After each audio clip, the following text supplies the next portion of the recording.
All right, guys, welcome to the stream. Welcome back. Welcome if you're new. Seems that my intro was lagging a little bit there. Hopefully I'm not lagging now. You guys can let me know. I think I know why it was lagging. I had like a bunch of tabs open in the background that I forgot to close. And usually when I have too many tabs open, that does it. That can make the stream very laggy. So, yeah, hopefully everything's coming through okay. But thank you guys for being here. We're going to be discussing some PlayStation topics today. Saying I'm late again? Yeah, I was a little bit late. A little bit late. Apologies for that. So I always thank you guys for waiting patiently. And we just want to acknowledge Fred Vance. Fred Vance, dude, thank you so much, man.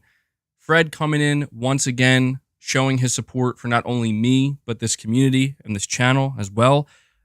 Before the stream even begins, he gifts 5 memberships. So I don't know if you guys did it already, but let's get some W's in the chat for Fred. He's a heavy hitter here on the channel. What I mean by that is he's continually, generously gifting memberships and keeping it going, inspiring others to do so. So big thank you, Fred. Really appreciate it. I'll have to give you a, I think, Fred, if I'm not mistaken, I think you like the Arnolds, right? Speaking of Arnold, I just watched Terminator 2 Judgment Day with my wife the other night. Great movie, man. Still holds up. Still holds up after all this time. So there's your Arnold. And yeah, it's just Fred saying he's sharing his love for the community. Absolutely, man. We appreciate it. We appreciate it. The community appreciates it. Obviously, I appreciate it. You're, funding the channel directly, allowing me to do what I do here. So really appreciate it, man. And this is a great opportunity for me to just let everybody know before we dive into these topics, ways you can help support my channel, ways you can help support my content if you appreciate what I do. Obviously, just being here, watching the content is very important. So to everybody who takes time to watch it, thank you so much. Hitting that like button helps with YouTube's algorithm, helps get this stream in front of new people's faces, I guess. So hit that like button. But if you want to go above and beyond, and you really want to support me directly, I am fan funded. I don't do I don't do any sponsorships or advertising here on the channel. And because I am fan funded, I rely on you guys to, as Fred has done here, either gift memberships, become a channel member if you're not one already, and or donate a super chat. The super chats go a long way as well. It is direct fan funding, and you get to kind of chime in, give your thoughts, give your opinions. And anything in between, really. So, yeah, really appreciate that. And we have Hellbound 1981, who jumps in here, getting us off to a great start today, gifting another 5 memberships. Hellbound is also another very, very generous community member that is constantly out here doling out these membership gifts, continuing to grow it. So, Hellbound, really appreciate that, dude. I'm going to give you a crazy Arnold laugh. And how about a Mark Cerny in there as well? Give you a little Mark Cerny. Really appreciate it, dude. Fred and Hellbound starting off the day strong with support, bringing us up already to 10 members, which is incredible. Really appreciate that. I'll let you guys know what we're going to be discussing today. Unfortunately, I had to close out most of my tabs, but I do know off the top of my head pretty much all the topics we're going to be discussing.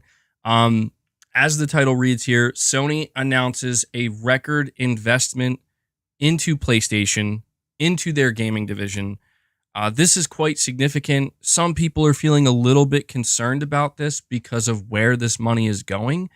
And I'm going to dive deep into that, and we're going to talk about it.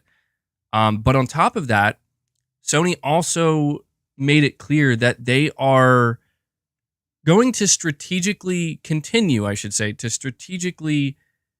invest into intellectual property. This is pretty relevant because, it's relevant for a couple reasons. Number one, because it's what we have seen. And number two, this is basically Sony making it clear what their strategy is going forward, like what their plan is. Like, we've spent so much time kind of talking about what is Sony going to do, right? Like, what is their plan? How are they going to react to the ongoings, right, of the industry? And I feel like this is them making it clear what their plan forward is. And we have UK Gamer. UK Gamer coming in with 5 more memberships gifted. Huge shout out to you, UK Gamer. Thank you so much for following up Fred Vance and Hellbound 1981. That brings us up to 15 new members on the day. UK Gamer, I'm going to have to give you, let's see, we'll do the membership train, because clearly we have a membership train going. But I'm also going to have to give you an Arnold. And because I was originally going to set my membership goal to 10, but I had a feeling you guys were going to crush that immediately. So I'm glad I set it to 25. I'll give you Keanu as well, man. Thank you so much, UK Gamer.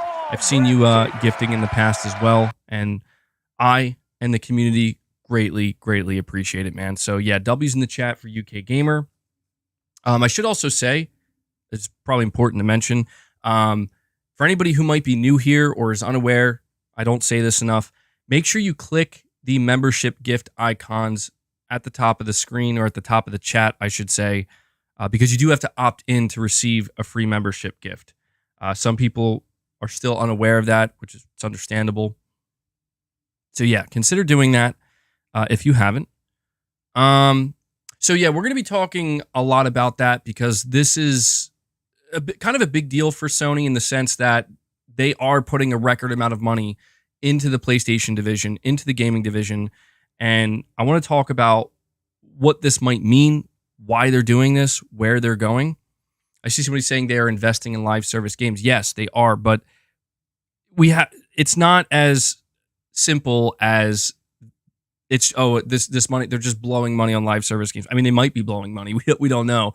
But the great fear here, as it always is this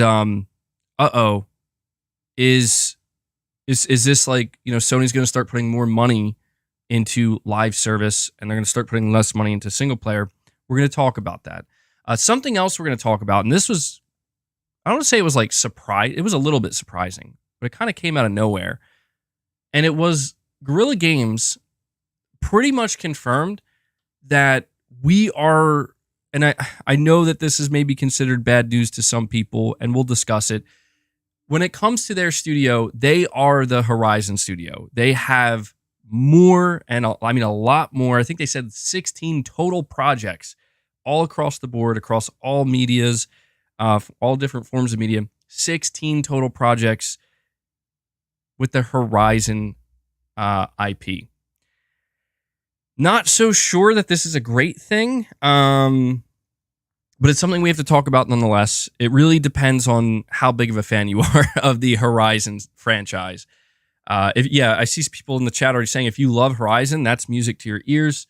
If you're somebody who's kind of hoping that maybe Guerrilla Games would start working on something else, something different, maybe go back to Killzone, maybe something new, seems like it might be quite some time before that happens. So yeah, and as I say that, we have Exley 3000 making their return here with a 10 bomb. Exley drops 10 membership gifts out of nowhere. Absolutely love to see it. That crushes our goal already for the day. Let's get a huge shout out to Exley 3000 in the chat, following up UK Gamer, Hellbound 1981, and Fred Vance. Love this community, man. Exley, thank you so much for that. I'm going to have to give you a Keanu. I'm going to have to give you an Arnold. And for good measure, I'll give you, hopefully you guys can hear, I'll give you a Kratos. Don't do enough Kratos here. So, Exley 3000 dropping the 10 bomb. Guys, make sure you claim those free gifts. I think they were already claimed, so really appreciate that. Exley is another individual here on the channel that has just continued to show immense support for me and this community. So, thank you so much, Exley. Very much appreciate it. And with that being said, I should actually fix the goal here. I'm going to update this goal, and we will dive into this. And actually, while I'm updating the goal, I see we have Edward Todd. Edward Todd jumps in here and also gifts a membership of their own. Edward, shout out to you, man. Let's get some W's in the chat for Edward. I think this is a new I think this is a first-time gifter.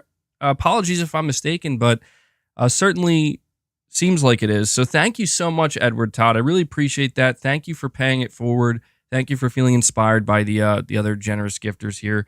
For that, I'll have to give you Crazy Arnold laugh and another membership train because you guys have it going. Really appreciate it, man. Jay Pierce follows it up. Jay Pierce comes in swinging with a membership gift of his own. Shout out to Jay Pierce. He has been continually gifting memberships as well.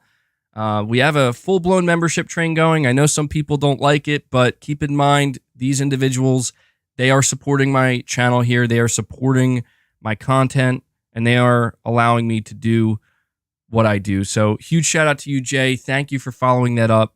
That brings us up to 27 members on the day. Let me update this goal here, and we will dive into these topics.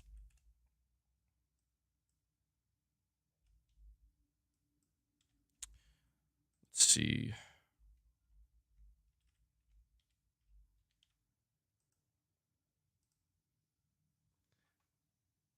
And Fred's doing it again, man. Fred's doing it again. Fred Vance jumps in with another 5 memberships gifted. Fred, you keep saying I'm going to be your ADHD MBG, and you certainly, it happens, man. It happens. W's in the chat for Fred, Jay, Edward, actually all these guys. Fred, thank you so much, dude. Really, really sincerely appreciate that. Keeping it going, man. Keeping it going. Love to see it.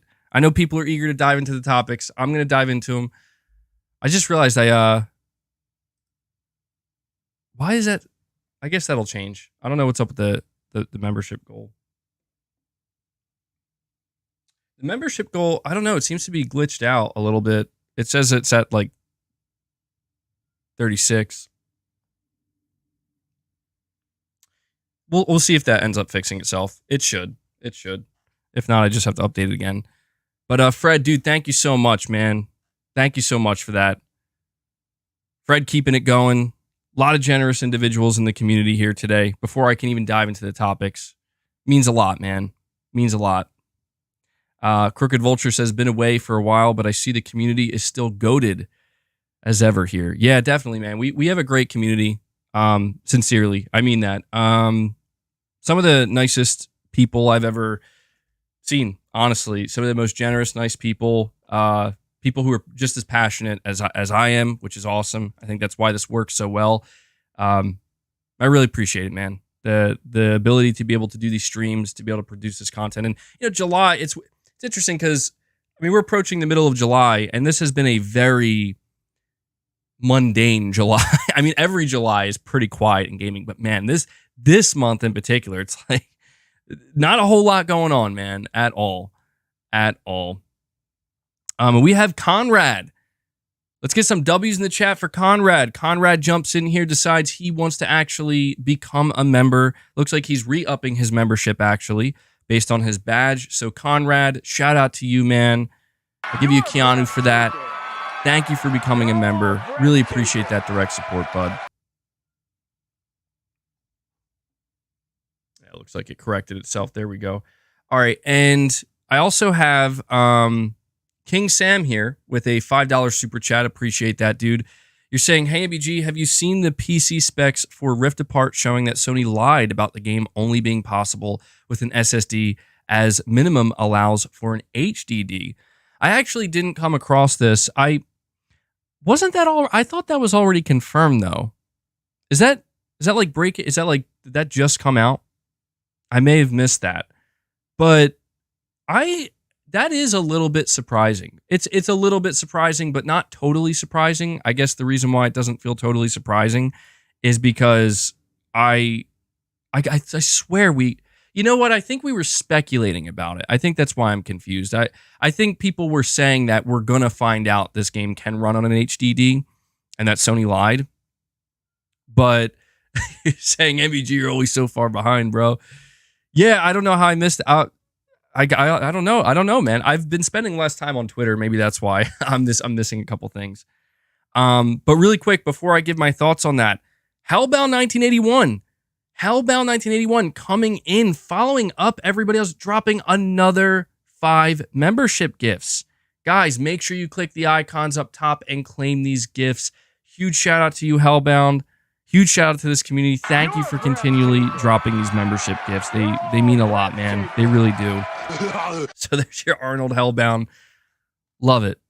Love it. So King Sam, I know. I don't want to go too far. I don't want to stray too far. I know people are here for the meat and potatoes of these topics. Ratchet and Clank Rift Apart. So you're saying Sony lied basically about the SSD the SSD, because apparently Ratchet and Clank Rift Apart, if you play it on the, well, here's a couple things. So number one, I have acknowledged this in the past, and I think it's important to acknowledge. I think that Sony went in a little too aggressively with the marketing of the SSD. And I think that in turn, people like myself, fans, maybe latched onto it a little too much. However, I don't know. Let me see. I want to look this up before I say it because I don't want to be incorrect.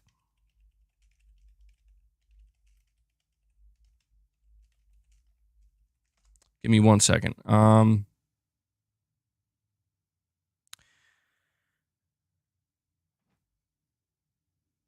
Okay, so I have an article here from PlayStationTrophies.org. It says this was published June 23rd, 2020. Ratchet and Clank Rift Apart's dimensional rifts only possible with PlayStation 5's SSD. Ratchet and Clank Rift Apart's gameplay reveal was stunning, wasn't it? Especially impressive seeing the dynamic duo jump between worlds on the fly in a matter of seconds. Insomniac's Marcus Smith, creative director on the game, explained how this new feature was only made possible with PlayStation 5's solid-state drive in a new video that dives further into the game reveal. Quote, Ratchet and Clank Rift Apart is a game that utilizes dimensions and dimensional rifts, and that would not have been possible without the solid-state drive of the PlayStation 5, end quote. This is what, again, Marcus Smith is saying. He continues by saying the SSD is screamingly fast. It allows us to build worlds and project players from one place to another at near instantaneous speeds. It's an unbelievable game changer. We can now do gameplay where you're in one world and the next moment you're in another, and we're loading up levels that happen so quickly and in the action that you don't even imagine that this is something we couldn't do before because it feels so natural. Long gone are the loading screens. Now it's all about bringing exciting new adventures. Smith also goes into detail about how the game uses DualSense and obviously other features of the PS5. Okay, it is on record here. It is on record that Insomniac's creative director in 2020, Marcus Smith, he said it's this specifically. He says not. It's important to note he doesn't say the entire game, because obviously we know it's not the entire game. I mean, we've seen previous Ratchet and Clank games running on previous hardware. He says, again, quote, Ratchet and Clank Rift Apart is a game that utilizes dimensions and dimensional rifts, and that would not have been possible without the solid-state drive of the PlayStation 5. I guess in a way, that could maybe be viewed as like the entire game, but yeah, it's there. What do you say? There's no way around it. This is what they said. Insomniac said that this game effectively, at least the dimensional side of it, the dimensional shifts, is only possible on PS5, specifically the SSD, the one that's in the PS5.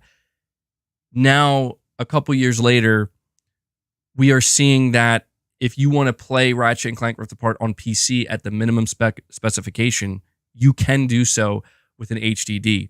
There are two important notes here that I want to add, because we do have to see both sides here. Number one, well, let me make sure. Actually, I do want to do this before I say anything else, because I want to make sure I have this up too. I'm assuming Insomniac posted this, right? I see they're actually trending a little bit here. Where is the spec sheet? I'm trying to find the... How can Insomniac... There it is. Okay, I got it right here. So I'm looking at the spec sheet. It says here at the minimum spec requirements for an average oh my God. Well, geez. I didn't realize that. So to play the game at 720p 30 frames per second on PC. With the graphics settings very low, you need an NVIDIA GeForce GTX 960 or AMD Radeon RX 470, Intel Core i3 8100 or AMD Ryzen 3 3100, 8 gigabytes of RAM, Windows 10 64-bit, and then storage, 75 gigabyte HDD space. They say, you know what's interesting? They say here at the bottom, SSD recommended. If you go for the recommended specifications, it says 75 gigabyte SSD. So that's interesting. So they're basically telling you, like, if you want to play this game, like at the recommended way it's meant to be played, you should probably have an SSD. They're advising not to play it on the HDD. So there is that. But here's the second important thing I want to mention here.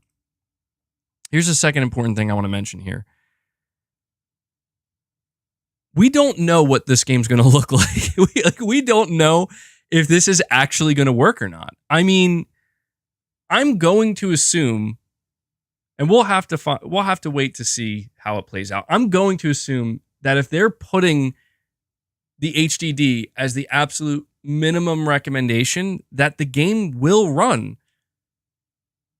Right? Like, it will work. But I've seen people mentioning that, like, what if there's actually a loading screen? Like, what if there's just like a black screen for a couple seconds or something as they're loading in the dimensional shifts? That could be a possibility, but we won't actually know until somebody tests it. But it is true. There's no denying that it is on record. Insomniac's creative director said that these dimensional shifts are only possible because of the SSD. And I will say this. If when Ratchet & Clank Rift Apart drops on PC, if somebody analyzes the minimum specification and it turns out that it kind of breaks the game, as in, like, there are like stutters or black screens or essentially loading of any kind in the dimensional shifts, then at that point, Insomniac pretty much technically didn't lie. You know what I mean? They technically didn't lie, but it is, I understand why it looks really bad, because that's what happens when you speak in hyperbole, you know? When you say it's not possible. It's not possible. Like, are you sure about that, though? I mean, like, I guess there will have to be some nuance injected into this conversation once we actually get the analysis and we see how it runs. It might be a situation where it turns out that to play the game the way it was meant to be played, you need the SSD. If you want to play this game on an HDD, it is possible, but it's going to be pretty bad. And it's not going to be the way Insomniac intended. I feel like that's likely where this conversation is headed. So, but yeah, as I've said, and I will reiterate this once again, just to be clear, I do feel that Sony went in a little too hard with the PlayStation 5 SSD, and I think the fan base, myself included, I think I latched onto it a little bit too much.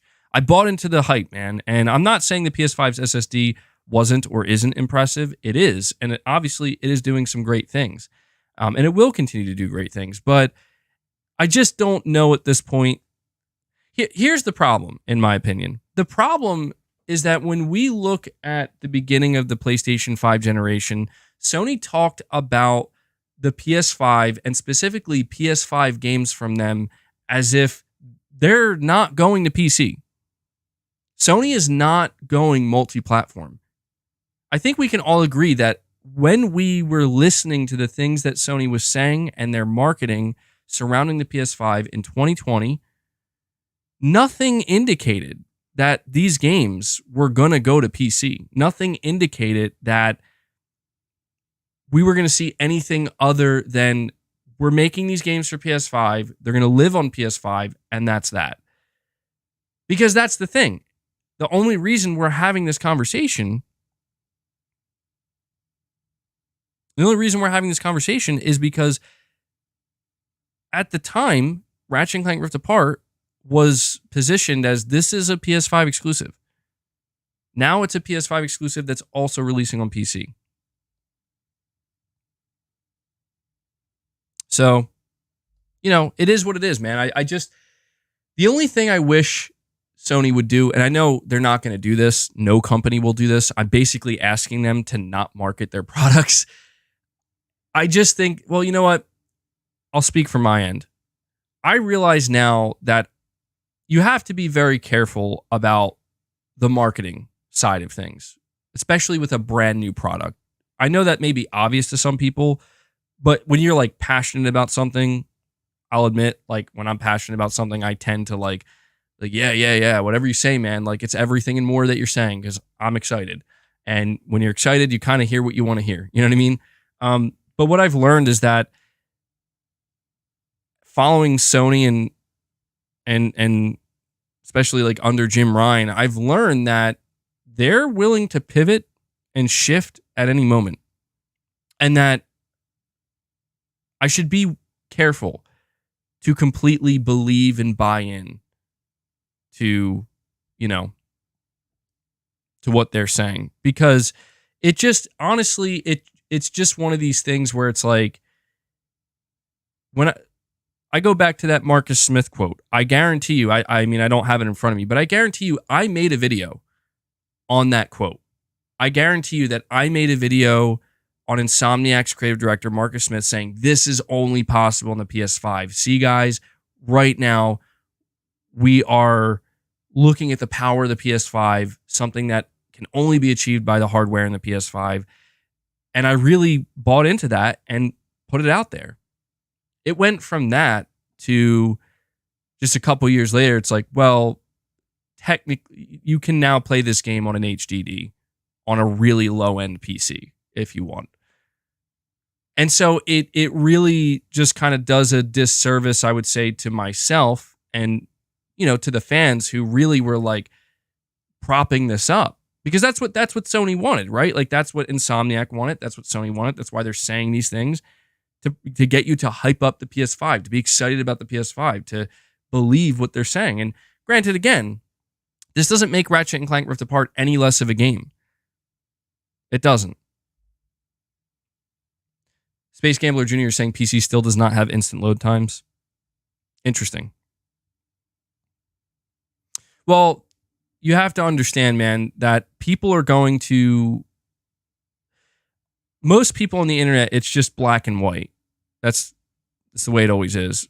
Pony up. I'll get to your super chats. I'm going to get to these super chats in just a moment, but I just wanted to say that with a lot of the conversation and a lot of the people on the internet, it's just black and white conversation. There is no nuance. There's nothing. They just see one thing and one thing only. Like, for example, a lot of people, Shelly, you're saying no, Insomniac said those things in the context of the PS4.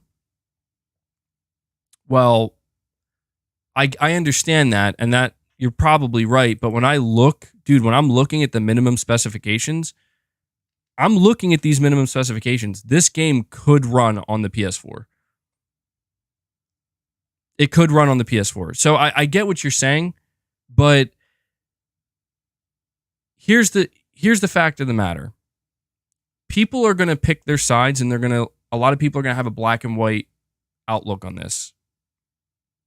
You either like Sony lied and I hate them, or you're going to defend them and say, no, like, here are the reasons why they didn't lie. And I think both things can kind of be true to a degree, where, again, Insomniac's creative director did say this, and that's not what it is. It's just not. Like, it's you can now play Ratchet. You will be able to play Ratchet and Clank Rift Apart on a, frankly, no offense to anybody who's going to play it on this, but on a garbage PC. That you will be able to do that. What was once supposed to be the pinnacle of look at what can be achieved on the PS5, and we can only do this because of the PS5, is now going to be playable on a very, very low-end PC. It's not a good look. And it's totally understandable why a lot of people are going to look at that and say, well, they just lied. But it is what it is, man. You know, if anything, I would say the best takeaway is the next time you hear Sony or any of their developers say, we could only do this because of this, and it's only possible because of this or on this, we might want to take it with a big pinch of salt, because there's a good chance that in the future, like in a couple years, we're gonna find out that actually it's possible to run on on other hardware. But again, where the nuance comes in, and I'm going to move on after this, but where the nuance comes in is you have to ask yourself, like, what was the intention here? You know what I mean? Like, when Insomniac said that, did they have any inclination that this game was going to go to PC? Because it's worth noting that Nixxes is the reason why this game is on PC. For all we know, maybe Insomniac really did mean what they said. Maybe, at the time, I mean, maybe it wasn't a lie at the time, because they, A, were not developing the game for PC, B, had no intentions to do so, and C, were pretty convinced that, yeah, we probably couldn't get this thing running on PC. And that's where Nixxes comes in. I just want to point that out. Sony bought a studio that was specifically there to port games to PC. So to me, it's not totally unreasonable to assume that Nixxes was like, guys, we can get this running on PC, and we're going to do it. We're going to show you. I'm seeing a lot of weird reactions in the chat right now, man.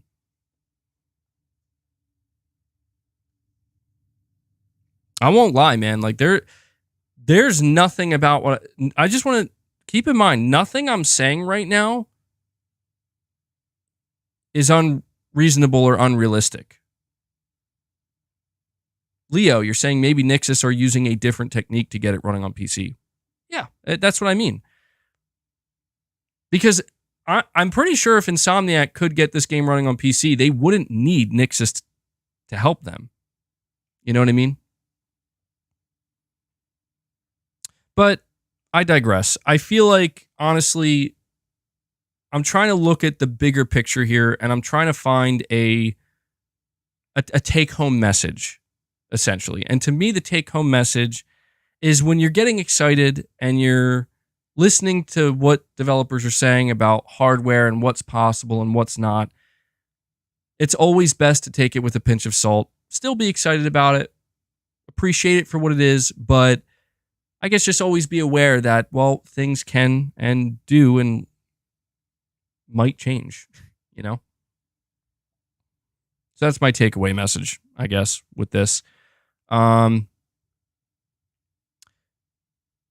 Up, subtext, I'll get to your super chat in 1 second. Pony Up, you're saying you think PlayStation will partner with Rockstar for exclusivity.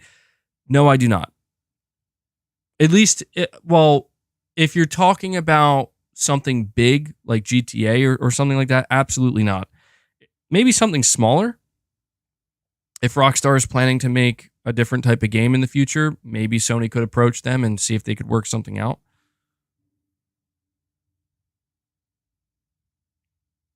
MBG, neither Insomniac nor Sony lied. It's only possible with that quality at the time on PS5. Of course, if you play it at a fraction of the resolution in FPS, less data to load, of course it's possible. Yeah, well, that's what I mean, man. It comes down to your interpretation, right? There are people who look at this as like literally Insomniac and Sony egregiously lied to you. Like, they're literally laughing behind the scenes, like, this game can easily run on PC. They're actually buying this. You know, that to me is ridiculous. They're clearly not doing that. That's obvious. But when it comes to, again, people being a little bit confused, I guess, that, yeah, they're going to be confused. They're going to be like, it seems like you lied. You know, Insomniac, they're not going to come out here and justify it. Like, I mean, why would they? There's no reason to. You know, it's like, look, man, at the time, they were just saying what they thought was the truth.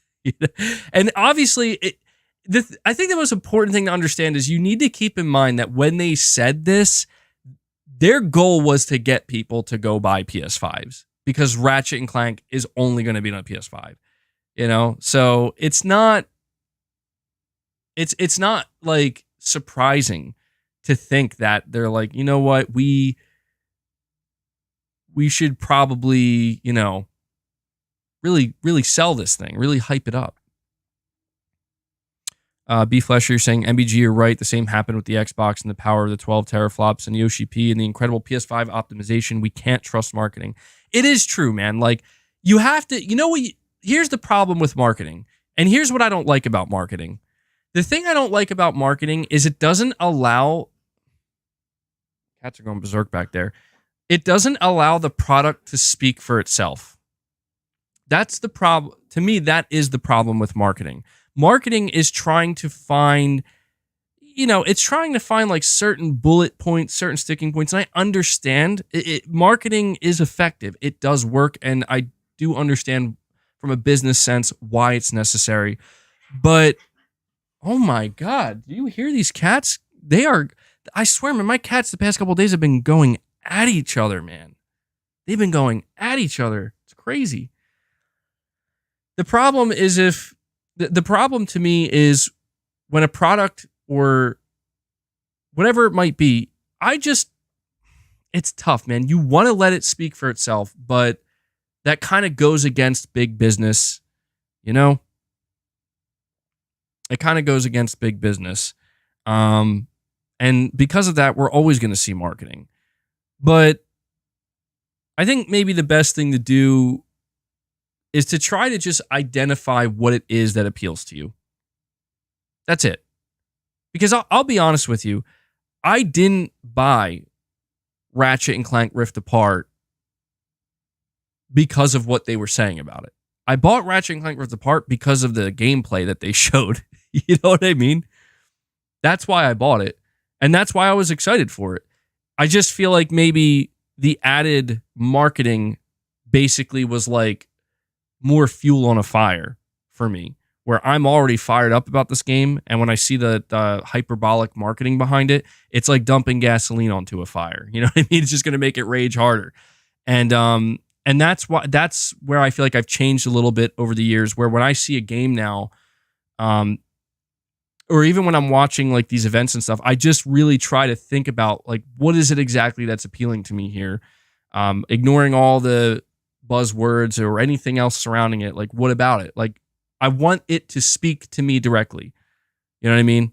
And Final Fantasy 16 is a great example of this, right? Because Final Fantasy 16, this game was marketed, I mean, to the moon and back. I mean, it just was everywhere. And for the longest time, I just really wasn't paying much attention because the beginning of the marketing cycle for Final Fantasy 16 was not focused on the gameplay. It was mainly about the story, the characters, and a lot of people are like, okay, like let's get that gameplay. And once we saw the gameplay, and once I kind of found out like, oh, this is an action-based game, then it got my attention. And then basically all it took was seeing some raw, uncut, unfiltered gameplay, you know, moment-to-moment gameplay. And I'm like, yep, I'm sold. And that's it. And that's all, you know, and I understand that it's not that simple for everybody, but for me, that's really all it is. I just need the product to speak for itself. And I'll take it even further. The PlayStation 6, right? Like the PlayStation 6. Oh yeah, the demo too. The demo is great. That's why I love demos, right? The demo is literally the game speaking for itself. It's there. Go try it. And it's going to either sell you on it or it's not. And I always respect that. But I'll take it even further. Eventually, Sony's going to announce the PlayStation 6, and they're going to market the PlayStation 6. I don't know what the marketing points on the PlayStation 6 are going to be, but what I do know is why I'm going to buy it. I'm going to buy it because, well, the PlayStation 6 could be anything, and I'm going to buy it. I think everybody knows that. But the biggest reason I'm probably going to buy it, or at least be like, I got to be there day one, aside from my channel here to cover it for you guys, is I'm going to just see what games they're announcing alongside. That's it. Like, I will get excited about the improvements, whatever else they can do to add to it, of course. But I think this is the big thing for me. We recently had a discussion on a stream where we went through a Reddit thread. Where on that Reddit thread, people were discussing whether or not they felt like the PS5 2.5 years into the generation has been worth it. And there was this whole subsection of people basically saying that they don't feel like it is because it doesn't feel like a proper new generation to them. And I realized that I'm not like that. You know, I'm not the type of person where if I look towards the PlayStation 6 in 2027, I'm not the person that should be targeted by the marketing. And the marketing shouldn't matter to me because that's not needed. All Sony needs to do is say, we have a new console, it's a new generation, and we're going to have a new generation of exclusives, and we have a launch lineup. That's all I need. Like, assuming some of the games look good to me. You know what I mean? If they announced the launch lineup and all the games look bad, I'd be like, well, I don't know about this. But that's it, you know? And, you know, I think sometimes I just get caught up in it because I feel like it's kind of like my job. I got to report on this stuff, which I don't mind, and relay what's being said. But I feel like it's sometimes too easy to get like, yes, you know, just all riled up about it. So, power your potato. Yeah, subtext. You're saying record investment. Even if a lot of it is in live service, you love to see it. And if I had to choose, I like Sony facing competitive pressure. I'm in agreement with that. If I had to choose between Sony having minimal competitive pressure or having quite a bit, I'm definitely going to side with I prefer to see quite a bit of pressure because that really does force Sony's hand no matter what. Sony is not allowed to get complacent. I don't believe Sony would get complacent, but they're literally not allowed to get complacent if they have a lot of competitive pressure. So I'm not against that either, but you are right, dude. I know we're going to dive into that discussion. We're going to dive deep into that discussion. That's actually coming up next here. This major investment that Sony is making, this record investment, and a lot of people are feeling disappointed because they're like, this investment is being made into mostly live service games. And I understand the dismay and the disappointment, but it's still something worth diving deep into so we can understand why, maybe anticipate what to expect, and really kind of dissect and figure out, like, is this as bad as people are saying, right? As some people are saying. PlayStation 6 blockchain gaming future. Oh, man. Don't say that. Maybe. I don't know. Pony Up. Again, sorry, I missed your second super chat. You're saying even Moore's Law is dead, said the PlayStation 5 SSD was server grade. Well, again, man, it's a situation where I think Sony was obviously concerned at the beginning of the PlayStation 5 generation. They were concerned that what if we can't sell people on this? I know that sounds ridiculous, but they put a lot. I mean, I was kind of surprised at how aggressive Sony got because I kind of figured like, Sony, look, just make another great console that's significantly more powerful than the PS4 and make some great exclusive games for it, and people will come, man. Like, they will flock to that. No doubt about it. But Sony was like, no, we got to go harder, man. Like, we got to go even harder than that. And we got to, like, you know what I mean? They really went all out with the marketing of the PS5. And I don't want to say it was to their detriment, but I just think that it led to, I don't know, man. I feel like when Sony was marketing the PS5, they didn't quite realize at that time some of the changes even they were going to make throughout the generation. Sony has made some pretty significant changes from the time the PS5 was announced till now, and that is really embracing PC in a big way, really doubling, tripling down on PC, opening up, right, going all in with cross-gen, even though they were really trying to make it seem like we could expect mostly only PS5 exclusives. I mean, they did what they had to do, but it just, here's where I'll end it. This is the final word for now, and I'm going to move on to the next topic. I feel that Sony's marketing many times throughout the PS5 generation has been at complete odds with the actual decisions they're making with their platform.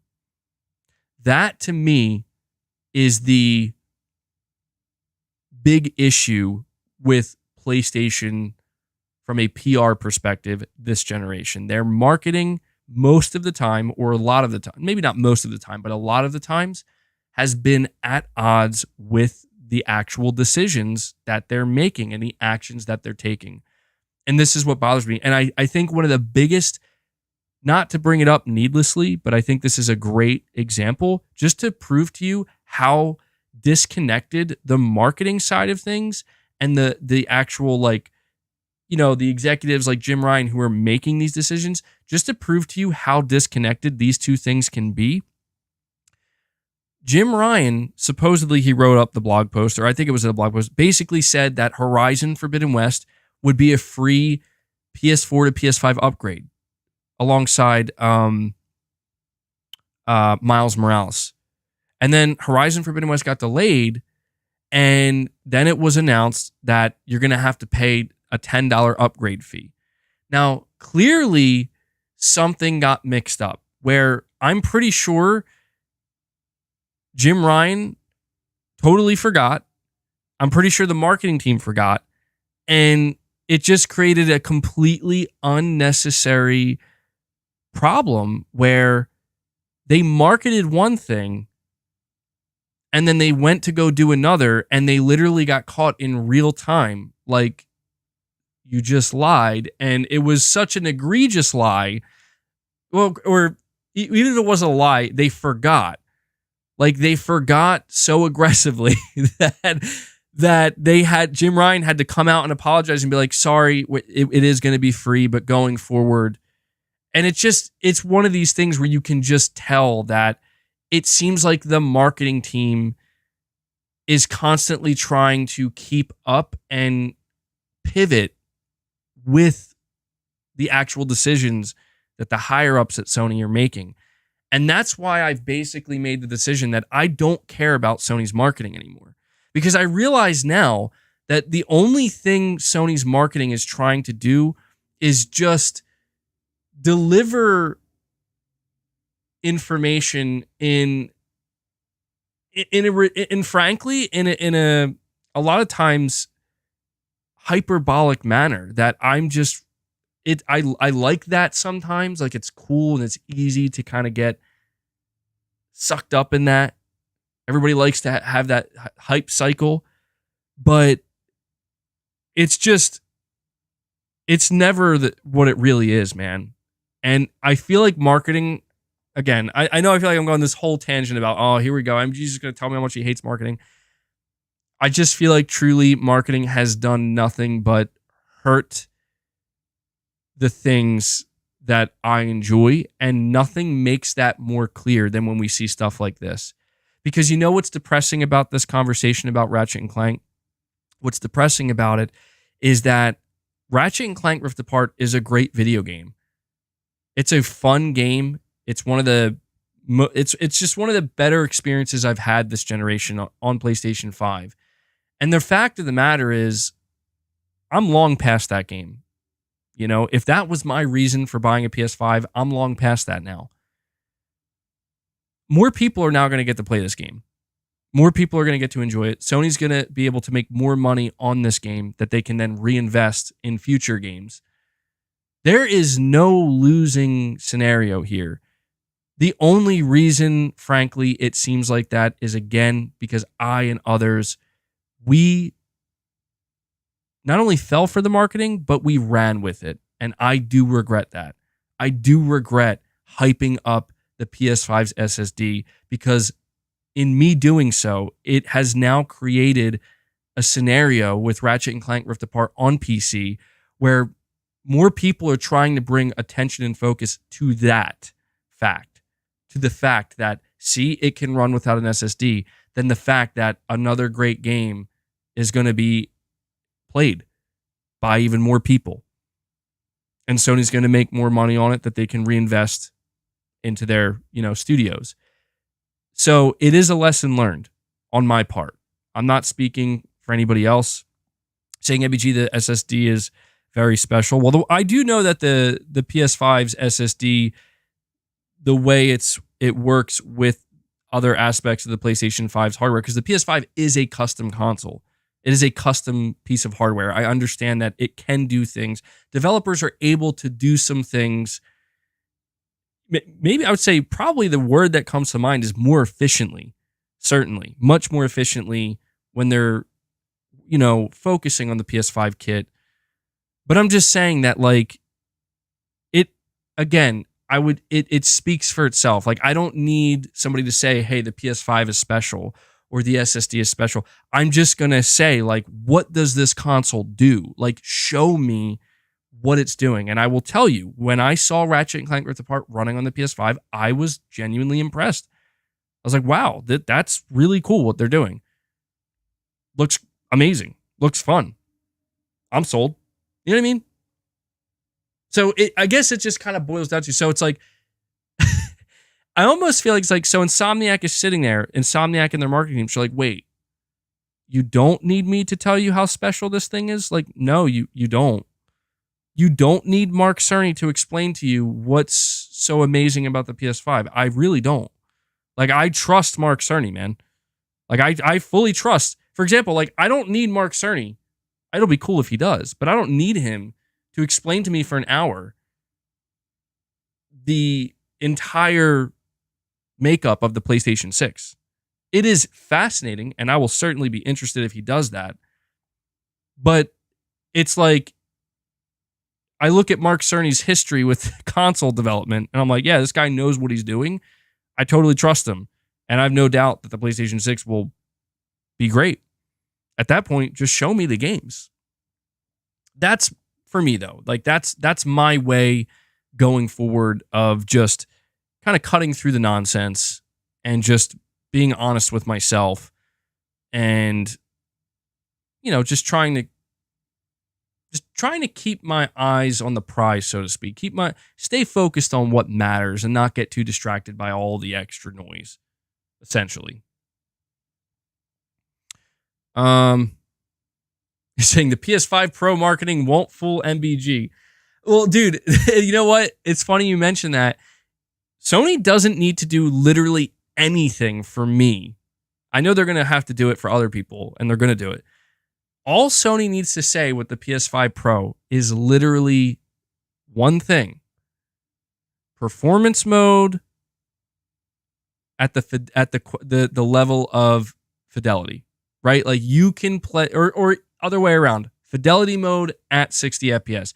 If they can just say that one thing, I'm sold. If they don't say that, I might be a little bit skeptical and be like, well, that's like the bare minimum of what I'm expecting here. You know what I mean? That's the bare minimum of what I'm expecting. So if they could just say that one thing, I'm good to go.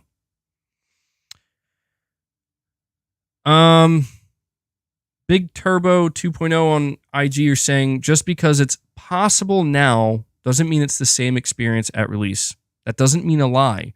The game is ported and configured to work. Hence why I said we need to wait and see. It is a little too soon to immediately say it's a lie, like guaranteed 100% you got caught red-handed. It looks like a lie to a lot of people, but we have to see. We literally have to see. Dude, for all we know, Ratchet & Clank Rift Apart will be completely broken at the minimum spec. You know what I'm saying? Like, we don't know. We have to let it release. We have to see it analyzed. We have to see how it actually performs. Because if it runs like complete shit at the minimum spec, I mean, like, to where who's going to play this, really? Then you can kind of look at that as, yeah, I don't think Insomniac lied here. Like, if it's like chugging and barely functioning, I think everybody will be able to look at each other and be like, well, I guess they were right. This game needs an SSD. Like, they're literally telling you. It's kind of funny. I don't know why. I really am interested to see how this works out, because they're literally telling you SSD recommended, man. Like, you're gonna want to use an SSD. It'll be fun to watch. It'll be fun to watch.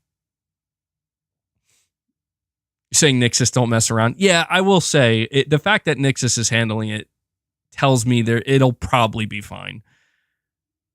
You know? But I get what people are saying. Um, it's a weird situation, and again, I feel like I've talked about it for pretty much an hour now. I've acknowledged it. My recommendation to people: don't get too caught up in the weeds here. You know what I mean? Like it's out on PC. If you haven't played Ratchet and Clank Rift Apart and you have been waiting for it to release on PC, I recommend it. It's a great game. It's fun. It's a good time.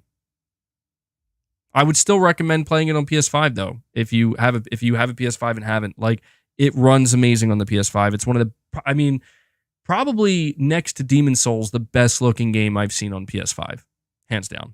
So, saying, I wonder what MBG's fitness advice today will be.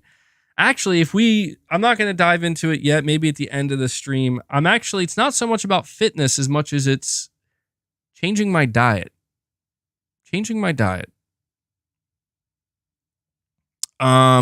Jerome Montgomery, you're saying, thank you for the $5 super chat, man. You're saying, with PlayStation not wanting to give Xbox PlayStation 6 development kits, does that mean going forward PlayStation 6 games will be PS5 ports or last gen versions? That would suck. So great question, Jerome.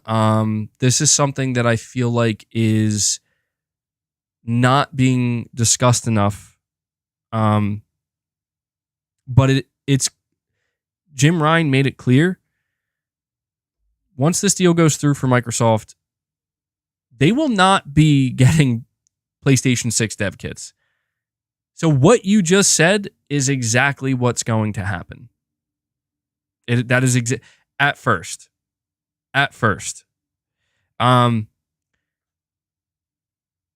If we are talking about Call of Duty, I'm assuming that's like the game you're focused on. Like, I don't know what Call of Duty game would come out. Call of Duty Black Ops Cold War 4 or something, or 3. Is basically the PS5 version going to just, that's the only version PlayStation fans are going to get? Yes. That year, yes. Whatever year the PlayStation 6 launches, you're only going to get a PS5 version of Call of Duty. But after that, and that's the important thing to understand, after that, you will get native PlayStation 6 versions because Sony will give them their dev kits. And the same will likely happen for MLB The Show. I don't know how that's going to work. It might be the other way around. Like, Xbox just gets a Series X version of MLB The Show that year. And then after that, they'll get native next-gen Xbox versions. But it's important to understand that it's only going to be temporary because you're saying after that, are we sure? Well, I can't say I'm sure, but it would make no sense. Because think about it. The reason why Sony is not willing to give Microsoft's development teams or Activision Blizzard's development teams PlayStation 6 dev kits is because they don't want Microsoft to know their hardware secrets. But once the consoles are out on the market, it doesn't matter anymore. Because you have to keep in mind that when Sony delivers these development kits, they're delivering them well in advance. So here's an example. If the PS5 is going to release in 2028, Activision Blizzard would probably get a dev kit like a year prior, maybe even a year and a half, maybe not a year and a half, but probably a year prior. Like, they'd have a whole year to get this game up and running, whatever game they're working on the PlayStation 6. And that's just it, man, is Sony is not going to do that. They're not going to just hand over their dev kits to their competition a year before their new console launches. Because you have to understand this, it actually reveals to you how competitive Sony really is. Sony doesn't want to be beat on the hardware side. And they are afraid, they're legitimately afraid that if the genius that is Mark Cerny, he comes up with some kind of crazy hardware configuration for the PlayStation 6. And maybe this is like the ace in the hole, which will make the PlayStation 6 just in some way, shape, or form vastly superior or have some kind of big edge over the next gen Xbox. if Microsoft gets their hands on that dev kit like a year in advance, they will be able to see like, oh, we should do something just like that. They would make changes if the disparity, if the gap was that significant. So it sucks because Sony is obviously they're protecting their interests. They have to do that. Sony's priority is to sell consoles. Microsoft's is not. So because that's Sony's priority, they have to just protect it at all costs. And in this case, a cost associated with that is a catch-22 for Sony. Absolutely. It's just going to be an awkward situation where whatever Call of Duty game releases that year, PlayStation players are going to have to just settle for, if you're buying a PlayStation 6 and you're buying Call of Duty, you're going to get a PS5 version. And maybe that's not so bad. I mean, if you think about it, and this is a serious question, what will the difference between a PlayStation 5 and PlayStation 6 version of Call of Duty be? See, at that point, we're entering new territory where we're trying to ask ourselves what different features or innovations will be there for the next generation of Call of Duty that doesn't exist now. Considering, I'm pretty sure Modern Warfare 3, the Call of Duty game that's going to get announced this year, pretty sure there's still going to be a PS4 version.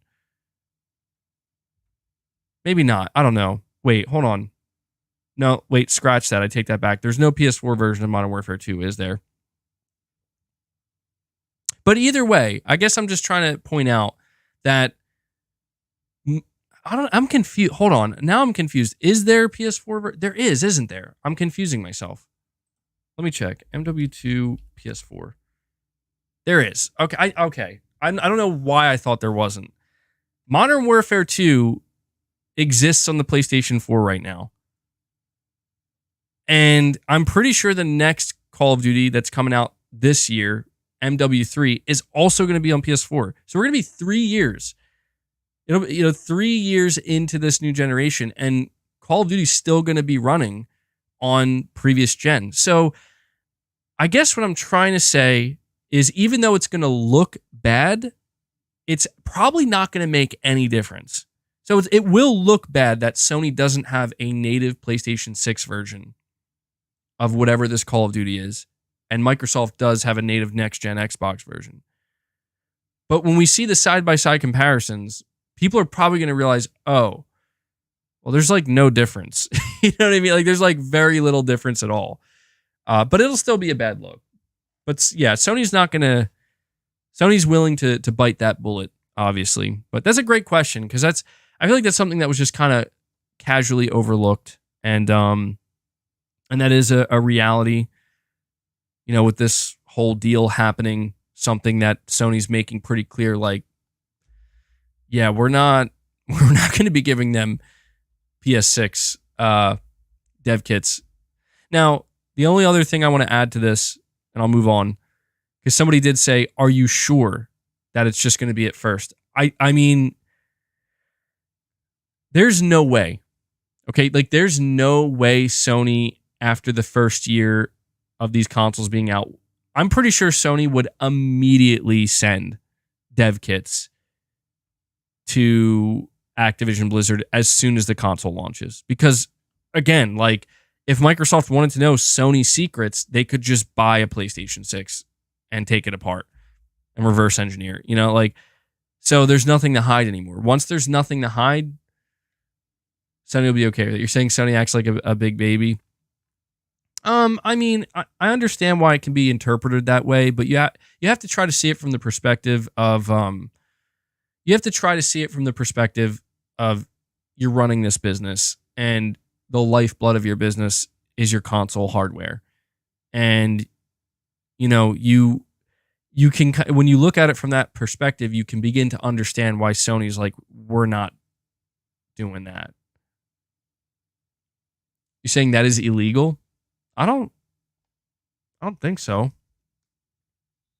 I don't think that's illegal. Saying that's insane. Is it? Do you guys really think it's that insane? I don't think it's that insane.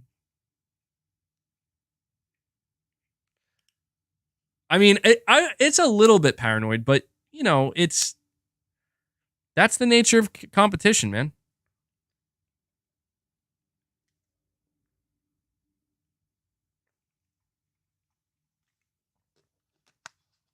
Space D, thank you for the super chat, man. You're saying, what if most Call of Duty players flock to Xbox that quick? Well, I think Sony is going to lose a lot of Call of Duty players. A lot. Not all of them, but a lot. And yeah, at that time, I mean, you know, that'll probably be around the start of the next generation. Sony's going to feel that. It's going to hurt them because that's the thing, man. We are looking at a potential scenario where Microsoft can market Call of Duty for free because they own it. They can market it. They can market it with Game Pass, telling all Call of Duty players, you don't have to pay full price for this if you come to Xbox or if you come to Game Pass on PC. Basically, as long as you're not on PlayStation, you don't have to pay full price for this. They will have that advantage, and they will also have the potential. Now, clearly, they will have the advantage of, and if you are playing it on Xbox, the console, we have a native Xbox Series. Well, I don't know if it'll be called a series, but the Xbox 720. I don't know. Maybe that's what they'll finally call it. And there will be no native PlayStation 6 version. I do think that is going to cause a lot of people to say, okay, I'm going to go back to Xbox and play Call of Duty there. I will tell you this. It would be surprising if that didn't happen. Because, I don't know, man. I feel like people who are playing Call of Duty on console, I feel like they have switched, you know? Like, they were with the 360 originally because Microsoft had the marketing rights and they had the early DLC on their console. And I think a lot of people moved from the 360 to the PS4 once they saw that, well, now that's happening on PlayStation. You're saying you think most will stay on PS5? That would be funny. That would be very fun. I mean, that would be pretty ironic, you know, because you have to know that's kind of counterintuitive to the whole situation. You know, you take Call of Duty, you put it into your service for $10, telling people you don't have to spend $70 if you want Call of Duty. And the idea that people are like, nah, I'm cool. You know, that would be quite surprising. That would be quite surprising, I think. So that's a good question. We'll see. We'll see what happens.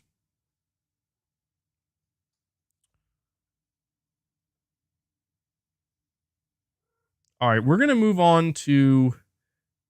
Well, actually, let me read this super chat, and then we'll move on to a proper topic. Well, these are proper topics, but you know, one of the main topics. Brett Williams, thank you for the $5 super chat, man. You're saying the hardcore Call of Duty only players will never go to Xbox. They'll pay $120 a year for Call of Duty because of Game Pass instead of buying it for $70 on PS5. I mean, you know what I think it comes down to? Because I don't think you're wrong. Because you're talking about like the hardcore Call of Duty players, like the really sticky ones that are always there. I do think they are the ones that are not buying the $70 version. They're buying the $120 version. They're buying the everything. I guess they have a battle pass now and the whole 9 yards. I think it will come down to. I think it will come down to the next generation. Like what I mean is in 2025 and like 2026, assuming there's going to be a Call of Duty every year, I think those games could go into Game Pass. And Sony wouldn't really feel a big impact because most people are already established. Like I bought a PS5 already, or I bought a Series X, or I'm on PC, right? Maybe they would lose some people. But I think the real effect would be felt the next console generation when Sony is basically telling people like, well, it's time to upgrade. And Microsoft will be doing the same thing. But again, I think that's where people are going to make their decision. But like, hey, my friend decided he's going to go on Xbox this time because he wants to play through Game Pass. So I'm going to follow him. And then that guy's friend follows him. You know, because Call of Duty is a very social game. And a lot of people will even tell you that the only reason they even play Call of Duty anymore is because of their friends. That's what their friends play. And I do think that at the start of during a console transition, granted, people, well, you know, I don't know though. You do have to consider, well, yeah, now they're cross-play. You're right. Absolutely. I totally forgot about it. Cross-play is a thing. And on top of cross-play, digital libraries. So you might be right, man. I mean, I might be looking at this the wrong way. I might be looking at it backwards. When I consider these other factors, these are very strong motivators to not go to Xbox. You know what I mean? Having your digital library, having all of your Call of Duty games there, and then also crossplay. I don't know why I didn't consider crossplay, man. That is a big difference maker for sure. Could you imagine Microsoft owns Call of Duty and you're like, we're turning crossplay off? Could you imagine they did that? They wouldn't do it, but it would be quite funny. All right, but with that being said, I am going to move on to the next topic here. And this is an interesting one. I'm ready to dive deep into this because some people are not feeling too great about this. So I'm going to read this article to you. Before I do, guys, be sure to hit that like button for me. We have almost 600 people here. Maybe we can get our way to 300 likes. I would very much appreciate that. This is coming from WCCF Tech. The title reads, Sony invests a record amount in game development, aims to spend 2/3 of it on live service by 2025. Video games are a bigger business than they've ever been, with major publishers spending ever-increasing amounts to stay competitive. Microsoft will likely soon close their $69 billion purchase of Activision Blizzard, and while Sony hasn't announced any huge acquisitions lately, they are reportedly ramping up their investments in game development. According to a report from Nikkei Business, I don't know, I probably said that wrong, maybe I pronounced it wrong, but they say Sony plans to spend around 300 billion yen, which I believe that comes to around $2.13 billion. So over $2 billion on video game research and development in fiscal year 2024, which goes until the end of March 2024. That's more than double what the company typically spent on game development during the previous console generation. They spent 144 billion yen in fiscal year of 2020. Game development now accounts for 40% of Sony's overall R&D budget, more than any other segment of the company. In addition to spending more than ever, Sony is shifting where that money goes, with live service titles getting the lion's share of the cash flow. As we've heard, Sony hopes to have at least 10 live service titles up and running by the end of fiscal year 2026, and they expect to be spending 60% of their gaming R&D and budget on live service by fiscal year 2025. That doesn't necessarily mean they're going to be spending less on traditional gaming experiences as their overall R&D spending increases, but live service is clearly going to be the main focus going forward. I really need that to be understood because I feel like people are going to get very nervous. I'm going to read it one more time. That doesn't mean they're going to be spending less on traditional gaming experiences. It's just that their overall R&D budget is dramatically increasing. It is very obvious what's happening here. I'm going to explain it to you in a moment. According to Nikkei, extended reality, the umbrella term for virtual reality, mixed reality, and augmented reality, will also be a focus. Reportedly, Sony plans to have many of their newly acquired PlayStation studios focus on PlayStation VR 2 and other extended reality content. For those who haven't been keeping up with Sony's latest moves, well, you guys have been, so they're just like recapping the showcase and whatnot. Okay, so here's what is happening. And I don't know if people kind of put this together. I'm sure some have. Sony is not moving money. And that's important to understand because a lot of people, when they hear this type of stuff, they hear Sony live service, 10 live service games. All this investment is going to live service. People are under the impression that Sony is literally taking the money that they would normally put into their single player games, they're taking it and they're moving it. That's not what they're doing. They're keeping that money there, and they're going to keep making those games. And what they're basically doing is backing up a dump truck and dumping a lot of money into live service games. And the reason for this should be obvious, okay? The reason why Sony has to put this amount of investment into live service, there are pretty much two key reasons. The first and most important is that live service games are expensive to maintain. They require a lot of infrastructure. They require, a lot of maintenance. They require a lot, man. Like, they're an around the clock thing. Sony's gonna, if they plan to make this many live service games, they're gonna have to have the infrastructure necessary in place to facilitate them, or they literally won't work. They won't run properly. So they're investing for that reason. The second reason, my cat is really. The second reason Sony is investing so much money into this is because, well, it's obvious. Sony wants to have successful live service games. And the only way they're going to do that is if they actually try. And it turns out that in order to actually try in game development, it's going to get expensive. Sony knows this better than anybody. And at the very least, it gives me a little bit more confidence when Sony says that they actually care about the quality of their live service games. Like, they're not just trying to crap stuff out.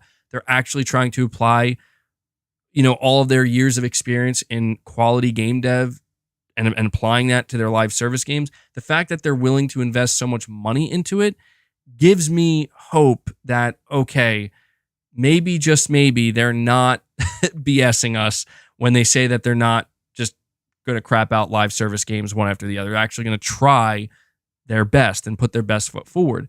But I do also understand that if you are somebody who does not like live service, you are not interested in live service, or maybe you despise live service, and that's just not your cup of tea, and you want nothing to do with it, but you're also a PlayStation fan, and the reason why you're a PlayStation fan is because of their single player games, I totally understand why you're looking at this and you're just cringing because you're like, no, Sony.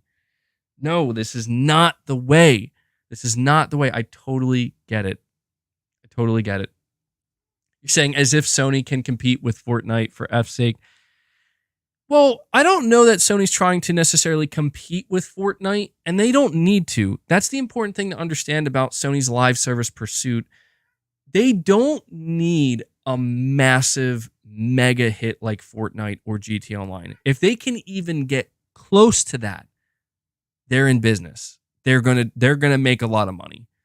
You're saying this is a huge sign Sony is changing? Well, that remains to be seen. We are not, I would use the term we're at a crossroads, but I don't know that that's the proper terminology. I think the best way to describe it is, like, you hear the saying, we'll cross that bridge when we get there. We're almost there. And we're almost at that bridge. The time is coming. The PlayStation Showcase was the first kind of sign to let us know that it's coming up. We're just about there. By Sony announcing their live service games, they've been preparing us for it. They've been letting us know this is where we're headed, and we still have to wait. It's too early to call it. I get it, man. Like, I get that people are truly believing that, and you guys could be right. I get that people are quick to assume this is going to be disastrous. This is the end of PlayStation as we know it. We will cross that bridge when we get there. Because I'll tell you right now, if Sony started to neglect their single-player games and they started to turn on their single-player games and suddenly, you know what, God of War isn't really the priority anymore. Suddenly games like Ghost of Tsushima and new single-player IP, this isn't the priority anymore. Yeah, that's going to be a problem. And I will really question if I want to continue to support PlayStation if that's the direction they're going in. But right now, that's not what is being indicated. What's being indicated is that they make a boatload of money. A boatload of money. And I always try to remind people of this because I get I get people's fear of live service, and it is obviously a little bit concerning. Like Sony's really going all in with live service. I need to continue to remind people, do you know how much money Sony is making from their single player games? A lot. Hold on, guys.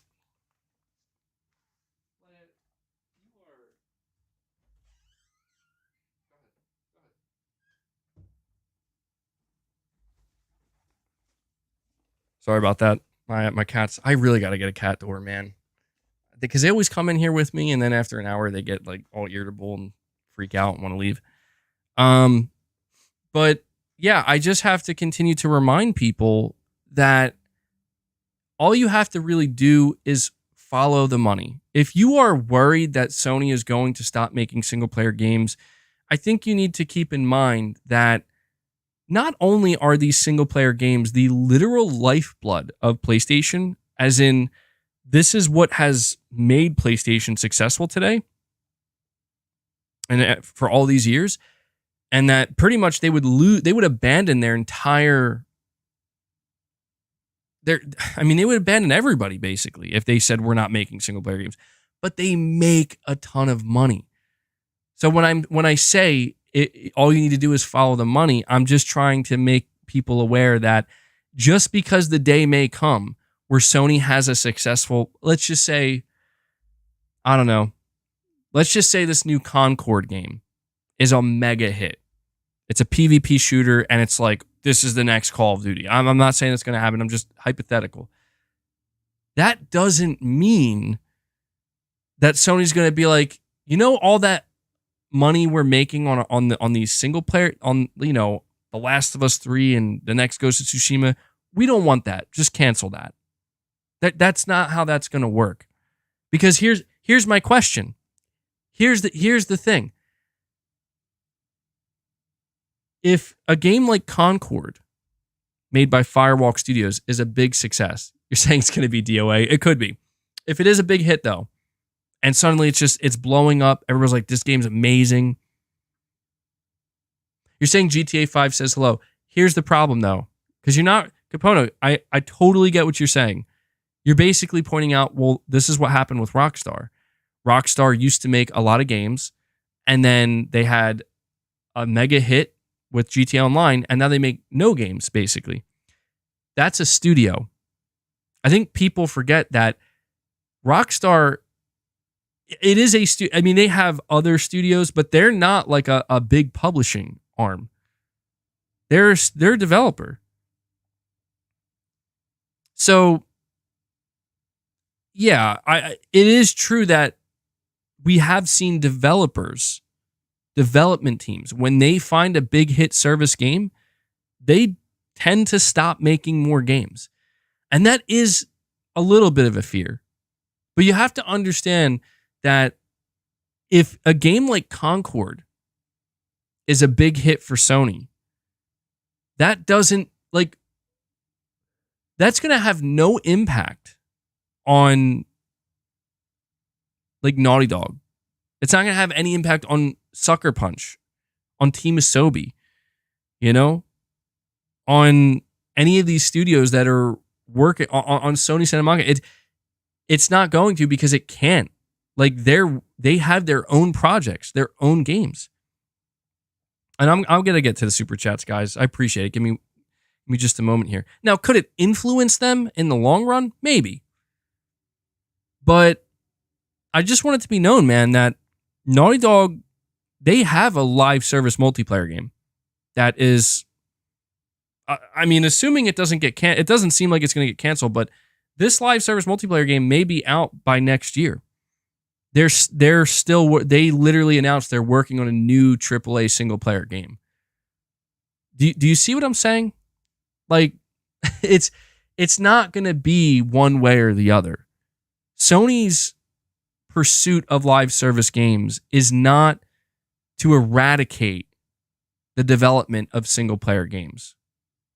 And in fact, it doesn't even make sense, because look at all the things that Sony's doing with their IP right now. The Last of Us just got nominated for like 25 Emmys.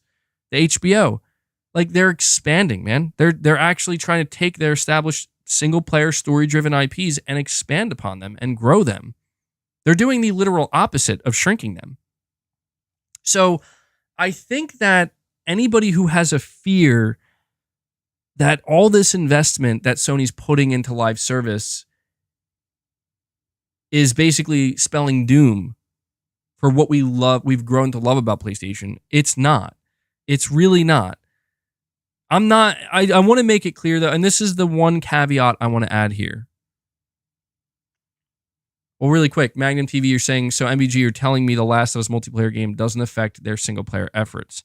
No. I'm not, just to be clear, and maybe I should have explained this a little bit better. I'm not saying that it didn't have any impact on their single player efforts. It definitely did, because they needed, probably large chunks of their development team to help them see this multiplayer game. But what I'm saying is, once the multiplayer game is finished and done, will I eat my hat if I'm wrong? Yeah, I'll eat my hat if I'm wrong.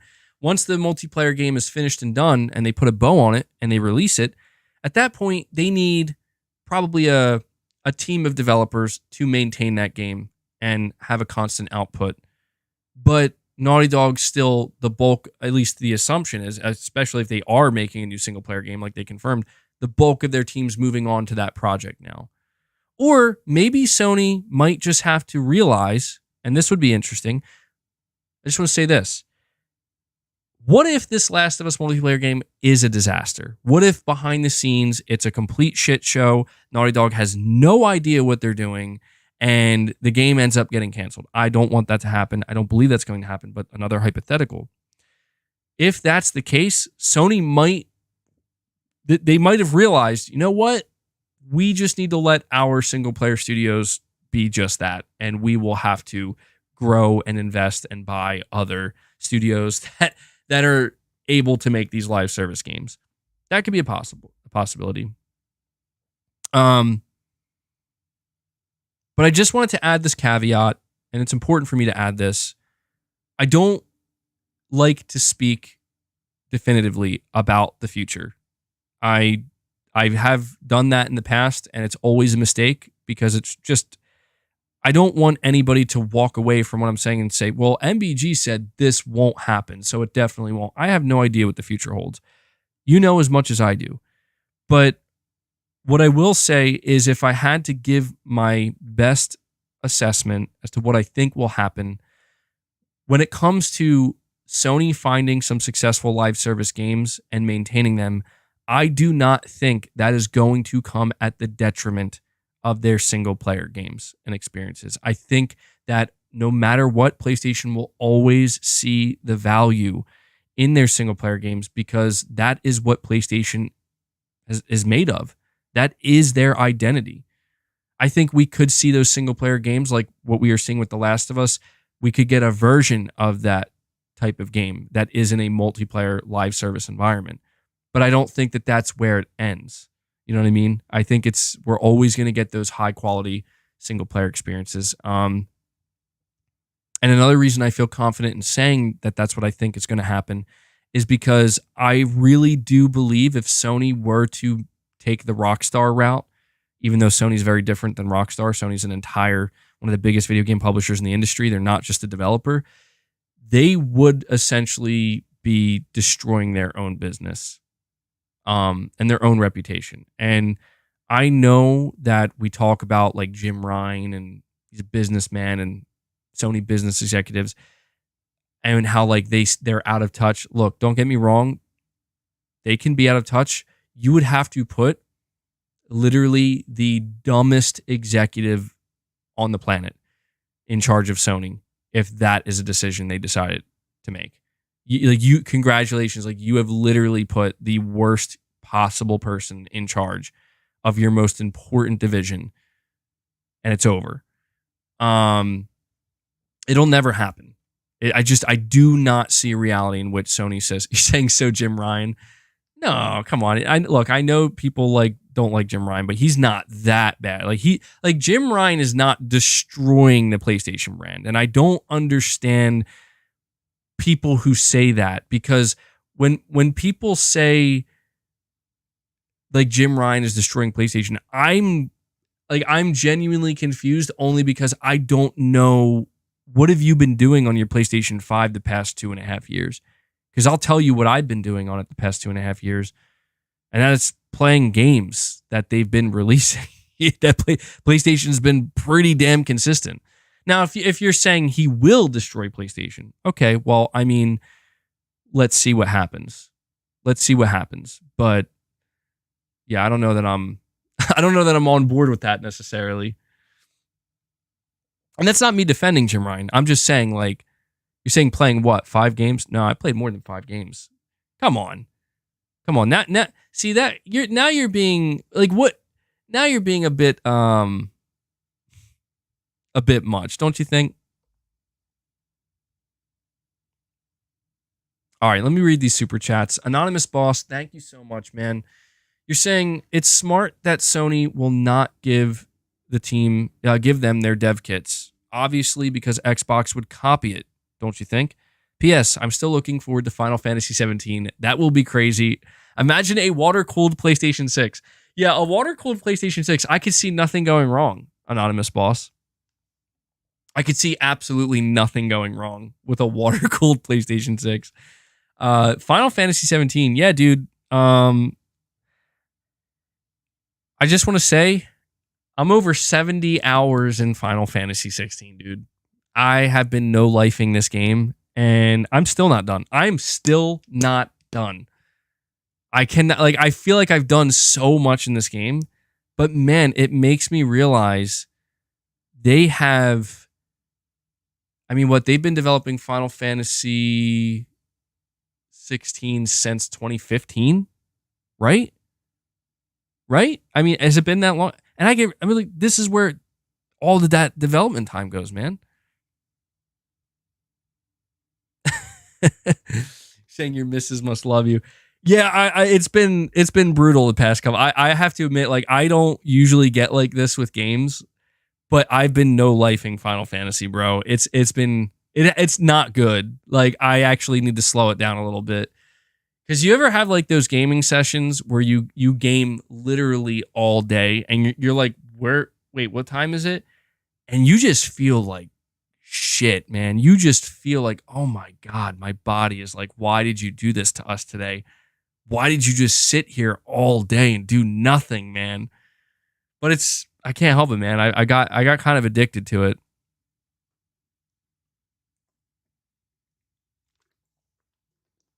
I didn't see this coming.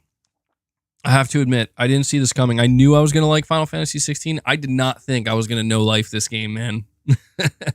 I'm hoping I can platinum it, though.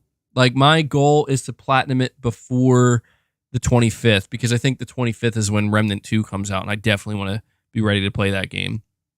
But at the rate I'm going, man, 70 hours in, these is I'm 87% complete. So I'm like right there, dude. So I think I'll be able to. I'm hoping I can platinum it. I'll definitely report it to you guys if I do. But Anonymous Boss, dude, thank you so much for the super chat, man, and we'll see.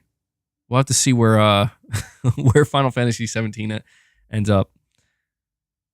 Josh, you're saying, remember yesterday when I said sit tight and play your games every time there's a new development? In this case, you go with the rhetoric, stick to your guns. Yeah, so Josh, you're not wrong, man. And so I didn't want to say this, and the reason why I didn't want to say it is because talk is cheap.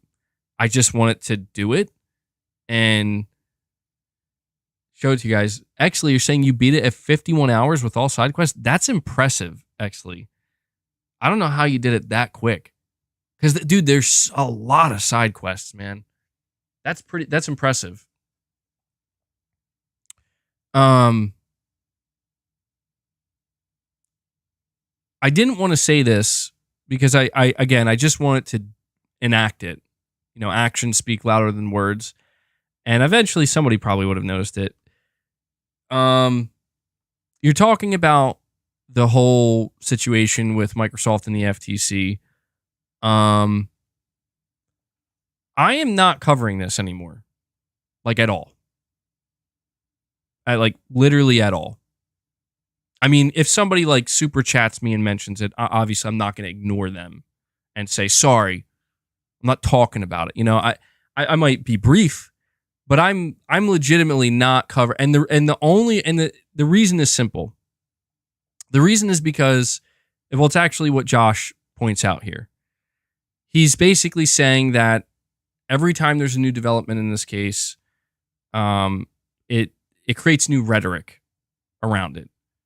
And I have said enough for one lifetime in regards to this case, in regards to this acquisition. I've said enough for more than probably multiple lifetimes.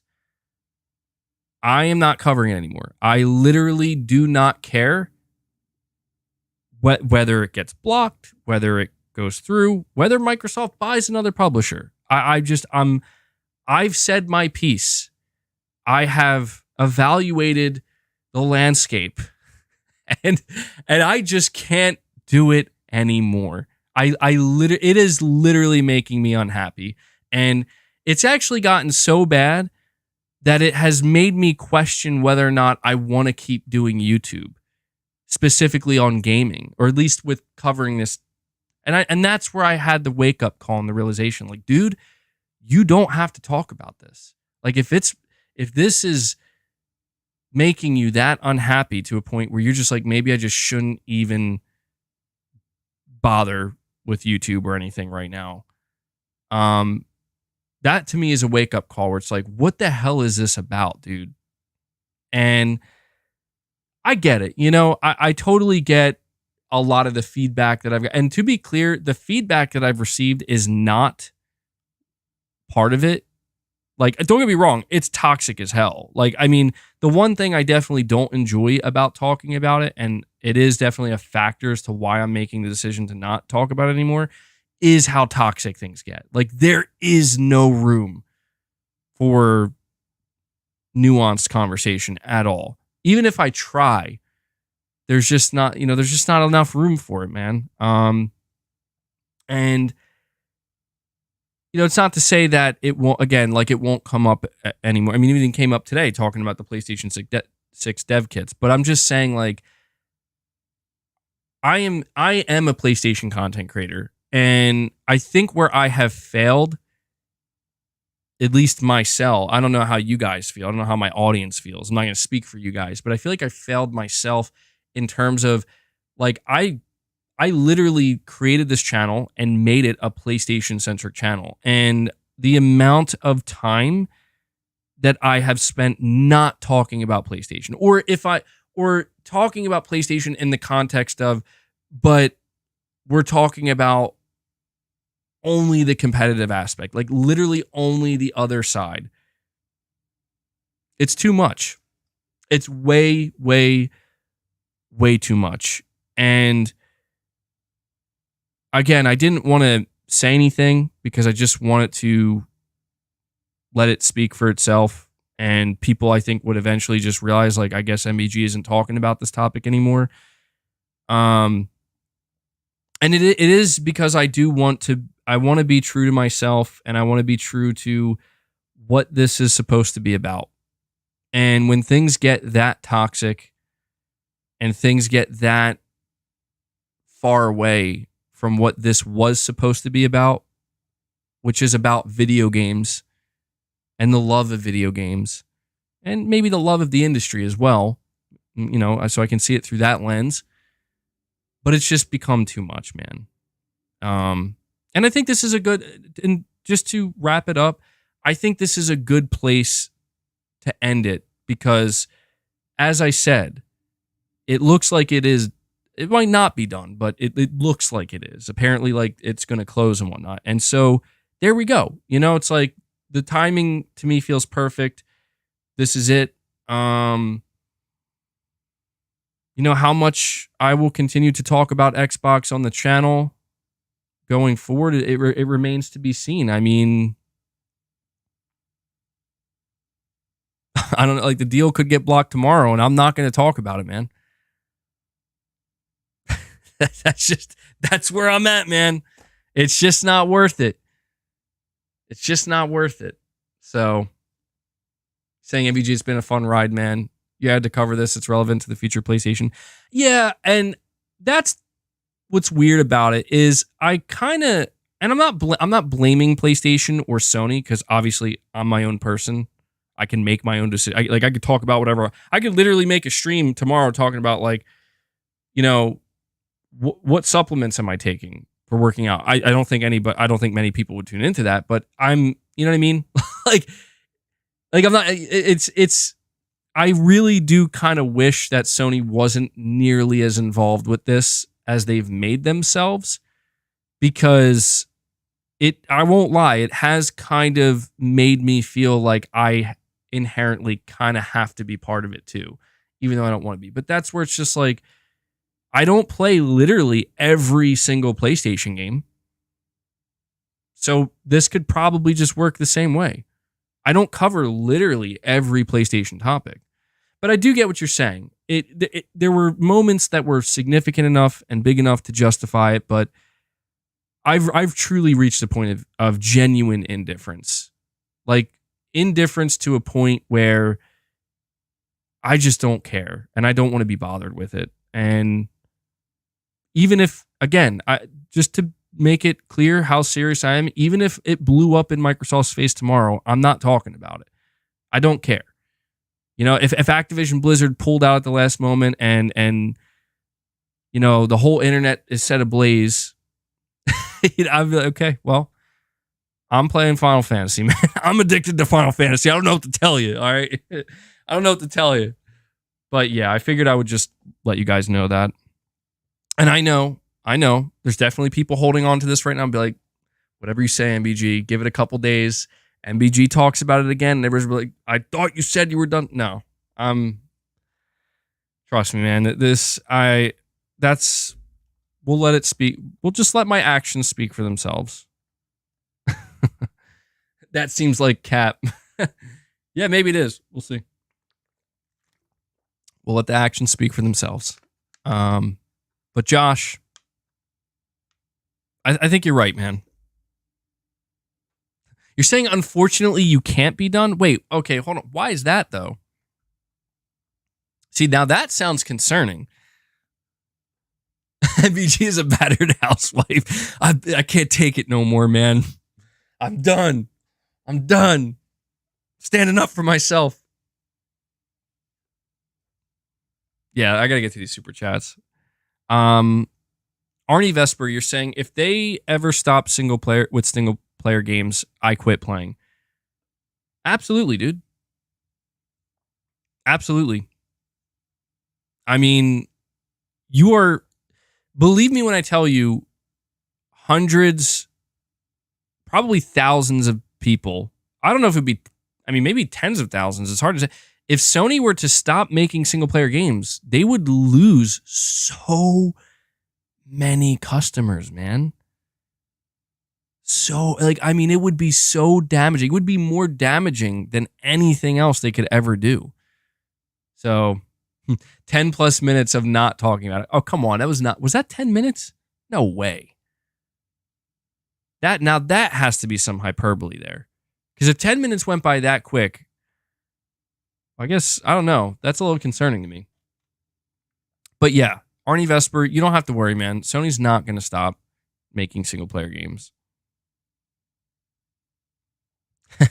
Fee Amory says, MBG, this is part of a long game, and you are secretly still an Xbox channel and trying to steer Sony to its doom? How'd you know? I am the black cloud over Sony. Anywhere MBG goes, the black cloud follows. I mean, come on. Is it any coincidence that within just a couple years of MBG deciding I'm going to support PlayStation, suddenly they're like 12 live service games? I'm kidding, of course, but who knows? Let me see. Oh, I have more super chats than I thought. Sorry to keep you guys waiting. Victory, you're saying they need to acquire Capcom. They need games that gamers don't want to part with before it's too late. Microsoft's buying spree isn't about to end. That I do agree with. I think that further consolidation is definitely on the horizon. I don't know that I agree with what you're saying, though. This idea that Sony needs to go acquire somebody again, man, that kind of falls into this topic of conversation. Sony announced that they're going to be prioritizing strategic investment in IP. And that's pretty important to pay attention to, because I think that clearly tells you what Sony's strategy is going forward. Sony's strategy is not so much on talent, because that's what that's what they've been focused on for pretty much this entire time. Anytime Sony has acquired a studio, it's been for the talent, not necessarily the IP. And this is what makes this so interesting, is we're seeing a bit of a shift here, a bit of a pivot, where now they're saying their strategic investment is going to be focused on IP. They're not just talking about their IP, though, because what we have seen Sony do is they've invested in From Software, they've invested in Epic Games, pretty sure they've invested in others. That's another way for them to, get themselves attached, I guess you could say, keep themselves attached and tethered to these big game makers. And I guess in a way, the strategic investment could also refer to smaller studios. Yeah, no doubt about that. I mean, something that wouldn't surprise me, if you want to talk about acquisitions, like, I don't think Sony's going to get a publisher anytime soon. I would be pretty surprised if they did. I've really been thinking about that and really thinking, like, is Sony actually going to... I don't think they are, man. I think people need to get that out of their mind. I just do not think Sony is going to go after a publisher. I think that would make... I want to put it to you this way. If you like what PlayStation has been doing and you like where they are now, I don't think you want them to buy a publisher, because you have to understand that even though publicly and in terms of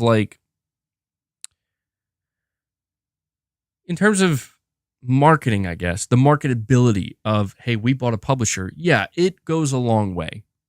You'll get people talking, you get people excited potentially. But you have to also understand that buying a publisher is a colossal undertaking that cannot be underestimated.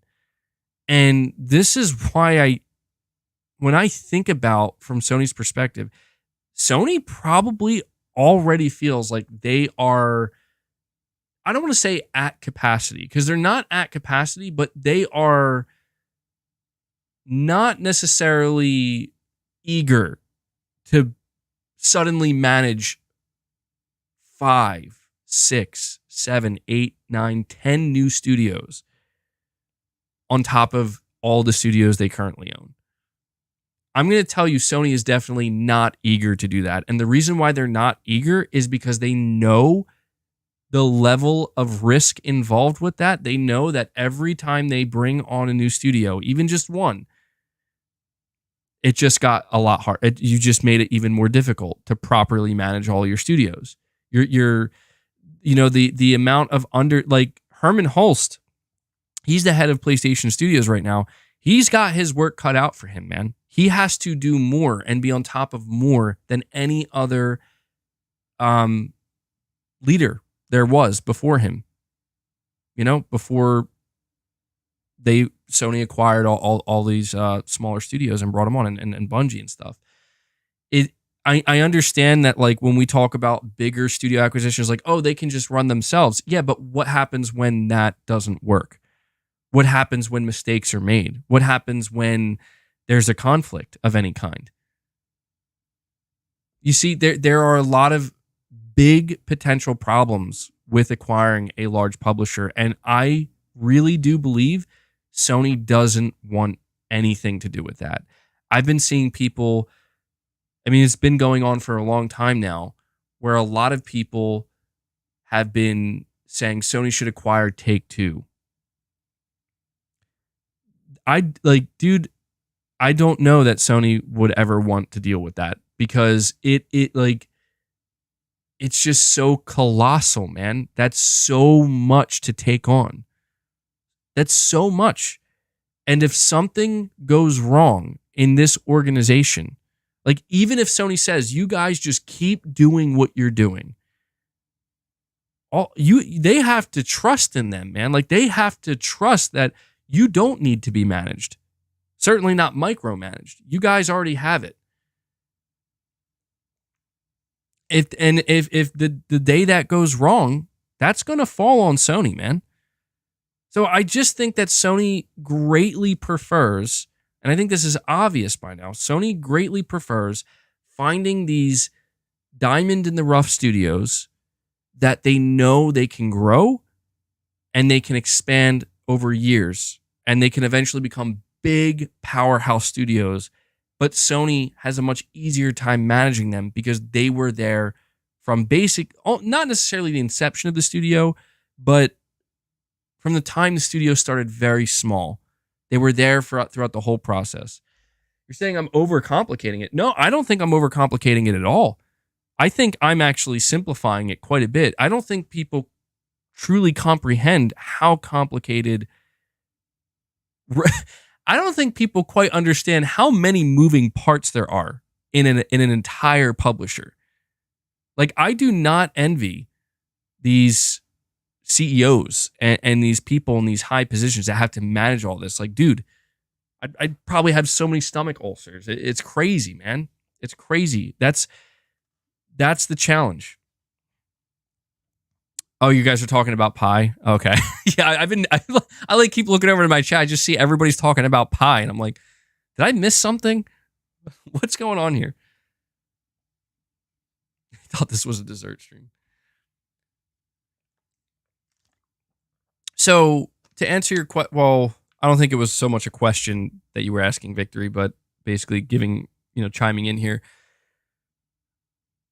I think part of Sony's strategic prioritization and strategic investment is that I think you're more likely to see Sony announce they've made a major investment into Capcom than announcing they've acquired Capcom. And that is important because keep in mind when these companies like Sony make these bigger investments into these other publishers, it's like, it might not be, it depends on how big the investment is, but it is ownership to a certain extent. Like Sony does have a little bit of ownership and a stake in From Software and in Epic Games. And I think that you might see a situation where if Sony becomes kind of nervous of like, these guys might be, we don't want to risk losing these guys. You could see Sony make a massive investment, basically. Not own them entirely, but a very big investment that essentially might prevent them from being sold or something like that. I don't know. I don't know if that's necessarily how it works, but I just do not think Sony's going to buy a publisher. Now that I've said that, though, now that I've taken that stance and said, yeah, Sony's not going to buy a publisher, they're probably going to announce they bought a publisher tomorrow. It's usually how it goes. Jerome Montgomery is saying, wait, if the Xbox version runs at 4K 60 and the last gen Sony console doesn't, diehard Call of Duty players on PlayStation will like that. Maybe a few more Xboxes sold. Well, that's the thing, man. I don't think we're going to see something like that. That would be bizarre to me. It would be very strange if this next gen version of Call of Duty comes out and it doesn't run at 4K 60 on the PS5. That would be weird. Because I'll tell you right now, Call of Duty's formula is not going to change anytime soon. And there's no reason it shouldn't do at least 4K 60. Maybe it won't be native 4K, but good enough, right? Like Call of Duty already looks really good. So I guess it just is a matter of how much better the next gen Xbox version that year will look. But I agree with you, man. Like I do think that will, well, if I'm, you're saying diehard Call of Duty players on PlayStation will like that. I don't know if I agree with that. I don't know. I don't know if I'm fully, maybe I'm misreading it, but But yeah, we'll have to see what happens with Call of Duty, man, next generation. It'll definitely be fascinating to see the results when we get there. So I appreciate that, Jerome. Like Rusi, you're saying you should watch Jeff Grubb about Sony's investment. It explains a lot. Maybe you could give me some kind of, if possible, short summarization. I mean, I'm not going to watch him right now. I don't really watch Jeff Grubb, frankly. But if you're saying he has some good insight into this, I'd definitely be willing to listen. But I don't know, maybe you can like sum it up or something. You know, I love that you guys decided today. You guys got to be trolling me or something. I love how today I decided I'm going to change my diet and I'm going to be not even a diet. I'm going to change my lifestyle with food. I'm going to be healthier. And then I look in my chat and all you guys are talking about is pie and desserts. What is going on there? So that has to be some kind of message from I don't know, man. Some kind of message from the universe that's being conveyed right now. Blame Exley. Is it Exley? Aren't you a chef, I think, or something? Damn you, Exley. That's funny. Exley started it. Apple pie is healthy. Apples, hello. Damn. I'm not, I'm not much of a pie person myself in the sense that I don't like actively seek out pie. But when pie is there, I eat the pie. You know? I like how MBG thinks deep sometimes. Yeah, you never know, man. You tried spinach pie? Oh, man, that sounds not good. Actually says, I didn't start it. Crooked Vulture did. This is getting out of hand now, guys. Actually says, yes, a chef. I don't know, actually. It's hard for me to believe that you didn't start this. You are the chef here. It's all good. It's all good.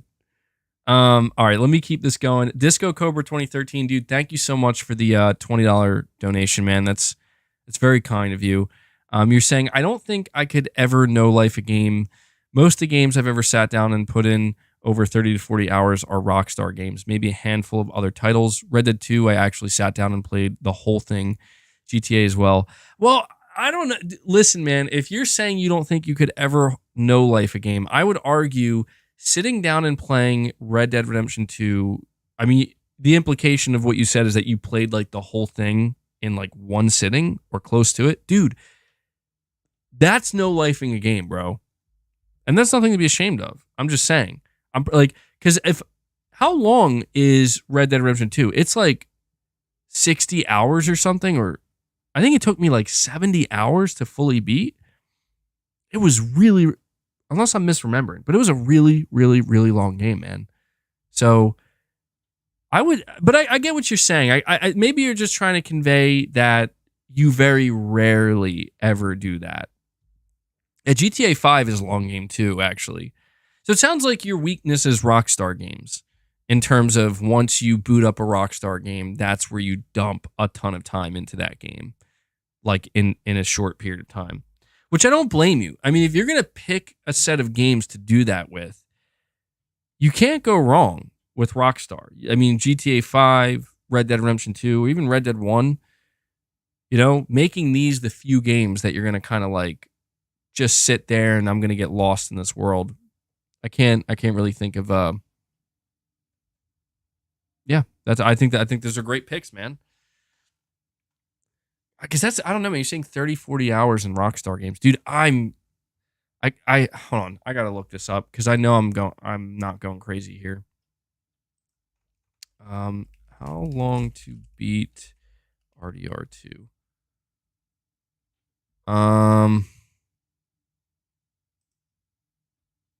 50 hours. Wow. That's just for the main story. I knew Red Dead was a long game, man. I hope they port Red Dead 2 because I think that game deserves to get ported, honestly.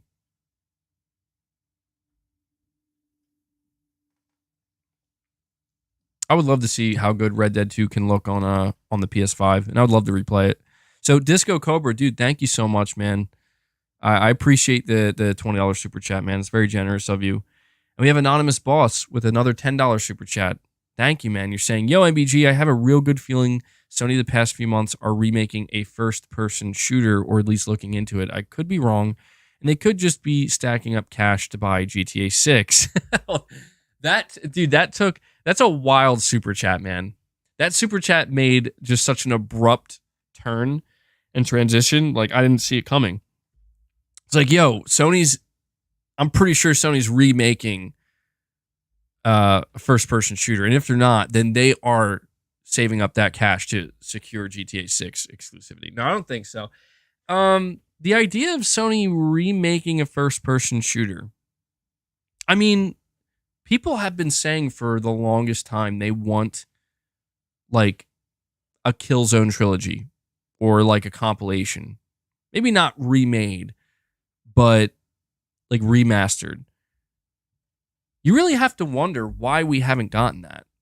I get, if I had to guess, it's probably because they feel like that would interfere with their live service efforts.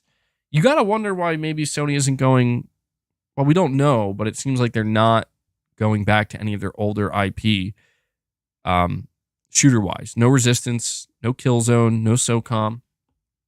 But I would love to see one of them return. But I'm also not opposed to new things as well, you know? So as much as I would love to see it, like Sony return to SOCOM, Resistance, something, Killzone, I'm also not upset that they're basically saying we're going to do new things instead. Maybe that's for the better, you know? It's hard to say. But you're saying stacking up cash to buy GTA 6.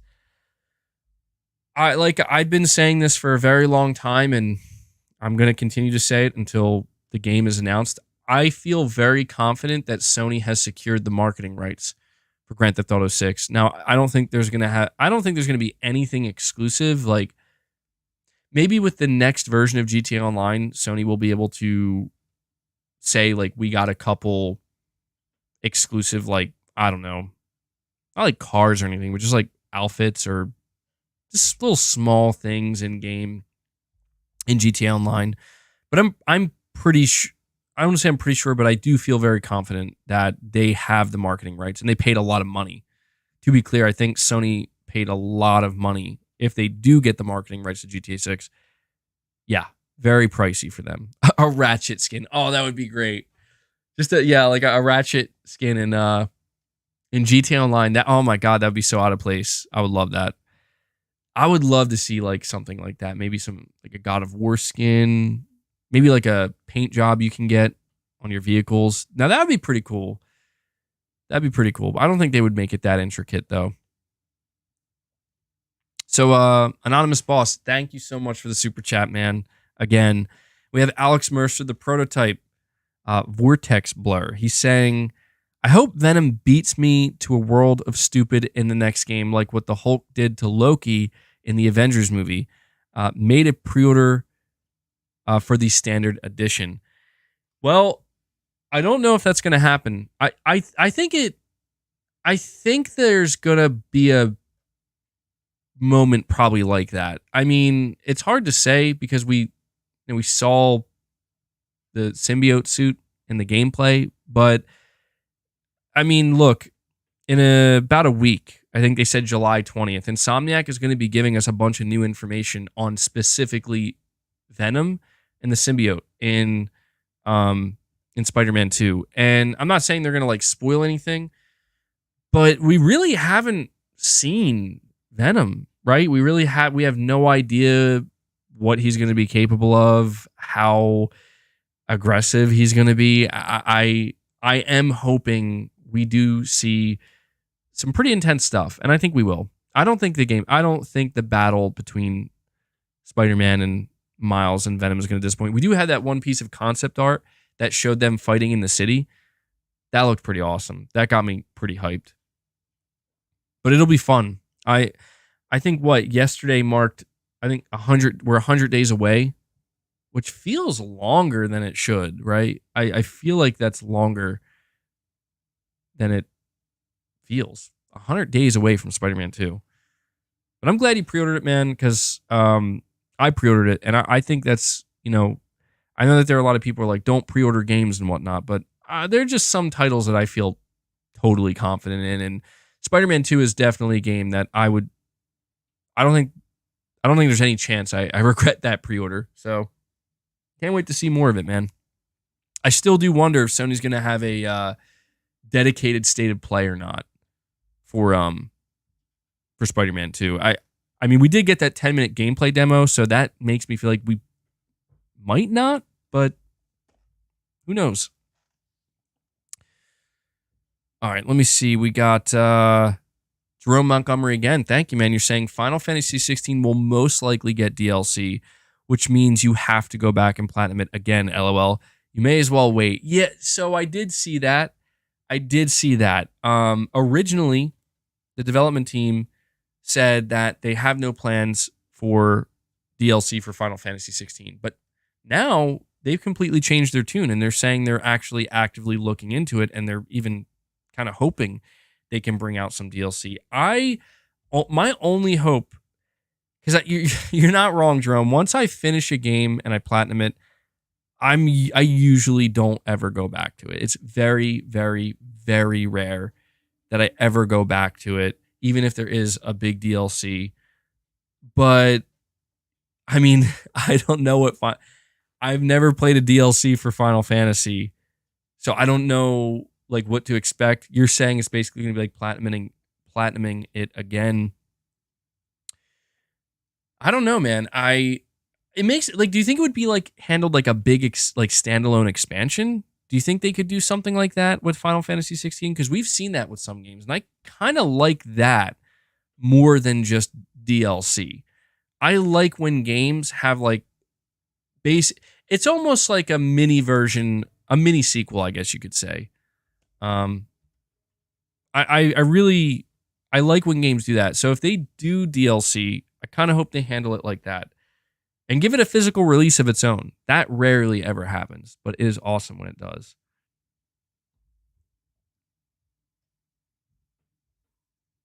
And I'm assuming when you say like you're gonna have to platinum it again, I'm assuming you just mean that there's gonna be so much in the game. I will tell you this though. If I purposely held off getting the platinum for Final Fantasy 16, it would guarantee I would go back and play the DLC. To whereas if I do get the platinum now, I don't know, I'm less likely. But yeah, some Final Fantasy 16 DLC, if they do it, I hope it comes sooner rather than later. Because the longer it takes for a DLC to release for a game, the less likely I am to actually play it. Jordan, you're saying, I think Sony values their legacy. Microsoft will happily abandon anything that made them what they are today. Sony's legacy is quality and impact. Microsoft's is money. Well, I do agree that Sony, at least some people working for Sony, they have to care. I mean, I don't say they have to, but it's obvious that they have some care for their legacy. If they didn't, they could have made many decisions at this point that would go against that. In comparison to Microsoft, yeah, I don't know, man. Microsoft, they have struggled, it seems. Microsoft has struggled to keep their legacy relevant and keep it growing. I mean, not to beat a dead horse here, but Halo to me really kind of highlights that and makes it clear that this Halo should still be an upper echelon franchise, and it's just not anymore. You know, Microsoft is going to be the owner of Call of Duty, seemingly, and they're going to own Call of Duty and Halo, and that's just crazy to me. You know, so I don't know it. In terms of Sony's legacy, though, I just hope that the day doesn't come where they completely forsake and abandon, their history. Because I feel like the further you get away from it, like the further we get away from the PS1, 2, and 3, and eventually we'll be saying that about the PS4 and in the long run, the PS5. I just hope that momentum continues because I don't know. I do still get this sense with PlayStation that somebody there, I don't know who it is, somebody there understands the expectation of their core fan base and they haven't tarnished it, and hopefully they won't. So I hear what you're saying, Jordan. Nathan Brooks, you're saying Sony should buy Ubisoft? I feel like I hear this all the time, and it's not going to happen, man. Ubisoft is not valued very high. Like, let me see. How much is...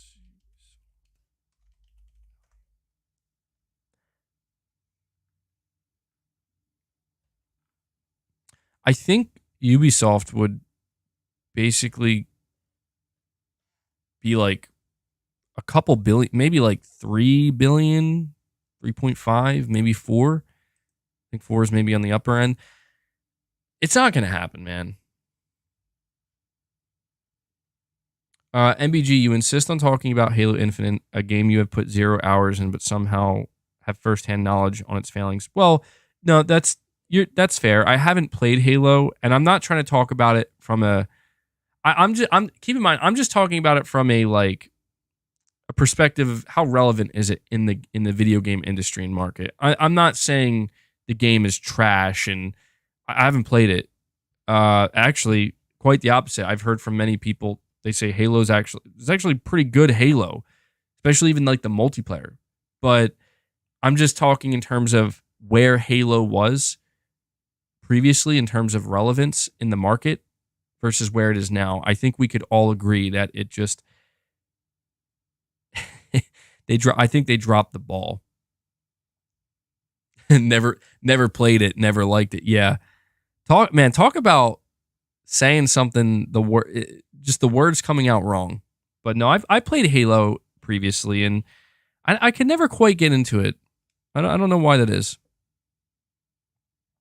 You're saying Ubisoft is about $5.1 billion. Well, I'm going to tell you right now, there's no chance Sony buys Ubisoft, because keep in mind what I said to you earlier.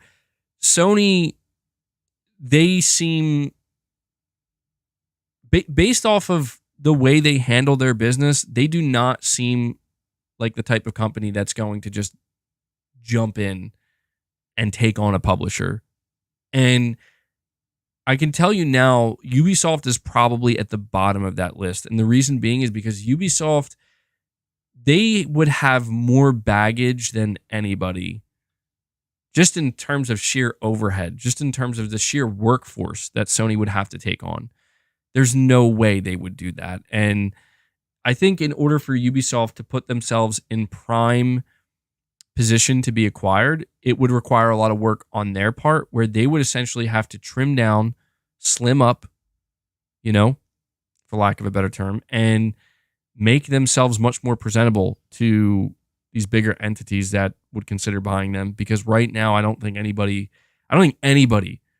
is going to come in and say how many, I forget the exact number of how many employees work at Ubisoft.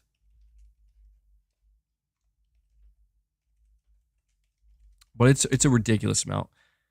Oh my God. That is even more than I could have imagined. 20,000. Maybe it's a little bit less now, but as of 2022, Ubisoft has 20,665 employees. Zero chance that, honestly, I don't think anybody is going to acquire Ubisoft. That right there is likely why they haven't been acquired yet, and why they're not going to get acquired, because that is absurd. I mean, I know you talk about their live service games and the IP that they have, but I'll tell you right now, Sony will take one look at that employee headcount. Nope, we're good. No chance. Because and that's the thing. I think a lot of times when people are talking about these acquisition prospects for Sony, or anybody else for that matter, but in this case Sony, I think people just tend to look at what Sony would get and not, you know, not the other things that they're also getting, the potential problems that they might be purchasing as well. And believe me, a company like Sony buying another publisher that has over 20,000 employees is very, very problematic for Sony. Like that is a nightmare. That is a logistics nightmare. That, dude, people would quit Sony.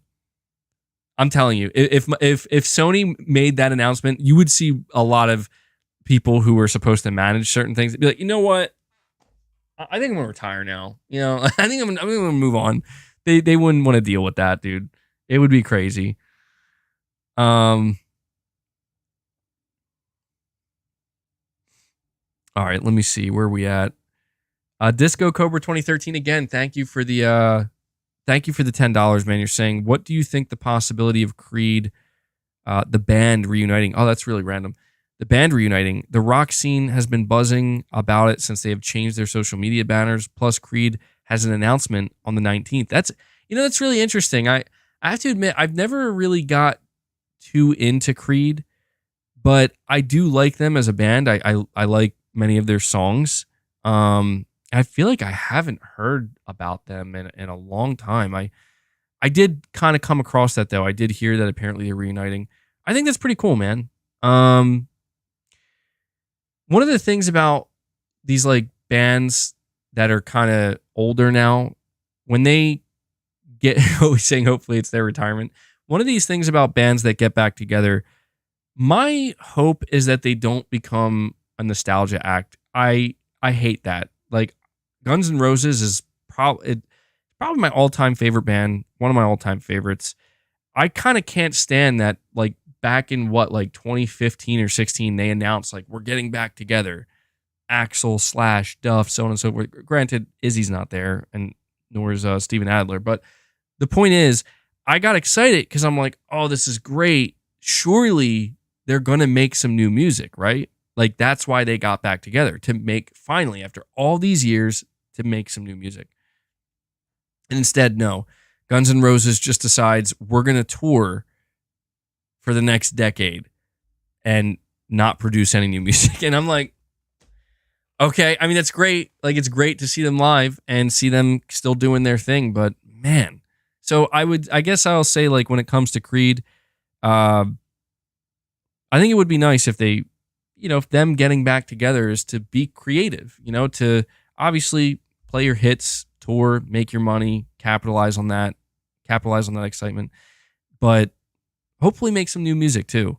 You're saying Axl Rose's voice is shot, man. Yeah, I know. It took me a long time to accept that Axl Rose, he's like, 60 years old now or something. He sounds like Mickey Mouse. It's been hard for me to accept that, man. Like but that's what age does to you. And I'm not going to go on this for too long, but I firmly believe that he should stop trying to sing at the same pitch as he did when, they recorded the songs. He should just use his baritone voice, really. I think it would be fine.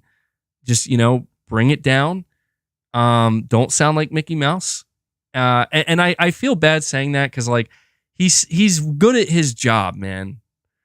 Did I see them at Glastonbury? I occasionally look up videos to watch of GNR. I could never do it on my channel because, unfortunately, they block stuff. I think that's stupid, but I've seen recent live performances, and I mean, I respect the fact that they're keeping the spirit alive, and I respect Axl Rose and the fact that he's still putting the work in, man. Like, I mean, his voice may be shot, but you could tell he's giving it his all, and I respect the hell out of that. But it's just hard to listen to a little bit, man. AI Axl's the future. Yeah. Also, no Izzy, no GNR. Yeah, Izzy, man. Izzy Stradlin, I respect that, man. You could tell he's legit. Izzy Stradlin, he was the kind of guy that he was in it for the music and the music alone. Like, he was in it for the art. Like, this was not about money. This was not about fame. This was about, we're going to make some music. I'm going to, we're going to express ourselves as people. And it is about the art. And once it got big, he legit was like, dude, I'm out, man. And he never came back. He never came back. Like, he was legitimately like, dude, I'm not trying to be part of a bigger thing here. So, and that's no disrespect to like Slash and Duff and Axl, anybody basically who plays the role of the rock star. I think that's great too. Like, everybody has to have their place, but there's no doubt Izzy Stradlin, he was the soul, I would say, of Guns N' Roses. And there are actually songs on the Use Your Illusion 1 and 2 albums that he wrote and he sang. And they were, dude, there's some of the like 14 Years, Dust and Bones. These are songs that are totally underrated. And it just makes me sad to think about all the great music we could have got if that band could have just stuck together, man. Yeah, his songwriting was incredible. Love that guy. But, I do got to respect the fact that once he left, he was out. You're saying Slash is the GNR GOAT. Yeah, dude. Slash is, Izzy Stradlin's the soul. Slash is I don't know what I would call Slash, because I would say Slash is the heart of the band, but I think that's Duff. I feel like I would have to say Slash is the backbone of the band. Really. Slash is a legend, dude. I love Slash. Axl is the spark of the band, I would say. Axl's the spark. I love Guns N' Roses, man. I just wish, I would be nervous if they made new music, but I wish they would. I really wish they would. So there's my MBG Slash and Dead by Daylight. That would be amazing. Saying Slash wrote better songs. Dude, Slash and Axl are really good songwriters too. I think Axl wrote Estranged. I think was it Slash who wrote Coma or Locomotive? These deep cuts that I don't know that many people know these songs, but incredible. Anyway, you got me. Disco Cobra, I apologize, man. You started talking about Creed. Somehow you got me talking about GNR, but yeah, man, I'll be interested to see what Creed does. Is rock dead? I need to know, is rock and roll actually dead? I can't tell. I really can't tell. I hope it's not. But if it is, I guess I wouldn't really know. I'm asking. Saying most music is. That's the thing, is I don't know. I find myself when I'm listening to music, when I'm listening to music, I do listen to new music. Like, for example, I have like a playlist where I'm listening to like the latest Slipknot album. I'm listening to the newest Metallica album, the newest Lamb of God album, Sleep Token. I tried, dude. Okay, really quick. I know we're talking about. Exley says that's absurd. All right, the new Avenged Sevenfold album. Not sure how many Avenged Sevenfold fans we have here. How are we feeling about that? Because I'll tell you, I tried to like it, dude. And there are a couple of songs on it that I do like. But man, I don't dislike it. I don't dislike the new Avenged Sevenfold album. I just find that I have no desire to go listen to it. Which is weird.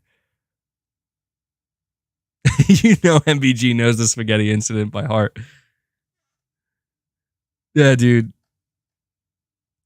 Music Boomer Gamer. I listen to a lot of 60s, 70s, 80s, 90s rock and some early aughts. I don't listen to a whole lot of modern stuff. And even a lot of the bands that I'm listening to that have released new music, they're like older bands. Worst covers album ever. I saw somebody saying that the new Metallica is a joke. I don't think so. The new Metallica album, it feels like comfort food. in a way where it's like they're not like the new Metallica album isn't. I don't think it's like mind blowing or like oh my god, but it's like yeah, this is good. This is like some of these songs are really good. But you can tell that like Metallica. I mean, they're older now. Like you can tell they've kind of gotten in that groove of like they know what people want from them or their audience, and they're gonna just deliver that, and that's fine. You know, have I ever heard of the band called Failure? No, I never did actually. Never heard of them. 72. You're saying 72 Seasons is fire. It is good, man. Like I've been listening to it quite a bit. You know what I've been doing a lot lately, actually, is I actually listen to YouTube music because I'm a premium member. When I have like my playlists, and sometimes I get tired of listening to them because I feel like I listen to a lot of music, man. Like I listen to the same stuff over and over. So I'll just like I'll like do like a shuffle radio where they'll just throw in songs that I don't have on my playlist, and I'm like always kind of hoping I discover new stuff. And I hate myself sometimes because I do discover new stuff and I'm like, dude, this song is fucking awesome. And then I totally forget to add it to my playlist and I'm like, what song was that? Wait till the AI music gets great. Interesting stuff happening with AI and music. I've come across some of the weirdest stuff, but one of the things that I've actually looked up myself actively a couple times, just out of sheer curiosity, because I came across something, are like the Seattle grunge bands, right? Like Soundgarden, Alice in Chains, mainly those two, where it's like this is what it would sound like if Lane Staley sung, you know, like Black Days or like Fell on Black Days by Soundgarden or something like that. And it's actually crazy. Some of it's real bad, but when you get some good stuff, man, you get some good stuff. It is freaky, dude. It is freaky. Especially when the artist has passed away, man. Or like Sabaton. I've heard of them and I've heard a couple of their songs. I can't get into it. You know what band is pretty big right now? Or I don't know if they're big, but I've been hearing about them a lot, and it's no offense to them and no offense to anybody who likes them. And every time I try to listen to them, I'm like, I can't do this. I genuinely feel weird because I'm like, I don't know how people enjoy this. And I like find it kind of fascinating. It's this band called Lorna Shore. I think I'm saying their name correctly. And I think they're like a death metal, if I'm not mistaken. And it's not that they're like doing anything. I don't think they're doing anything like new per se, but I've just come across them and I've listened to their like some of their songs, and I'm like, there is a threshold for me where things get too heavy and it goes too much in an extreme direction where it's like I can't like I feel nothing for what I'm hearing. Like it sounds not good to me.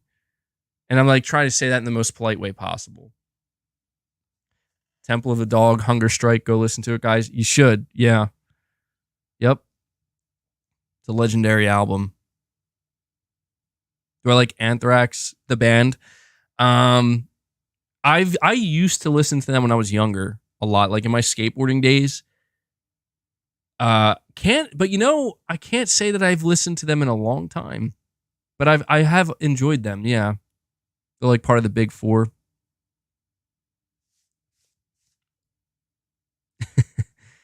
I like talking music, man. I'm pretty into music. I'm not super passionate about it in the most intense sense, you know, like, but music is pretty important. I think I'm more passionate about music than I think I realize. Remember Stone Temple Pilots? Oh yeah, dude. STP Legends. Absolutely. Dude, I listen to STP all the time. They're one of my favorite bands that I don't acknowledge as my favorite band. You guys know what I'm talking about? Like you have those artists that you're always listening to, but you never really they're not like the first one you bring up when you talk about your favorite bands. That's Stone Temple Pilots for me. And rip Scott Weiland, man. If you like math rock, you should listen to Covet. Dude, math rock, I don't hate math. I'm bad at math. So you can imagine that math rock doesn't go well with me. I'm just like, I can't, what?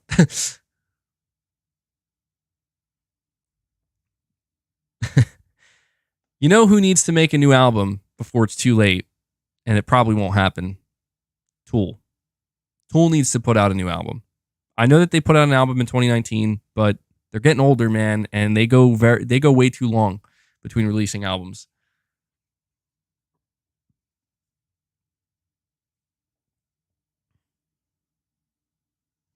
Let me see. I'm actually gonna let me pull up some of my music here. I've been listening to Gojira more lately. I'm afraid I'm gonna accidentally play a song and get this demonetized. You know what I still listen to? I've been listening to some Machine Head lately. I see Bleed from Meshuggah showing up here. Love that song. Anytime I need an extra boost in my workout, like when I'm exercising and I start to feel like I'm losing my energy here, like I need a little boost, I just turn on Bleed by Meshuggah. And it just almost immediately just gets me, all right, let's go. Like the adrenaline's going again. Got some Led Zeppelin here, Stone Temple Pilots, Avenged Sevenfold. There's this song, I don't know this band, but I came across this song, and I'm like, this is an amazing song. It's this band called Highly Suspect. I don't know this band. I don't even know that I've ever heard them before, but I came across this one song called My Name is Human, and I was really digging it. Living Color, Cult of Personality, classic track. Hell yeah. Hell yeah. Mastodon. I used to listen to Mastodon. There's this one song I love by them called Curl of the Burl.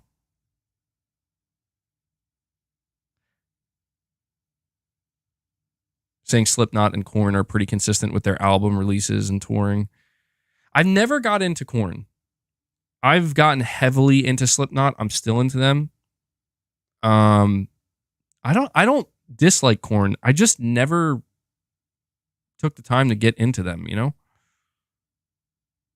You're saying Highly Suspect used to be fire. They're terrible now. Are they? Yeah, that song, My Name is Human, I don't know if that's new or not.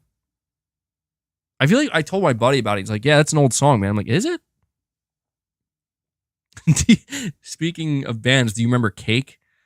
Yeah, dude. They were an interesting band.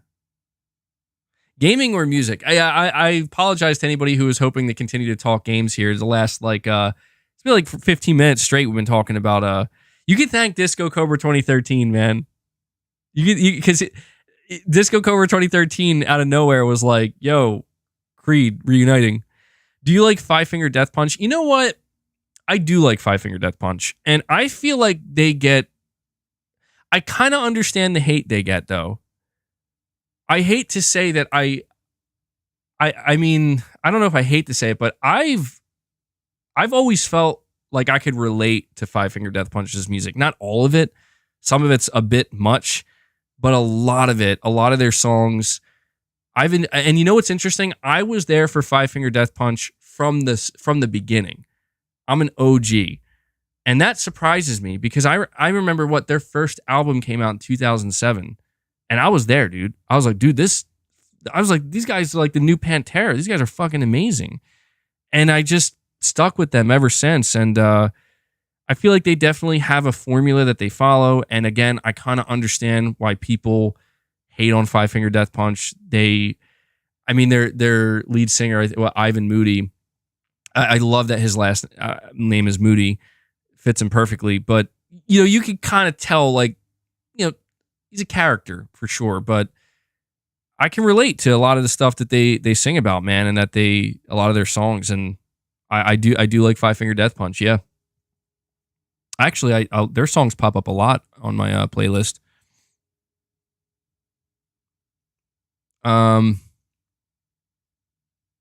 A lot of huge 2000s rock bands pretty much hated all of them. Rock became joyless and they lost me. Yeah, I don't know what happened to rock music, man. I feel like, I don't know, man. Mudvayne, yes. Chimera, oh man. Oh man. You know where it's at, bro. You know, the thing about Chimera that most people probably don't know the band Chimera. Oh man, I have such an interesting memory with that band. If anybody knows this band, you'll totally understand what I'm saying right now. I was late to Chimera. So Chimera is a metal band and they disbanded in 2015.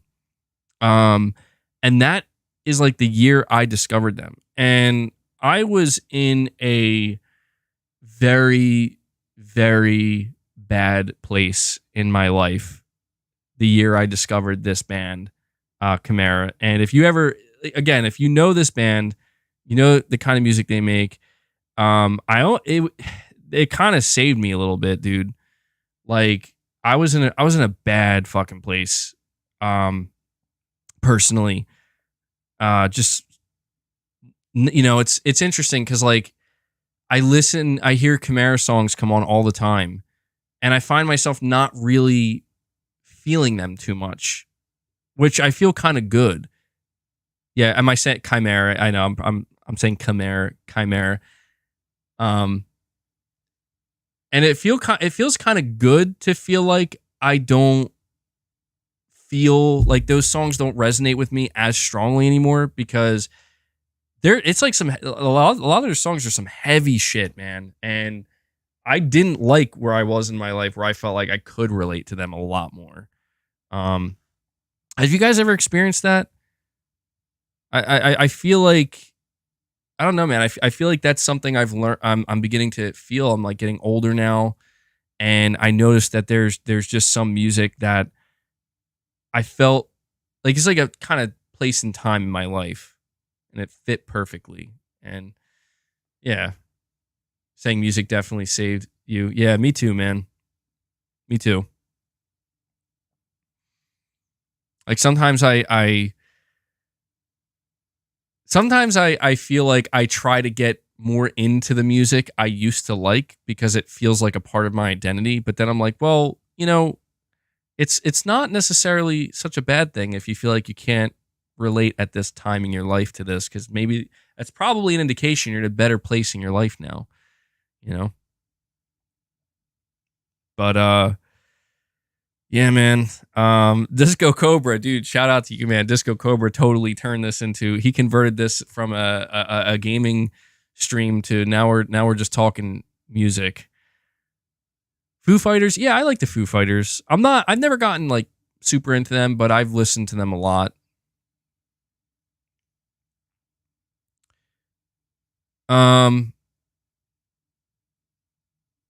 All right, I probably should move on now though, because I do still have a couple of super chats, and I don't want to continue to neglect them.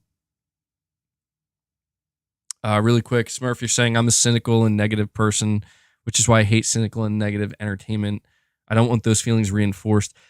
I totally relate to what you're saying, man. Especially the past couple of years, I've noticed that I am that type of person too. You know, I feel like every person kind of has something that's in their nature.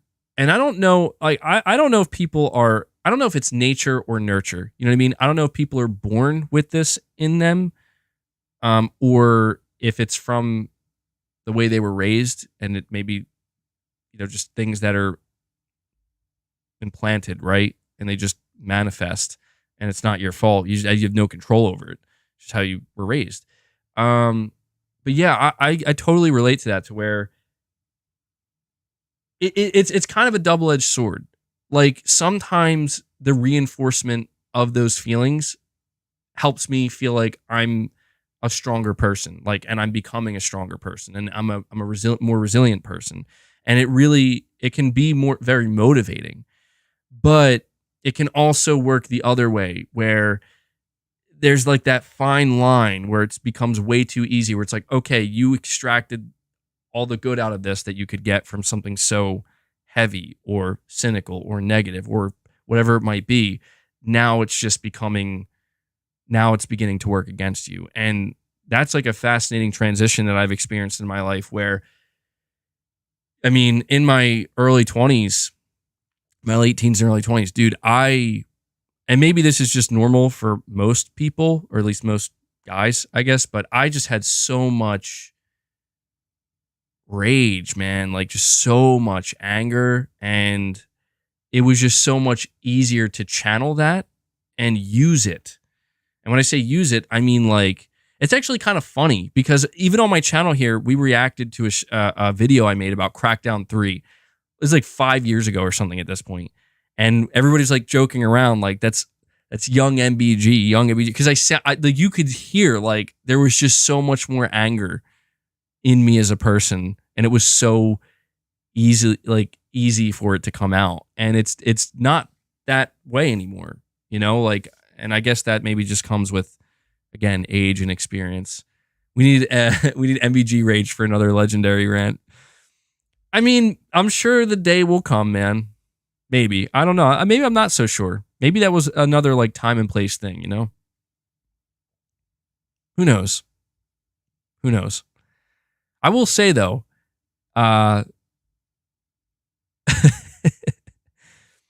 it was nice.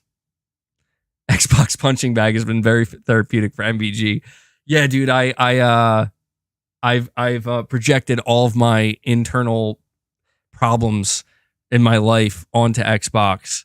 And so that, you know, anytime I'm ranting about Xbox, I'm not actually ranting about Xbox. I'm ranting about other things in my life. I just replaced the words and yeah, dude, that's funny. That's so funny. Chat calling you a Zoomer. Wait, what the fuck is a Zoomer, man? I feel like I've heard that before. Zoomer definition. What is a Zoomer? A member of Generation Z born in the late 1990s or the early 21st century.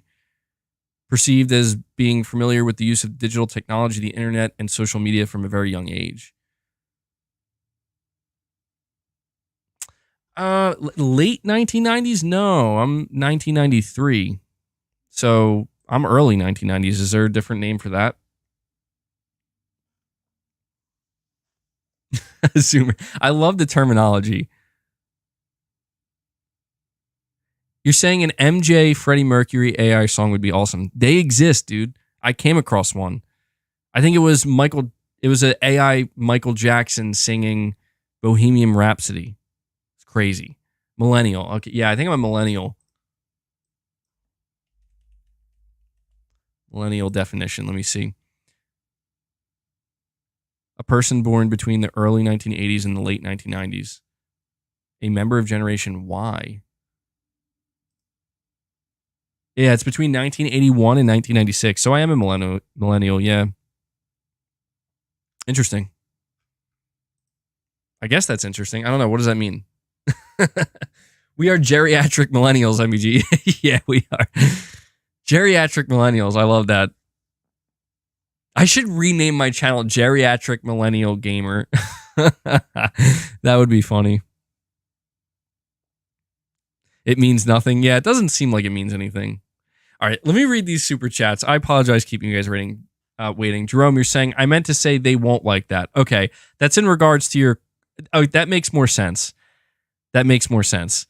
Okay, so I'm glad you clarified, Jerome, because you made it sound like diehard Call of Duty players would like getting a lesser version of the game. But, all right, thank you for the clarification.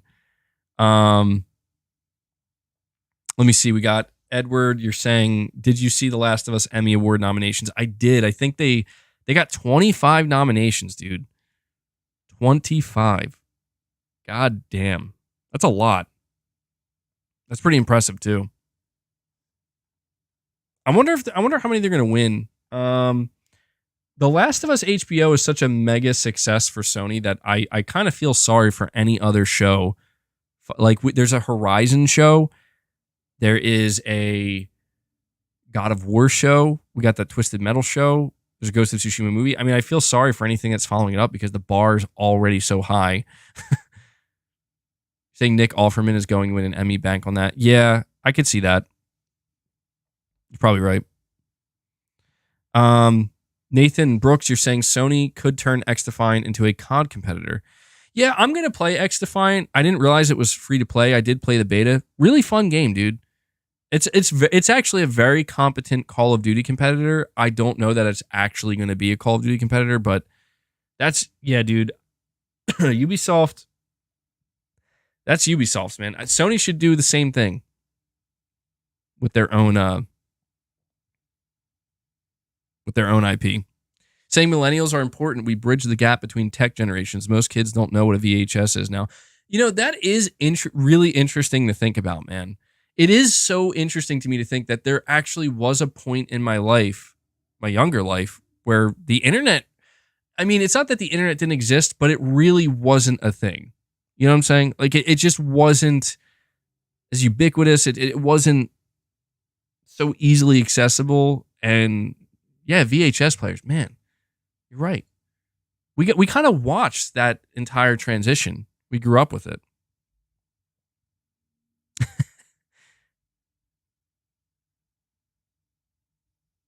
Good stuff, man. Yeah, I remember my dad. He used to.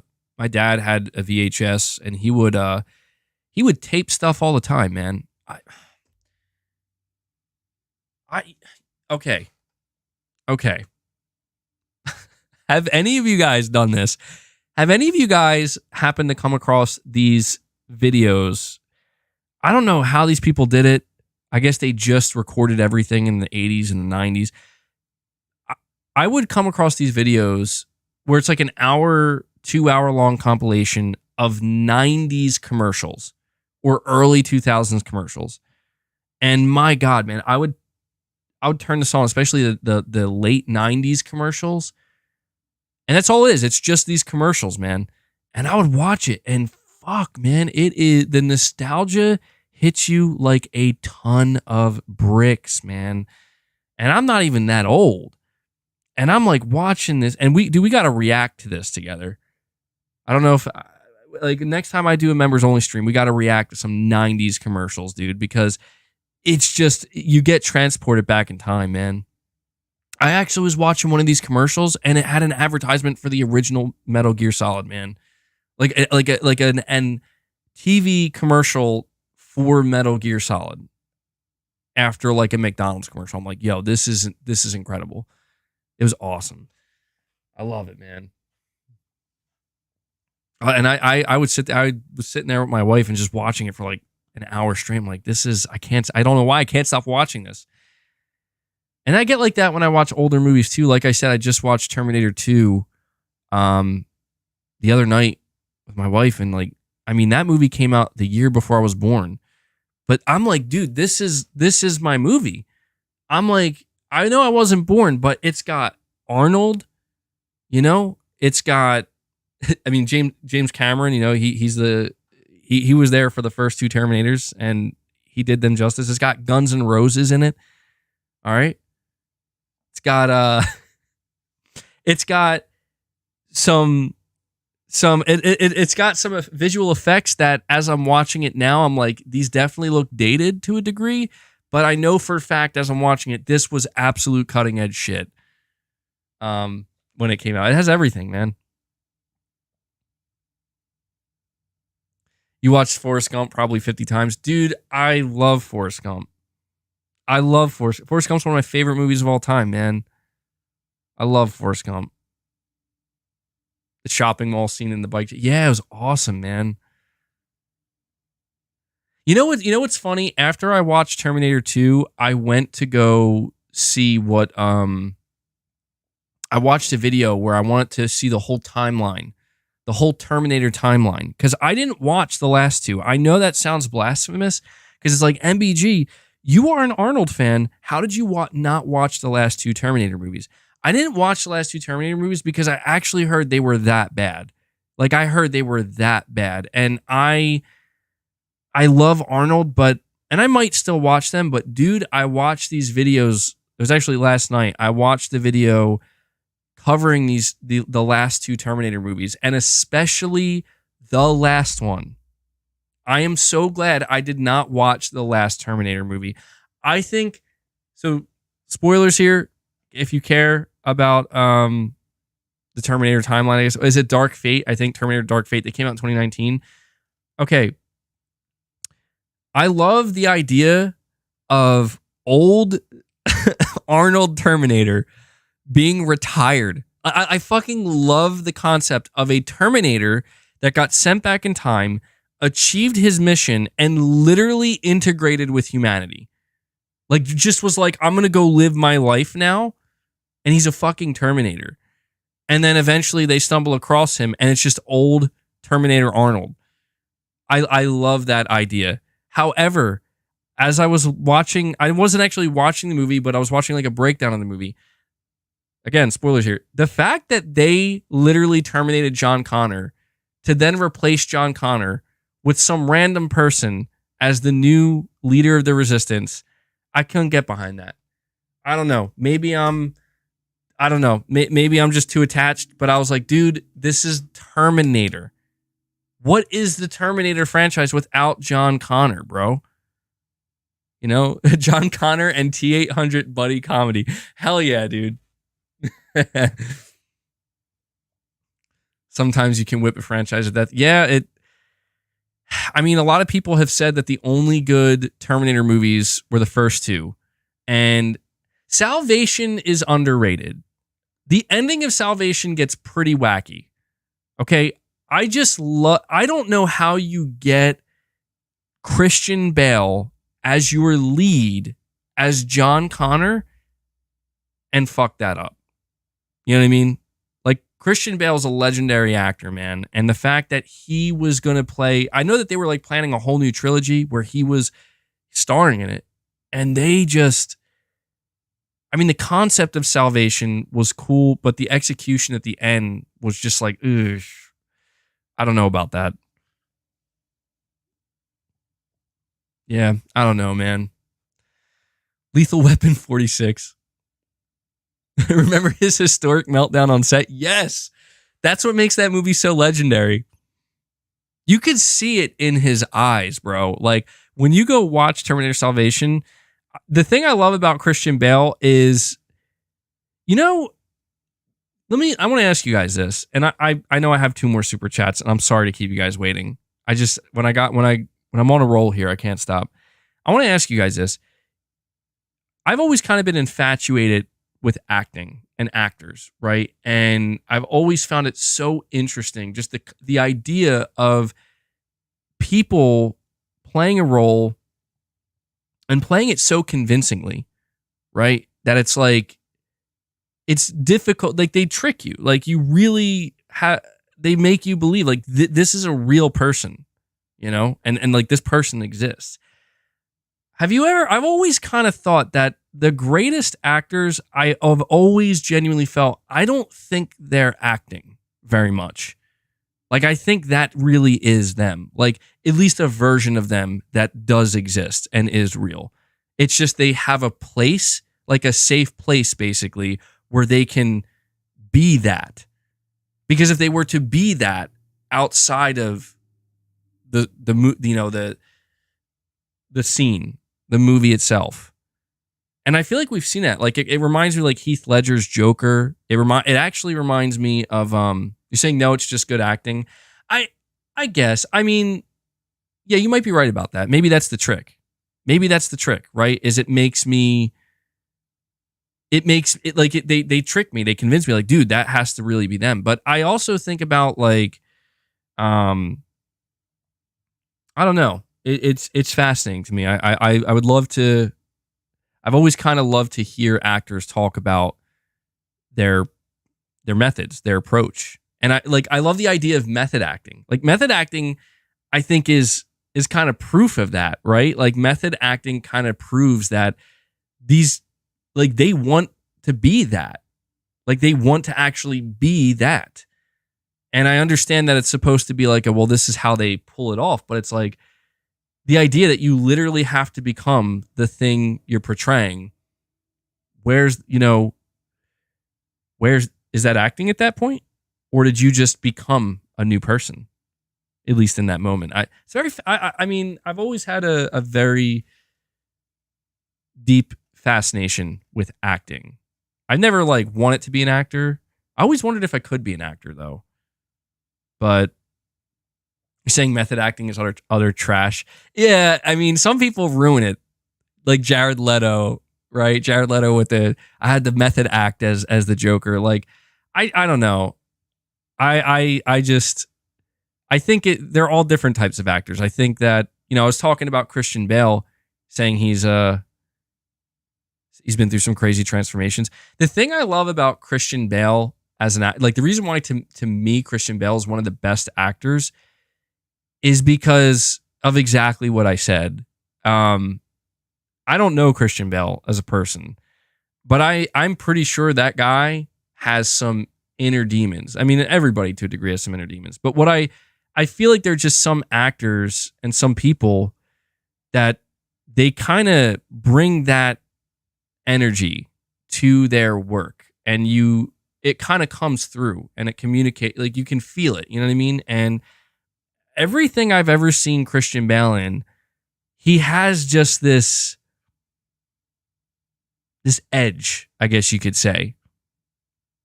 And you like, it doesn't matter what character he's playing.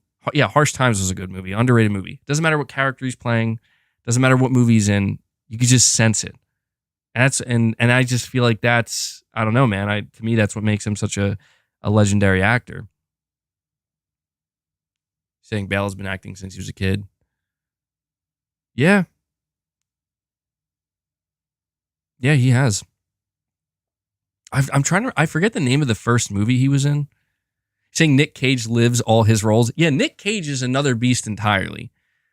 Nick Cage is interesting because to me, he is like he is the person that wants to truly see how far he can go in the realm of acting. Like, he almost comes off to me, like, I don't think Nick Cage is actually a crazy person. Like, I'm pretty sure he's a, like, pretty well put, I would assume, I don't know, maybe he is crazy, but it almost seems like maybe deep down he is a little crazy. But again, the stage, the movies, Hollywood, all these movies, all these roles, it's a safe place for him to just embrace all of these different insane versions of himself. That's why I think Nick Cage is interesting as an actor, because he kind of has become that type of actor where it's like he could literally just play himself and people are like, yeah, like I'm literally watching this just because it's Nick Cage. Doesn't matter what role he's playing, because I know I'm going to see Nick Cage. So interesting stuff, man. Interesting stuff. All right. Cobb Sanity. I'm sorry to keep you with. Actually, I think this is actually relevant to what we were just talking about. You're saying MBG actors are now going on strike at midnight. Is it going to mess up the gaming industry? I think so. Is this true? Let me see what's going on here. Actors strike 2023. Let me see. Okay, this is posted 2 hours ago. Hollywood actors to strike at midnight. Join writers on picket lines. Hollywood actors will go on strike at midnight after talks with studios broke down, joining film and television writers who have been on picket lines since May, deepening the disruption of scores of shows and movies. Hollywood studios now face their first dual work stoppage in 63 years, forcing them to halt many productions across the United States and abroad. The twin strikes will add to the economic damage from the writers' walkout, delivering another blow to an industry struggling with changes to its business. That's interesting. I had no idea. I knew about the writer's strike. I did not know that actors were actually joining them at midnight tonight. Yeah, this is a very interesting tug of war. And, you're talking about games. Will games be affected? Right now, I get the sense that they're not really going to be affected. And it's hard to say if maybe like writers in gaming or actors in gaming or voice actors in gaming, maybe they'll make a decision where they're going to actually try to, join hands in this. I wouldn't be shocked if that happens, but I don't know, man. I also wouldn't be surprised if gaming just kind of stays out of this, because I'm not too familiar with the writer's strike or, anything that's going on with it, but I feel like I have a basic understanding that they just feel like they should be paid more money for what they do. And that's what this is all about. And it's weird because like I saw, what was it? Disney CEO, Bob Iger, I think his name is, he recently commented, and actually just passingly came across this, where he thinks that, I think he basically said that he thinks the writers are being unrealistic with what they're asking, and they're basically just hurting everything. I think this is fucking insanity. Like, look, I know that these writers probably get paid good, but I think it's kind of insane that corporations can just rake in literal billions of dollars. Like, it's, just raking it in. And it's all and it's all about just like it's never enough. And I get it. Like, I guess I'm just saying it is understandable. I honestly, I think I know this becomes like political, but I kind of do side with the writers and the people who are like, it's just so fucking weird, man, because it's like, I don't want to speak out of turn. I'm assuming, and correct me if I'm wrong, please. I'm assuming that the writers of these big movies and shows get paid pretty good, right? Like, I'm assuming they make pretty damn good money. And it kind of it's like this weird scenario where, okay, they get paid pretty good, but they feel like it's not enough. Well, let me see. MBG writers used to get $20K for a show rerun. Now with streaming, they get $20. That's part of the problem. Oh, okay. Yeah, I might be speaking out of ignorance here. Again, well, that just goes to show, like, I've been under the assumption this entire time that they're making good money. Surely they have to, right? Like, they're the backbone. They're writing these shows and these scripts, and to me, that's probably like the hardest thing, and that takes a lot of talent and dedication. So I don't know. Here's what I do know. The only thing I do know is that the biggest corporations in the world that rely on these people, that rely on the writers, right? It all starts with them. These corporations that just, I mean, at what point does it become exploitation, right? Where it's like, I don't blame anybody who is looking at these corporations raking in billions of dollars, constantly growing, never stopping. It's never enough. They always need as much profit as they can possibly get. I don't blame anybody for watching that happen over and over and over and over, and them basically being told that, and you're just kind of going to stay where you are. You know what I mean? And you're like, and basically beginning to get the feeling that you're just serving to bloat this corporation. That's your only purpose. That is what you are being used for. And I get it. Like, I get that. Well, if a writer's making a good living, 150K, 200K, so I don't know if that's what writers are making or not. You might think, well, are they being greedy for asking for more? Well, I don't know, man. Like, that's the problem, is it just comes down to, when is enough enough? And it just seems to me that right now, a lot of people are in agreement that it's skewing too far in one direction, and that direction is in favor of the corporation. That is in favor of the big businesses, these entities that it's like, what the fuck? You know what I mean? And it's kind of interesting because we have these conversations on here. We're talking about the gaming industry. We talk about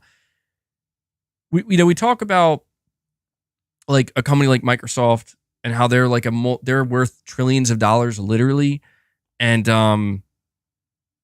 it's weird, it's weird that it just seems like there are upper limits that we reach where I don't even know that people who are in charge of these corporations are trying to be greedy. I guess all I'm trying to say is that it just seems to me like that's the name of the game, dude. You don't have to try to be greedy when you're entering the business world, because that is what the business world is founded upon. And so the reason why I can't argue, I would side with the writers here and the actors, because it's like, fuck these companies, dude. Like, fuck them. And fuck all the money that they're, where it's just never enough. It's never fucking enough, man. You know, go get yours. Go fucking get yours. I'm not going to be against that, because it's just crazy to be against that. It would be like the equivalent of, I don't know, basically, so if Sony's developers basically were coming out and be like, we're not fucking getting paid enough for the amount of effort and work and hours we have to put into these games. Like, it's fucking crazy. And I'm seeing that Sony's like posting like billions of dollars in profit or whatever. Maybe not billions, but just an absurd amount of money.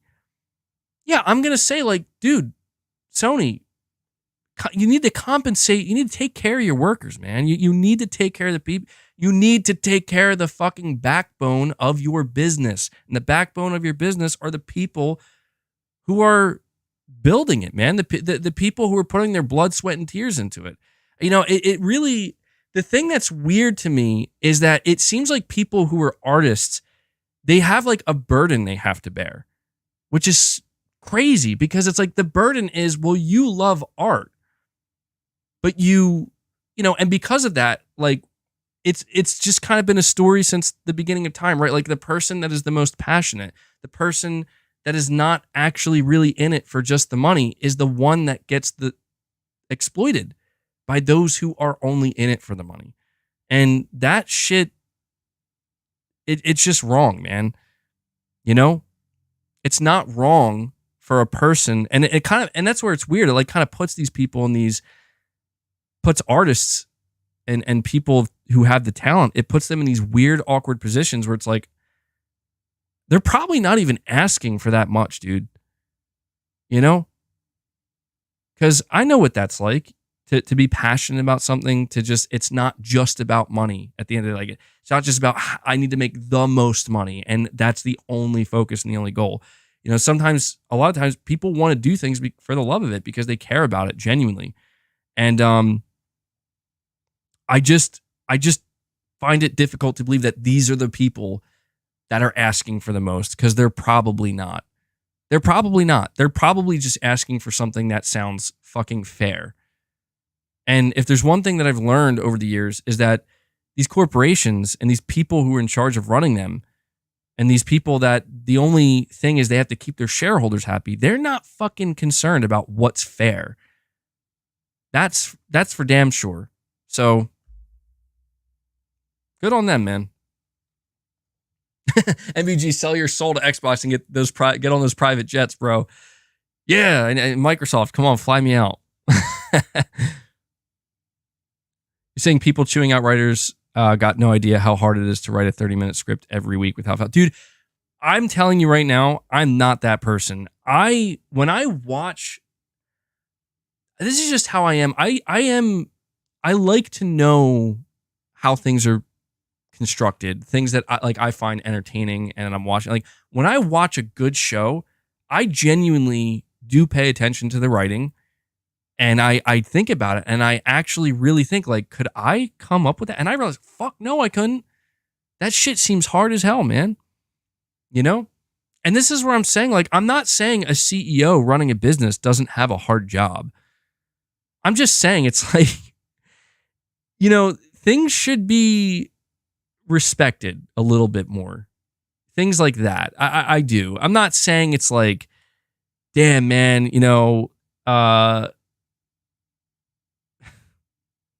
it's tough, man. It's funny how when we have these conversations, we are basically just highlighting human nature, and how a lot of people tend to, they tend to just completely overlook. They lack empathy and sympathy. And I think that that's what it comes down to. I think that if more people could have more, mainly empathy, to be able to put yourself in somebody else's shoes. And I know that may sound silly, but it's like, really think about it. Like you said, like, you know, when you see writers, they're basically saying like, we feel like we deserve more than what we get because what we do is very hard and we put everything into it. And it's really not easy at all. Like when I take a second to actually think about the difficulty of that, you know, you have a job, you have deadlines, you have an obligation, and you have to be fucking creative and you can't stop. Yeah, that sounds pretty fucking hard to me. I could see myself not being able to do that at all. So, you know, I'm not saying that it means that they should be praised like, oh, you know, they deserve everything. No, but it's like if basically they're asking their their overlords, I guess, you know, for just a little bit more compensation. When you know they're breaking records and they're fucking, you know, their growth is off the charts. I really don't see anything wrong with that, man. You know, but I don't know. It's difficult for me to yeah, I see that too. A lot of people saying like, well, they signed the contracts and whatnot, and that's their choice. I get that. And I guess that's, you know, that's where I just feel like sometimes things like this are necessary where we're not, come on, man. Like we can't be ignorant to the fact that if these, when the people up top feel like they have a stronghold and they can get away with it, that's the key thing. If they feel like they can get away with it, they will get away with it. It is literally up to the people. And this is actually relevant to gaming as well. We've seen it happen over and over again in video games where they try to see if they can get away with it. And they got to kind of see like, how are people, like, are we going to get caught on this? And like when they do, a lot of times, yeah, they got to walk it back. Got to keep them in line, man. Give them an inch, they'll take a mile. I know that's pretty cynical, but I think those are words of wisdom and something to keep in mind that like, if you give them an inch, they'll probably take a mile. Just assume they're going to try to take a mile.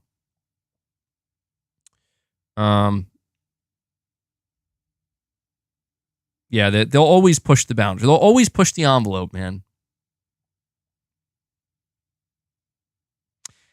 Space Gambler Jr. says you can have communist aspects in a capitalistic society. You know what the funny thing about communism is?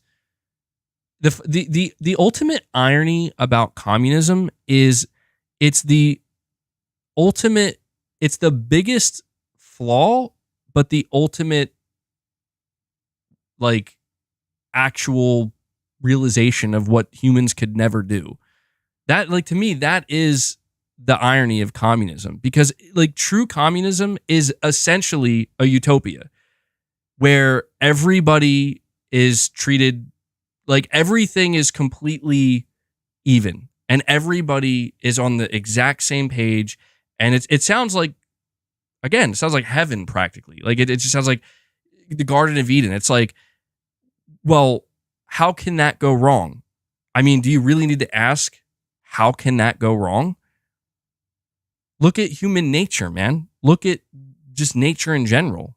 Things literally in this world cannot work that way. All it ever takes is one bad apple, man.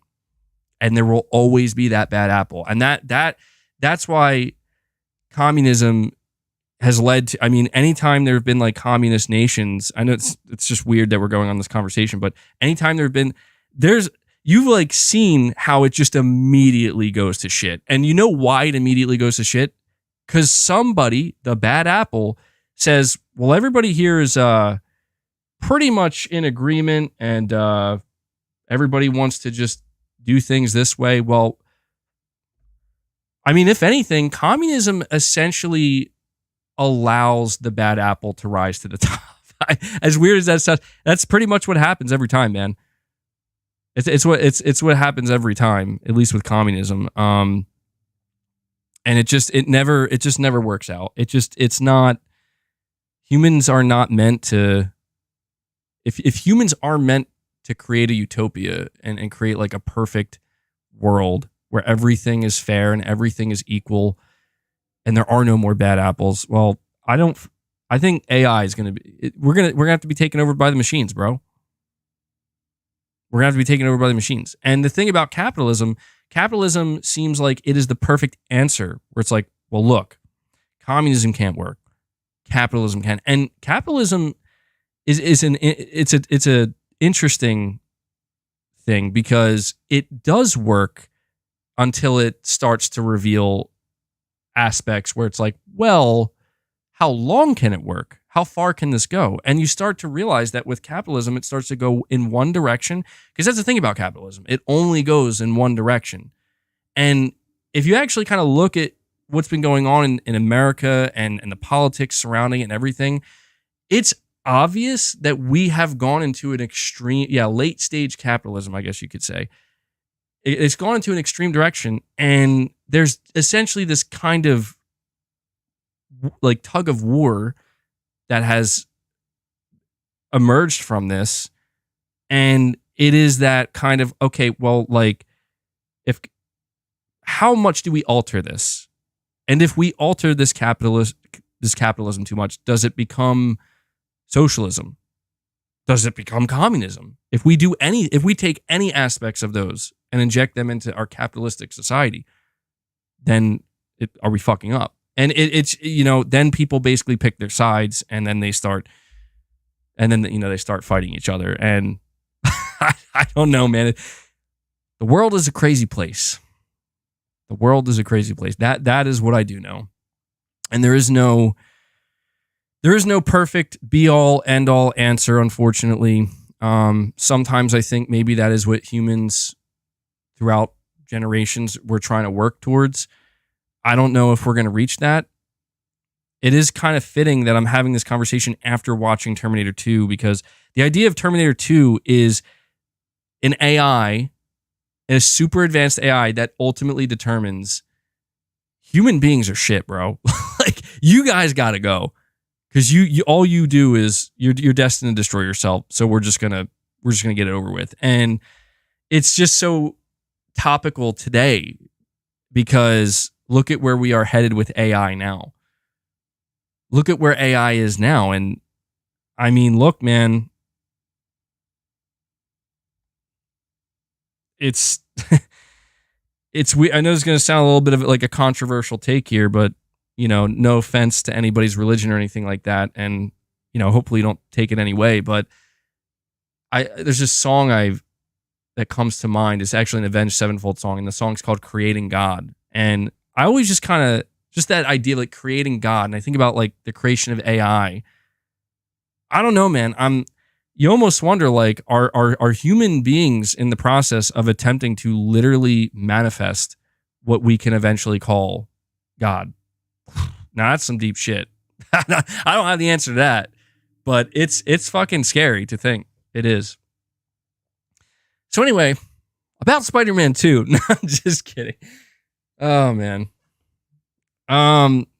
Supremacy 101. I'm sorry to keep you guys waiting, man. I really do apologize. Supremacy 101, you're saying, which publisher do you think is the next to be purchased?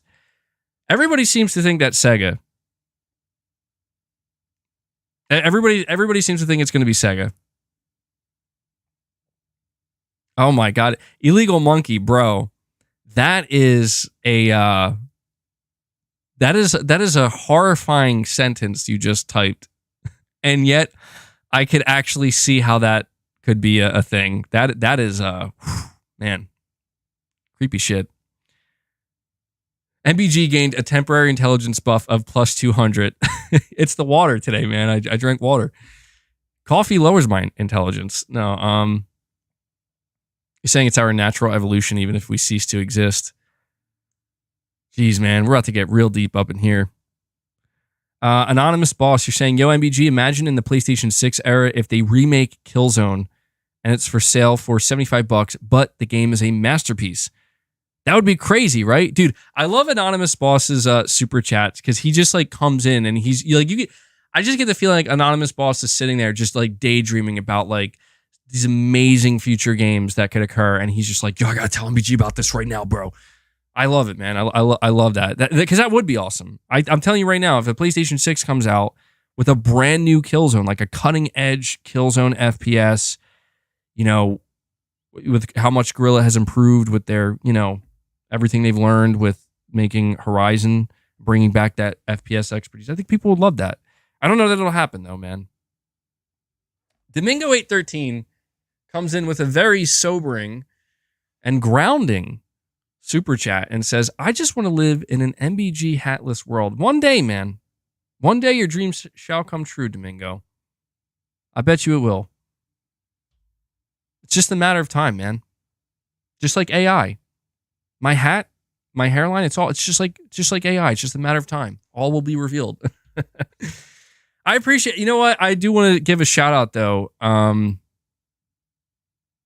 to everybody who's been listening to, because I feel like at some point this just became just a brain dump of a stream, which I think this is a good time for that because there's really not a whole lot of gaming news. And I apologize. I said I was going to talk about Horizon and stuff. And I didn't even really talk about it. MBG capitalism is the best and worst structure we have. The poor can become rich, but the rich can become corrupt. Yeah, that's a good way of putting it. You're right about that. It does, like, capitalism does create the most amount of opportunity, it seems, but it that corruption you talk about, that seems to be the thing that never goes away. There's always corruption, man. And that's, to me, that's like the whole thing about the one bad apple to ruin them all. It's like, that's all it takes, dude. Just one corrupt individual. I don't know. Saying how many of you are rich off of capitalism, LMAO? Well, that's what's tough, man, is, yeah, there still are a lot of poor people. And I mean, I grew up very poor. I'm sure many people. I'm not like loaded right now or anything like that. And I don't know, man. I you know what happens to me? Because I guess it's only fitting that I continue to go in this direction for a little bit longer. You know what happens to me? I start to get kind of spiritual about it. And I don't know how spiritual you guys are, but I'm not like super religious or anything. But I do consider myself pretty spiritual. And a lot of times I don't know, I try to like really ground myself. And when it comes to spirituality, a lot of people talk in terms of like, you know, our time here on earth is temporary and whatnot, and this physical world and these worldly things, like they're, you know, we don't take our stuff with us. We don't take our wealth with us. It's interesting to me because it really does kind of, as you go throughout life, like you really do have to ask yourself like questions, you know, like how important are all of these things? And in a lot of religions, they would tell you that actually none of it's really that important. It's you know, it's what's inside. It's your soul. It's your integrity. It is your morals. You know, these are all the things that supposedly are going to matter. Not only in this life, but after this life as well. And I think that they're, you know, it really comes down to like what you truly believe, because I feel like for a person who doesn't believe that, like maybe a person is like, I'm convinced we only have one life to live, right? Like I have no faith at all that I have no idea what happens after this. I have no faith at all that anything even does happen. It might become a lot easier to embrace the notion of I need to do everything I can to acquire as much as I can here now and live here now. I don't know, man. That's kind of the individual journey that everybody has to take, where you have to, you know, you have to ultimately you have to come up with your own answers, man. And I think about like Buddhist monks, right? They're like Buddhist monks that basically go and they meditate all day. You know, and I see these people. I've watched this channel. I forget the name of this channel, but it was this Buddhist monk who, like, they have these places where people literally travel across the world and they willingly give up everything to become a Buddhist monk and essentially learn what it means to just live with almost nothing, but not just live with it, but embrace it and just be totally at peace. And I'm like, that is crazy. That's not crazy to me. That is so fucking fascinating to me. Because I'm like in the opposite spectrum of that. At least I live in a society the opposite of that, right? And we got Jay Pierce. Jay Pierce is coming in and he's like, bro, I'm digging this conversation with MBG right now. I'm dropping another membership gift. Jay Pierce drops another membership gift. We haven't had gifts in a while here, pretty much since the very beginning of the stream. So I really appreciate that, Jay. Let me give you a little Keanu there. Peaceful Keanu. You're breathtaking. But I just think about this shit a lot because it's like, to me, there's something appealing to me about that. You know, like, to me, there's something appealing about letting all of these things go and just being, right? Like, not being roped in by any of the, worldly things, I guess.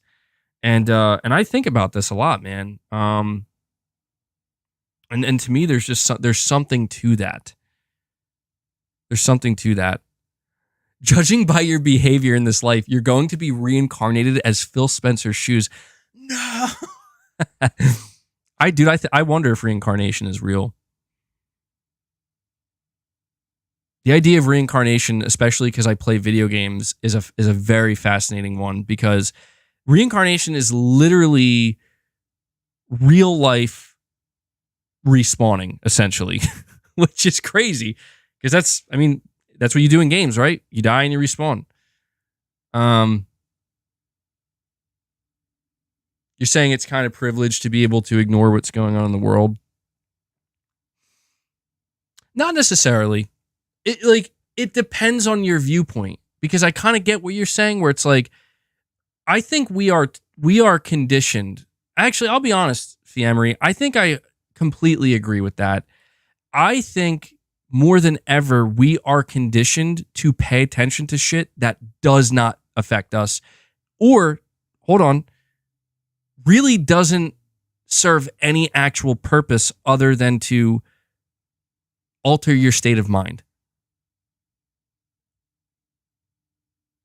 You're saying no offense, but some people can. I'm trans and a constant target. I get, okay. Well, yeah, that's where things get kind of tough, right? Because it's like, ignorance is bliss until it leads to horrible behavior. You know what I mean? So I do agree that people should try to be aware, but I think it's more about, what I've learned about, here's what I've learned.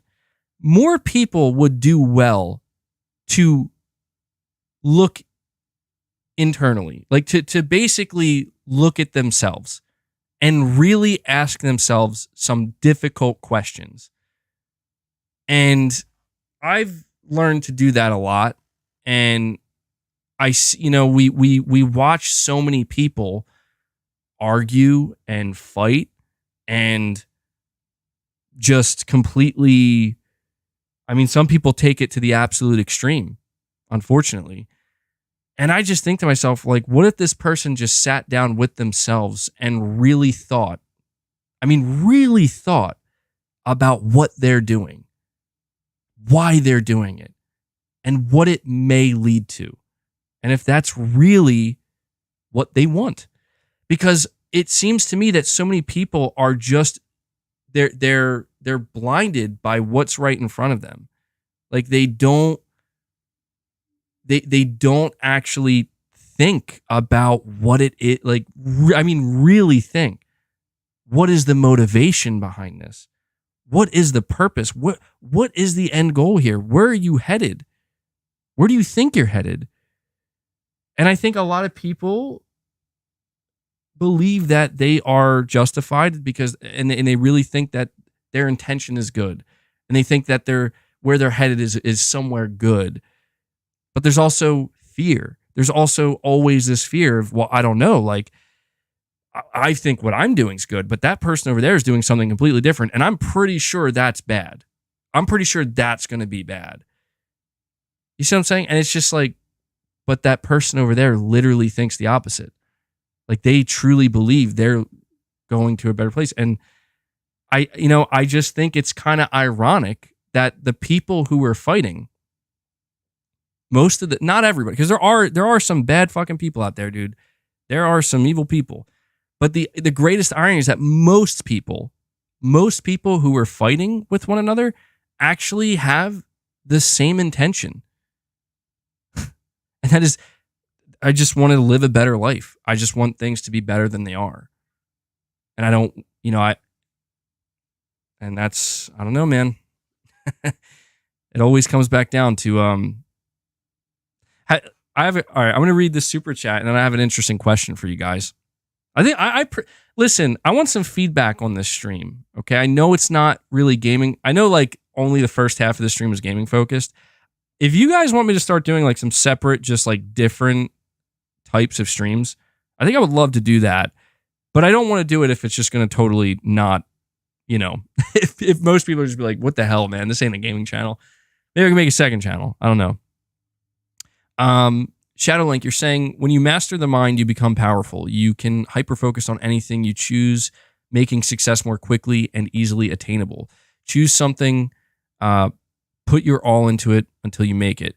So I totally appreciate that mentality because you're not wrong.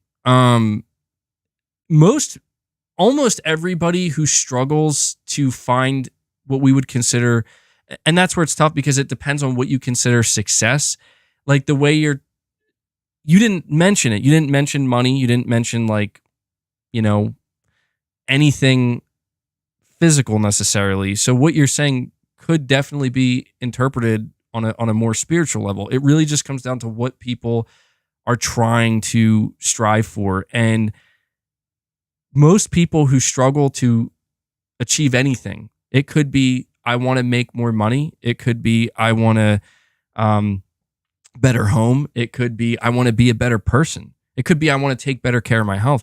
Whatever it might be, the people, and I'm guilty of this many times over, the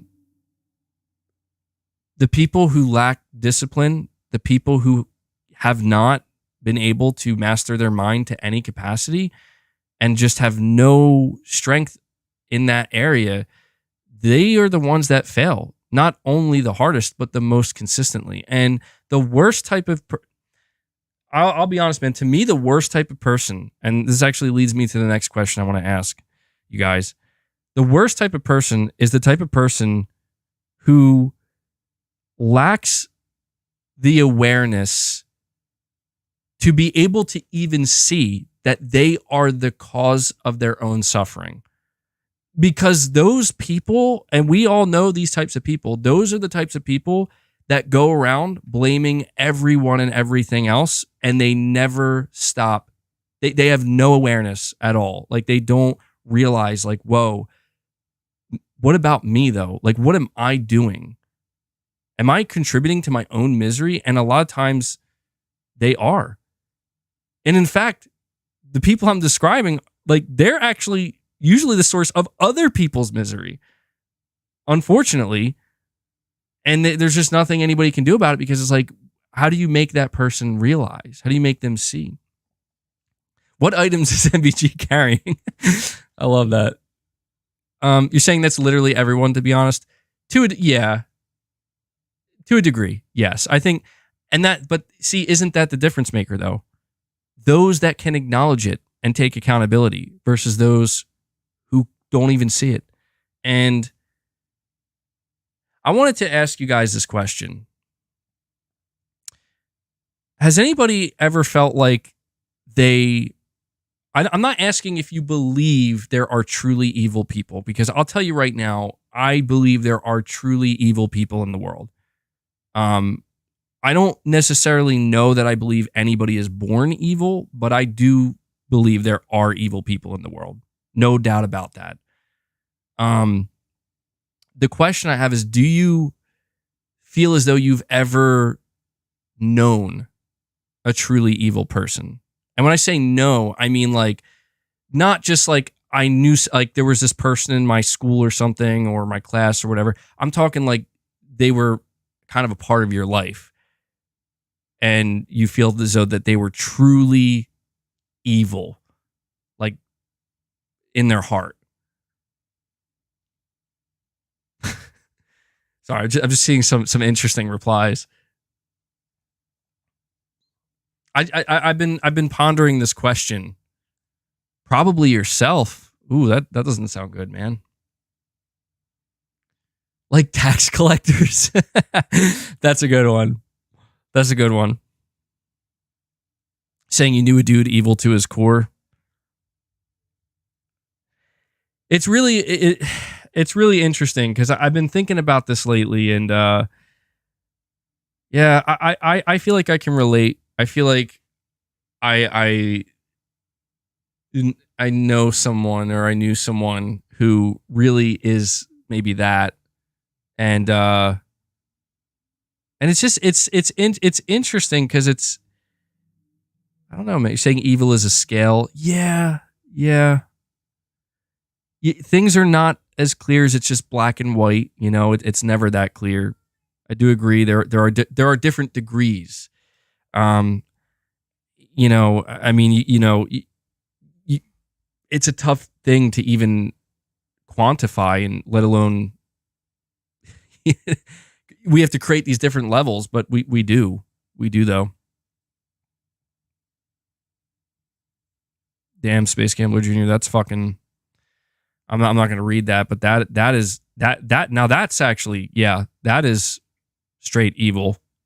That's certainly worse than what I was thinking. And very unfortunate. Well, yeah, these are I think, I don't know, man.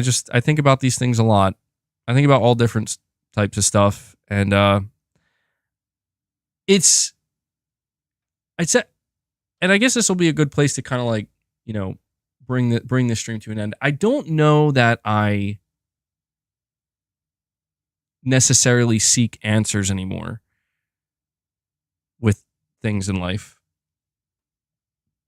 And that may sound strange, but I think I've actually, because I feel like I used to be like that. I feel like everybody is at some point, especially when you're younger. You want answers, and it's interesting that when I look back at my younger self, I realize that, man, I really was truly ignorant and unaware of a lot. And at some point, I just kind of woke up. I woke up and I just saw everything differently. And I just felt like I had some kind of different awareness that just simply didn't exist and wasn't there before. And that's when things got really confusing. And I feel like at this point, I'm not looking for answers. I'm actually looking, I'm trying to go in the opposite direction, where I'm trying to find some kind of acceptance and just truly accept that there are no answers except for the ones we give ourselves. Because that has been the most difficult thing for me, is realizing that whatever I thought was an answer, whatever I was told was the answer by someone else, I just woke up one day and realized that there are actually no answers except for the ones that we give ourselves and the ones that we choose to subscribe to.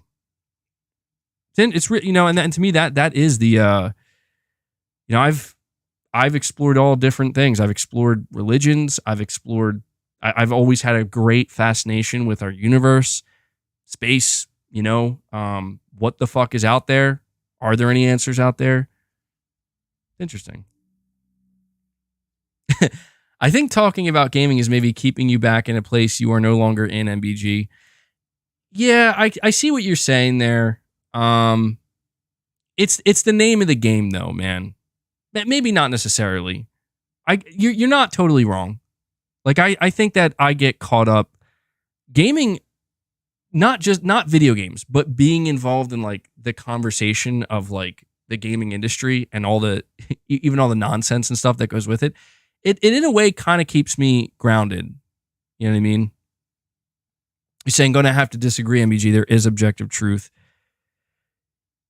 I do agree that there is objective truth. I guess I'm not saying there isn't. I guess what I'm trying to say actually is that you can present that like if there is an objective truth in something, like whatever objective truth you're trying to present, and you present that to somebody, that person has the choice to just simply say, no, that's not the truth. And even though many other people may look at that person and say, well, and that to me is the true scary part about humanity and life in general, is that a human being, even if like everybody in the room says this is an objective truth, like we can literally prove it. It could just take one person to just say, no, it's not, because I said it's not, and I don't have to believe that. And that person can go their entire life just believing something else entirely, even if that objective truth is right in front of their face. And I feel like that creates like a kind of conundrum where, like, what that makes me do, I can't speak for anybody else, but that makes me kind of look at everybody else in the room and be like, what the fuck? Like, how is, you're saying that's called delusion? It is, but what do you call it? Well, I guess I was going to say, what do you call it when it's everywhere? I guess we call it mass delusion. I just think, to me, what's so fascinating when I talk about finding answers and stuff, you're saying I'm getting too meta. I know I'm going too deep, man. The wheels are going to fall off. But what is delusion? Who is right? I don't know. That's what I'm saying, man. Like, you hear about these stories about people who, who basically, they take like ayahuasca or DMT and they go on these trips and they come back and they're like, you know what? Everything I knew was a fucking lie. I know what it's like to die. I know what it's like there's another dimension, there's other beings. And it's just the level of conviction. Like, when I listen to these stories of the people who experience this, it's actually like, I can tell you're not lying. And that's the thing, is like, it would be easy for me to say, well, you just saw shit because you basically gave your brain a bunch of drugs. But we're doing a DMT stream, bro. Oh my God, could you imagine that? But that's where ego death. Yeah, that's a big one. Ego death. And that is what I'm always questioning. I'm always questioning, is this my ego? And if it is, what am I supposed to do with that? MBG's the next Joe Rogan, the muscle-bound gamer experience. Yeah, these are the humble beginnings, man. Sal, you're saying the most evil people are convincing me to buy the most powerful console to just play 30 FPS games. Damn, bro. MBG, your ego is through the roof. I won't lie to you. A lot of the ego that you see from me is very much I won't say it's totally a persona. It's not totally a persona, but it's it's not as, like, my ego is not as strong, I guess you could say, as it would like you to believe, or as I guess I would like some people to believe it at times. But I do have an ego for sure. No doubt about that. But we got Sal basically coming out here saying Microsoft is the most evil. MBG has 12 teraflops of wisdom. Dude, the Gaming Survivor just keeps going on. Gavin, you're saying I've tried ayahuasca, 8 hours of it coming out of both ends with only minor hallucinations. But I did buy old dry vines. Yeah, that's why I would never, like, that sounds horrible, man. You're saying, why not, MBG? Start another channel. See how it goes. Maybe I will. Because I'm not always like this, but I have my moments. Actually, you're saying enlightenment is the shedding of ego. I'm not religious either, Titus, but there was most certainly a creator. Yeah, that's a huge conversation, man. Like the topic of a creator, an architect, God. I think about that all the time, man. I you know what I don't like? I wonder if I'm sure many of you experience this as well. I don't like how I start to feel when I basically, because I like to consider myself very open minded. Actually, you're trying ayahuasca this fall. You will have to let me know what that is like. I'm very interested in hearing your experience. But I just wanted to say that I've had, as I've, I consider myself open minded, and because of that, I grew up in my family was like not, I don't know how to describe it. They weren't like religious in the sense that they practiced what they preached. It was quite the opposite. They were, they were Christian and Catholic, but they just, we didn't go to church. We didn't do any of that. And nobody followed anything. Yeah. Like they would always mention it and talk about it, but they also kind of just lived how they wanted to live.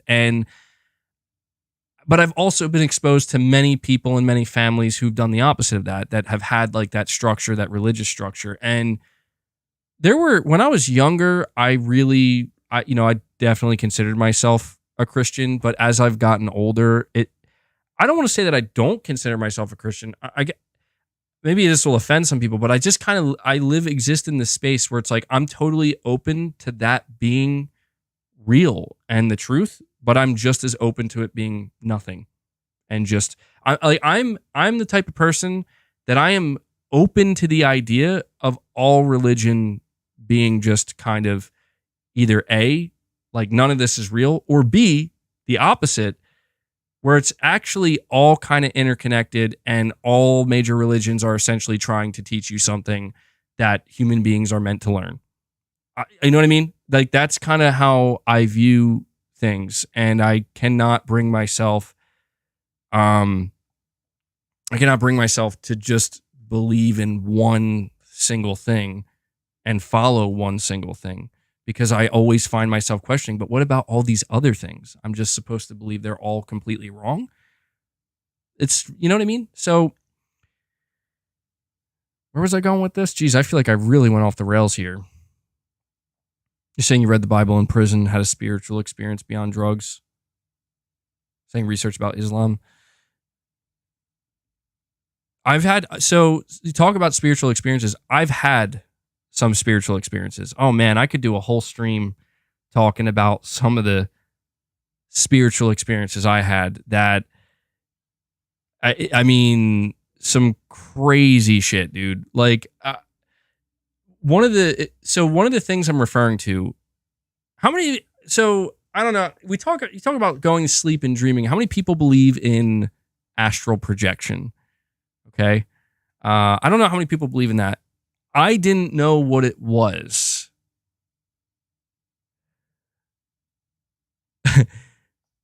You're saying you start making the right questions now. Dude, all right, so this will be the last thing I mention, because I promised my wife this would be a shorter stream today because she's not feeling too great and we got some stuff we got to take care of. So, all right. He's saying you'd love to talk to me in person about some things, bro. I wouldn't be disappointed. I believe it, man. All right, so I was not necessarily aware of what astral projection was, and maybe I don't know. You guys know how I am. I like to maybe save the juicy details for another time, keep you guys on the hook. But I went through a very, very traumatic experience in my early 20s. Probably the most traumatic thing I've experienced, I think. If there's something beyond it, my mind has literally blocked it to the point where I can't even remember it. But after this traumatic experience, I had another experience. It was in my sleep. and it was a very good one. Like this experience that I had. It wasn't a dream. It certainly wasn't a dream. It was something well beyond a dream, and I will never forget what the experience was of waking up from that. I literally felt like it's interesting because when I hear people talk about like they took DMT or ayahuasca and they go on these trips, dude, when I woke up, I mean, I was like, yeah, I'm pretty sure I know what it's like to like, maybe I don't know, maybe I did die in my sleep or something, like to die and just go to heaven and come back. You ever hear those stories of people where they're like, I died and I left my body and I came back? I swear to God, it was just like that. I never felt so, I was like, dude, I like don't even know if I want to be here anymore, man. That was nirvana, you know, that was bliss. And here's where it gets weird though. After that one experience, I started to have, on a relatively consistent basis, the literal opposite of that experience. I'm not talking about nightmares. I'm talking about like I was fucking transported to a place, a bad place, and there were things there that were there to torment me. And boy, did they torment me. Oh my God, dude. It was and it has happened enough times, and the experiences were so profound. They literally shook me to my core, to where I mean, I'm not a religious person, and I would wake up like, I am pretty sure that hell is real or something close to it. And I got to basically experience what it's like to be there and who the types of beings that are there. And it was the scariest part about it is it wasn't just a one-time thing. It happened, and this was not sleep paralysis, dude. There was actually one time where it was so profound, I fucking literally saw myself. This is why I know astral projection is a real fucking thing. And maybe I sound crazy to some people. I literally saw myself like dropping into my sleeping body. Like I literally got fucking shot from wherever I was back into my sleeping body. And as soon as I went into my body, I exploded out of bed, and I was total, like 100% just panic, fight or flight, you know, profusely sweating. It was the craziest shit I'd ever experienced. And man, there's so many, and the stories would be so long, but it was crazy. Dude, whoever comes across the ending of this stream, be like, what the fuck did MBG smoke before he went live today, man? Brett Williams is like, what the hell did I just walk into? I love it, man. I'm very curious to see some of the responses to this. You're saying it is the worst thing, going too far before you're ready. Here's the thing. So after that stuff happened to me, I would look up. You say I'm high AF right now. I would look up like I was doing research into astral projection and stuff like that. Saying alien abduction. Oh God, I hope not. Yeah, that would be crazy if that's what that shit was. But I would look up like astral projection and stuff, and I like, you know, there's always like that part of me where I'm like, this is nonsense, man. I'm like, that come on, it's just a bad dream. But then it would keep happening. I want it to be known, I don't take drugs. I've never taken drugs. I don't drink. I'm pretty straight edge. And it would keep happening to me. And it wouldn't happen like at specific times. It's just every couple of months I would have this experience, and it was all bad, dude. I had one good experience. Like, here's the best analogy I can give you. It was like my door was closed and my windows were locked. And then one day something kicked my fucking door down, something good, and pulled me out and then put me back in, but never shut the door. Basically leaving the door open for anything else to walk in. And all the things that walked in were not good. It would, dude, I don't even know where to begin, man. It's just, you see these movies and shit about like demons and possession, and I don't know. You're saying you got jolted into bad places and had no guide. That's exactly what it fucking felt like, dude. Like, I'm not even kidding when I tell you, I am the type, dude. I am a stubborn man, really, at heart in a lot of ways, and I am the type of person where when I hear people talk about stories and stuff, I'm like, yeah, okay, and then like I experience something myself, and I'm like, oh, that was a fucking wake up call. There was this one time. It starts to sound like I don't like to talk about it because I feel like I sound stupid. And I guess to some people, I do sound stupid. But there was this one time, dude, in one of these dreams. The important thing with I call them dreams, but whatever these experiences were, they pry on my psyche. And what I mean by that is they know things. And it is fucking scary how they use it against you. It's like you see this shit in like movies and games and stuff where it's like, oh man, like even playing Final Fantasy 16 right now and shit. And you think, oh, this is all just made up shit. And it's like I go through an experience like that, and the shit that would happen, I don't know. There was this one time where I actually got lured. Again, maybe it was just a bad dream, but it didn't feel like a bad dream. I got lured. Every time this experience happens, I feel like I'm being baited. MBG is high. Yeah, dude, I'm baked right now, bro. Dude, the best part are the people just coming back and totally like, what the fuck, dude? When I left, you were talking about PlayStation investing. I was like, and now what the hell is MBG talking about? But I just want to say, like, anytime I would have these experiences, I felt like I was slowly being lured somewhere. And that's a common theme between all of them. I'm never just dropped in. I'm literally like lured. And there was this one time where I'm not even kidding. I got like an invitation. Okay, I got like a phone call. And it was from it was supposed to be some famous guitarist. Like, I think it was like the guitarist from Alice in Chains. I forget his name. It'll lose me. But I got a call, and I was literally invited to his home.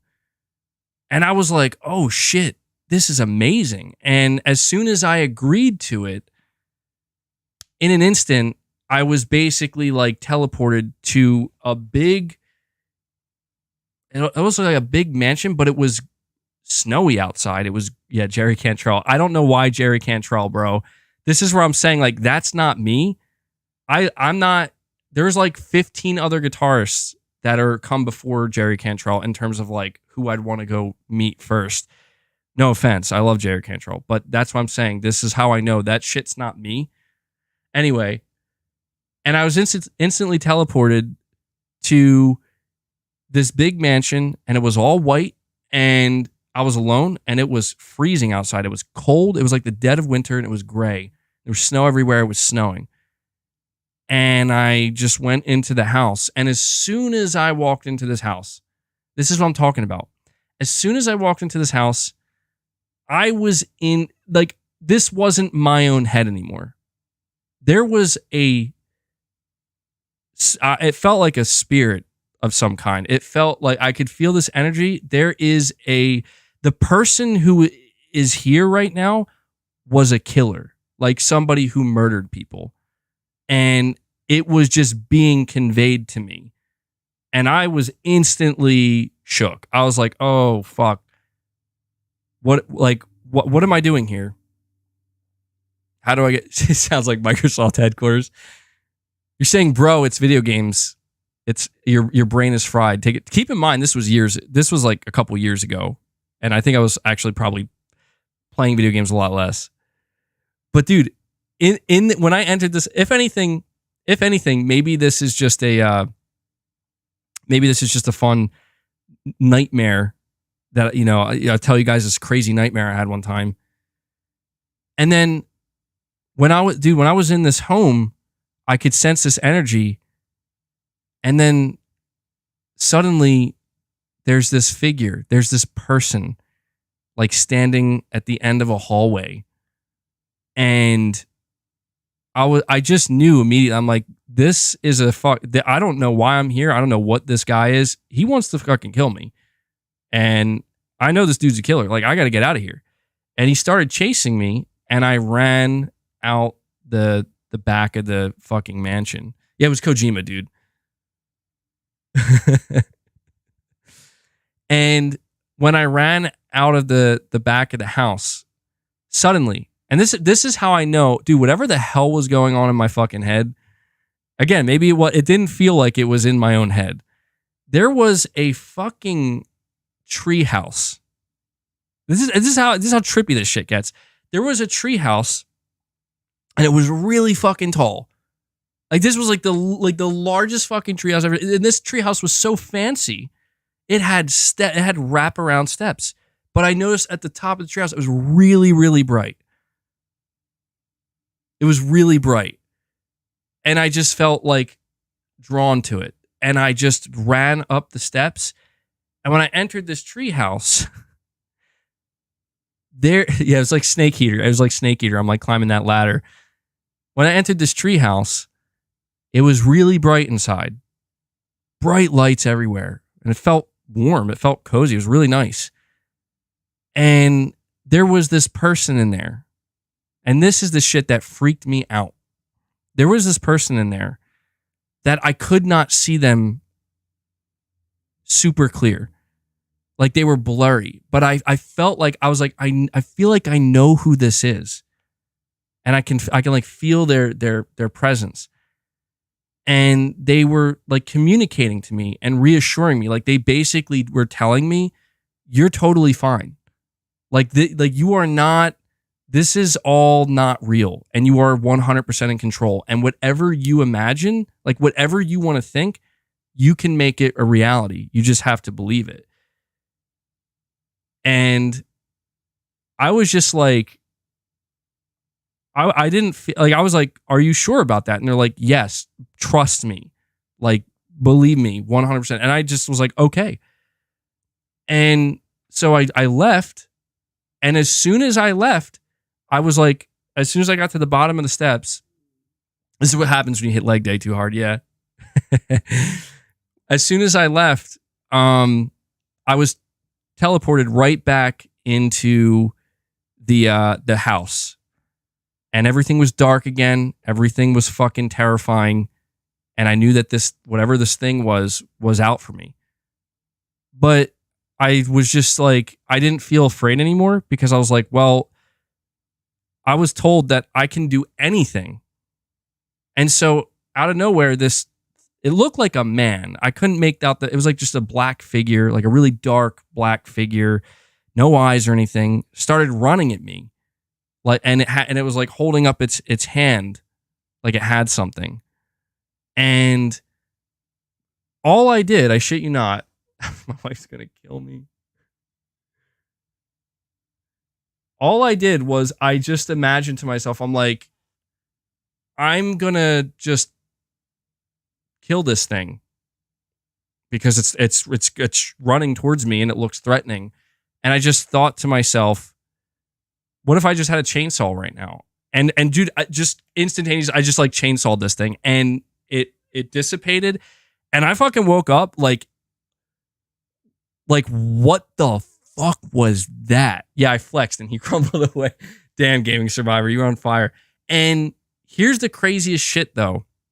I woke up in a complete panic and I realized who the person was, like this figure that I met in that treehouse. It sounds like it could be a fucking video game, man. Like, I swear I should get into, I don't know, I should start writing stories or something myself.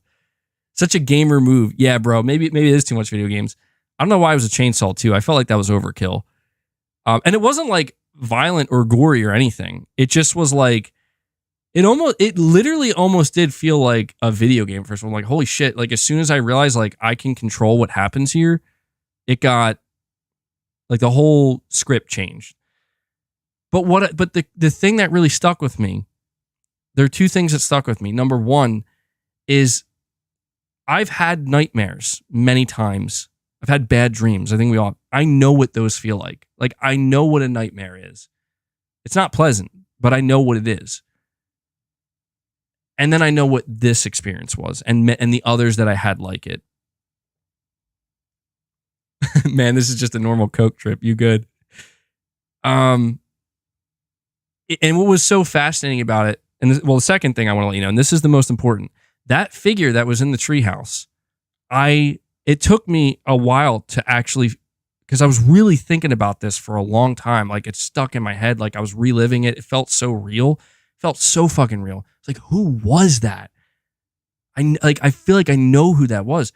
And I realized it was my uncle that I met this man one time in my life. One time in my life when I was, I don't know, maybe I was like 11 or 12. I only met him one time. And he was a pastor, I think. And he gave me a Bible. Like, he handed me a Bible to read, and he was very encouraging. And and he died of colon cancer. Like, I think it was like a year or two. When I met him, he had colon cancer, but he ended up passing away from it. Like, I think a year or two later. And I met I guess they were my cousins. I only met them like one time, and they were just a very religious family. And I realized that is who was in my dream communicating to me. But I had such a hard time seeing him clearly. And that that blew my mind, because I don't know, man. It made me think, like, was that, you know what I mean? Like, it really turned into one of these situations where I'm asking myself, like, was that actually him? What is that? Because I feel like if it was somebody that I knew and was easily recognizable, somebody that would be closer to me, but man, it was so interesting, dude. It was so interesting. You're saying, in theory, your guardian angel / spirits take the form of a figure you remembered. Yeah, it's interesting stuff, man. And here's the best part about that story. That is the lightest of the dreams or experience. The one I just told you is by far like seemingly the lightest one, because that one actually ended well for me. It felt like to me I got transported somewhere, something that maybe knew who I am, or was, I don't know. They interfered, and they basically said, just so you know, this isn't real. You can do whatever you want, and you're totally safe. And it ended well, and I woke up. I was still in a panic, but the other experiences I had were fucking on another level of shook me to my core. I will never forget those experiences. They still stick with me today. It's crazy, dude. It's crazy shit. Aria108X, you're saying, maybe you should open a secondary channel for those conversations. I'll be there. Saying ayahuasca is the best medicine ever. Try it. Dude, I'd be so afraid. I'm not going to lie. I know that with stuff like that, you have to let your fear go. Like, if you're going to take ayahuasca or DMT, I know that if you go in with a lot of fear, you have a higher chance of like, you know, possibly having like a less than ideal trip of some kind. At least that's what I've heard. But I don't know, man. And Shadowlink, you're saying MBG, it's true in real life as well as in, I don't know. I don't know what that stands for, man. Jay Pierce, you're saying, I had a few crazy dreams like that, MBG. I lost my dad when I was young, and he's in a lot of dreams telling me stuff. Jay, all right, Jay, see, this is what's interesting. I can relate a lot, Jay. Like, I lost my dad early on too. And you know what's crazy about that? The whole conversation of, like, you know, like when people come to you in your dreams and whatnot, like, is it your subconscious or is it really them? Is it just the way, is it a construct of your own subconscious, or is it really them?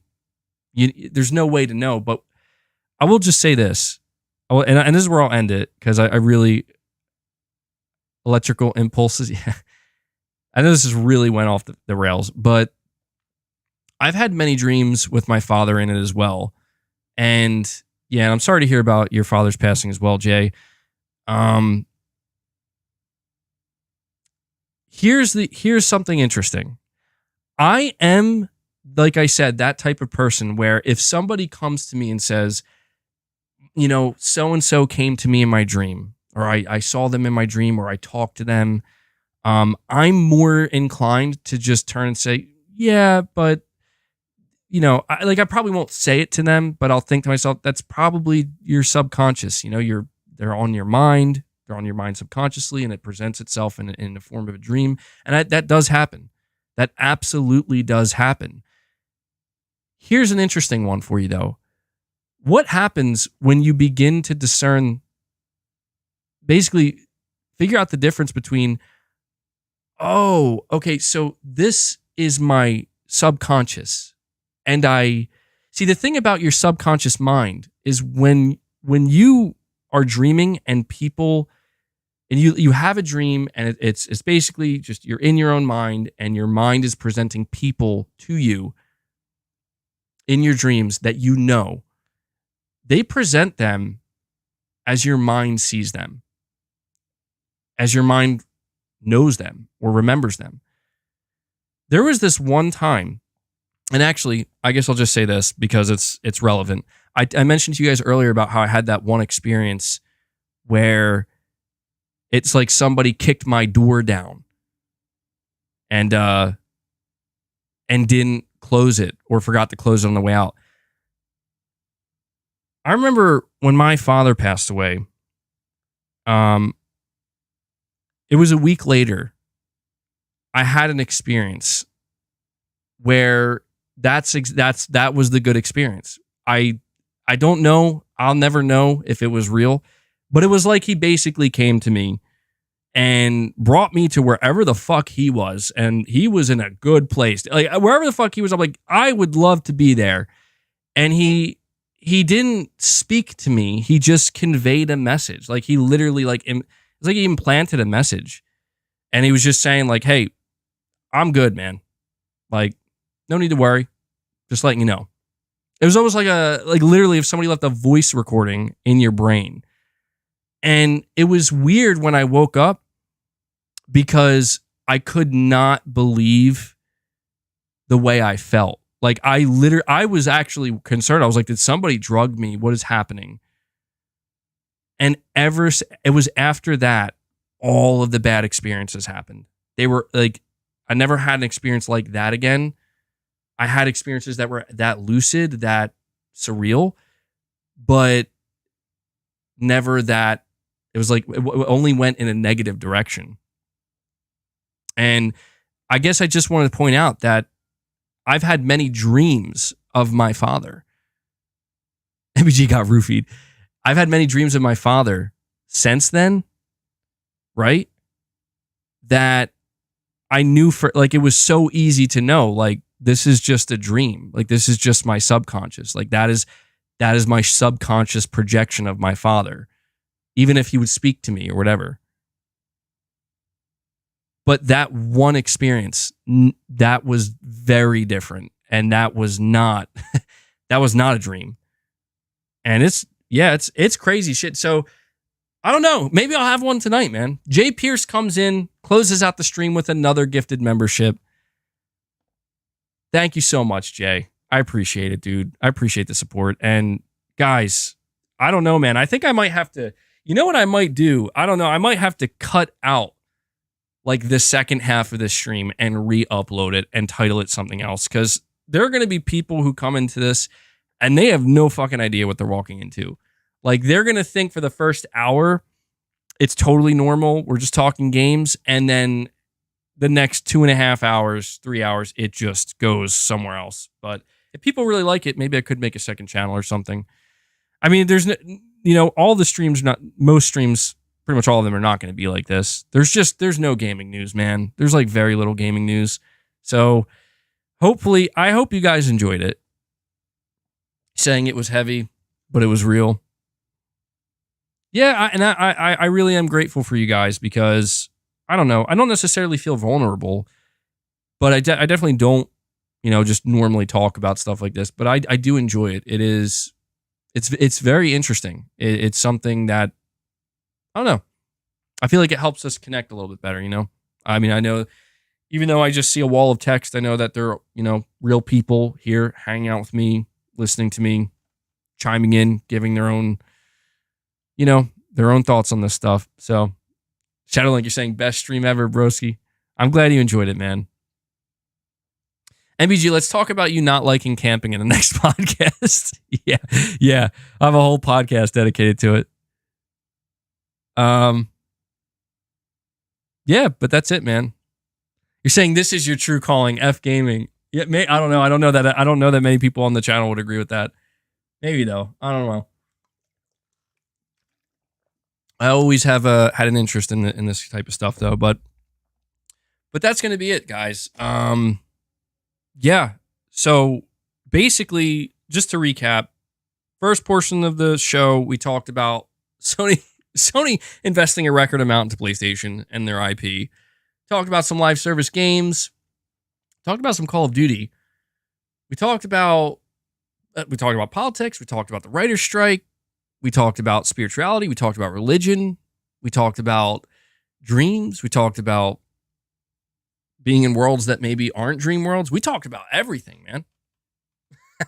This was crazy. This was an all-encapsulating stream. So I hope you enjoyed it. And I also just want to, before I go, because I don't want to forget, give a big thank you to everybody who supports the channel. I mean, sincerely, in order for me to even be able to have these long streams and these long conversations, it is, it is up to you guys to continue to support. I am fan funded. And so to all those who gifted members, huge shout out to you guys, to everybody who gifted or who did become a member or donated a super chat. Huge shout out to you guys. And that's that. And just thank you guys for watching. Hit that like button on your way out. I see somebody saying thank you for sharing your experience. Oh, no problem, man. You don't have to thank me. It's fun to do so. It's interesting. And who knows? I guess at this point in future streams, you never know. You never know when we might just take an abrupt detour and we might just stay on that detour. So, Shadowlink, you're saying, hope you have a great rest of your day. Relax with the family. Tell them I say hi. Will do, man. Will do. All right, guys, that does it. Thank you for hearing me out. Thank you for listening to my crazy ramblings. And I don't know when I'm going to stream again. I'm hoping it will be sooner rather than later. And I am definitely hoping that when I stream again, we have more topics that, gaming wise to discuss, because the news is sparse to say the least. So, all right, that does it. I will catch you guys later. And hopefully the next time I talk to you, I will have completed Final Fantasy. That's probably what I'm going to try to do tonight. So, all right, guys, take care. Oh, shout out to Devil Shooter. Devil Shooter, I'm assuming you're going to do the timestamps for this one, man. Those are going to be fun to look at. Those timestamps are going to be all over the place. So thank you for doing that, man. I'll catch you guys in the next one.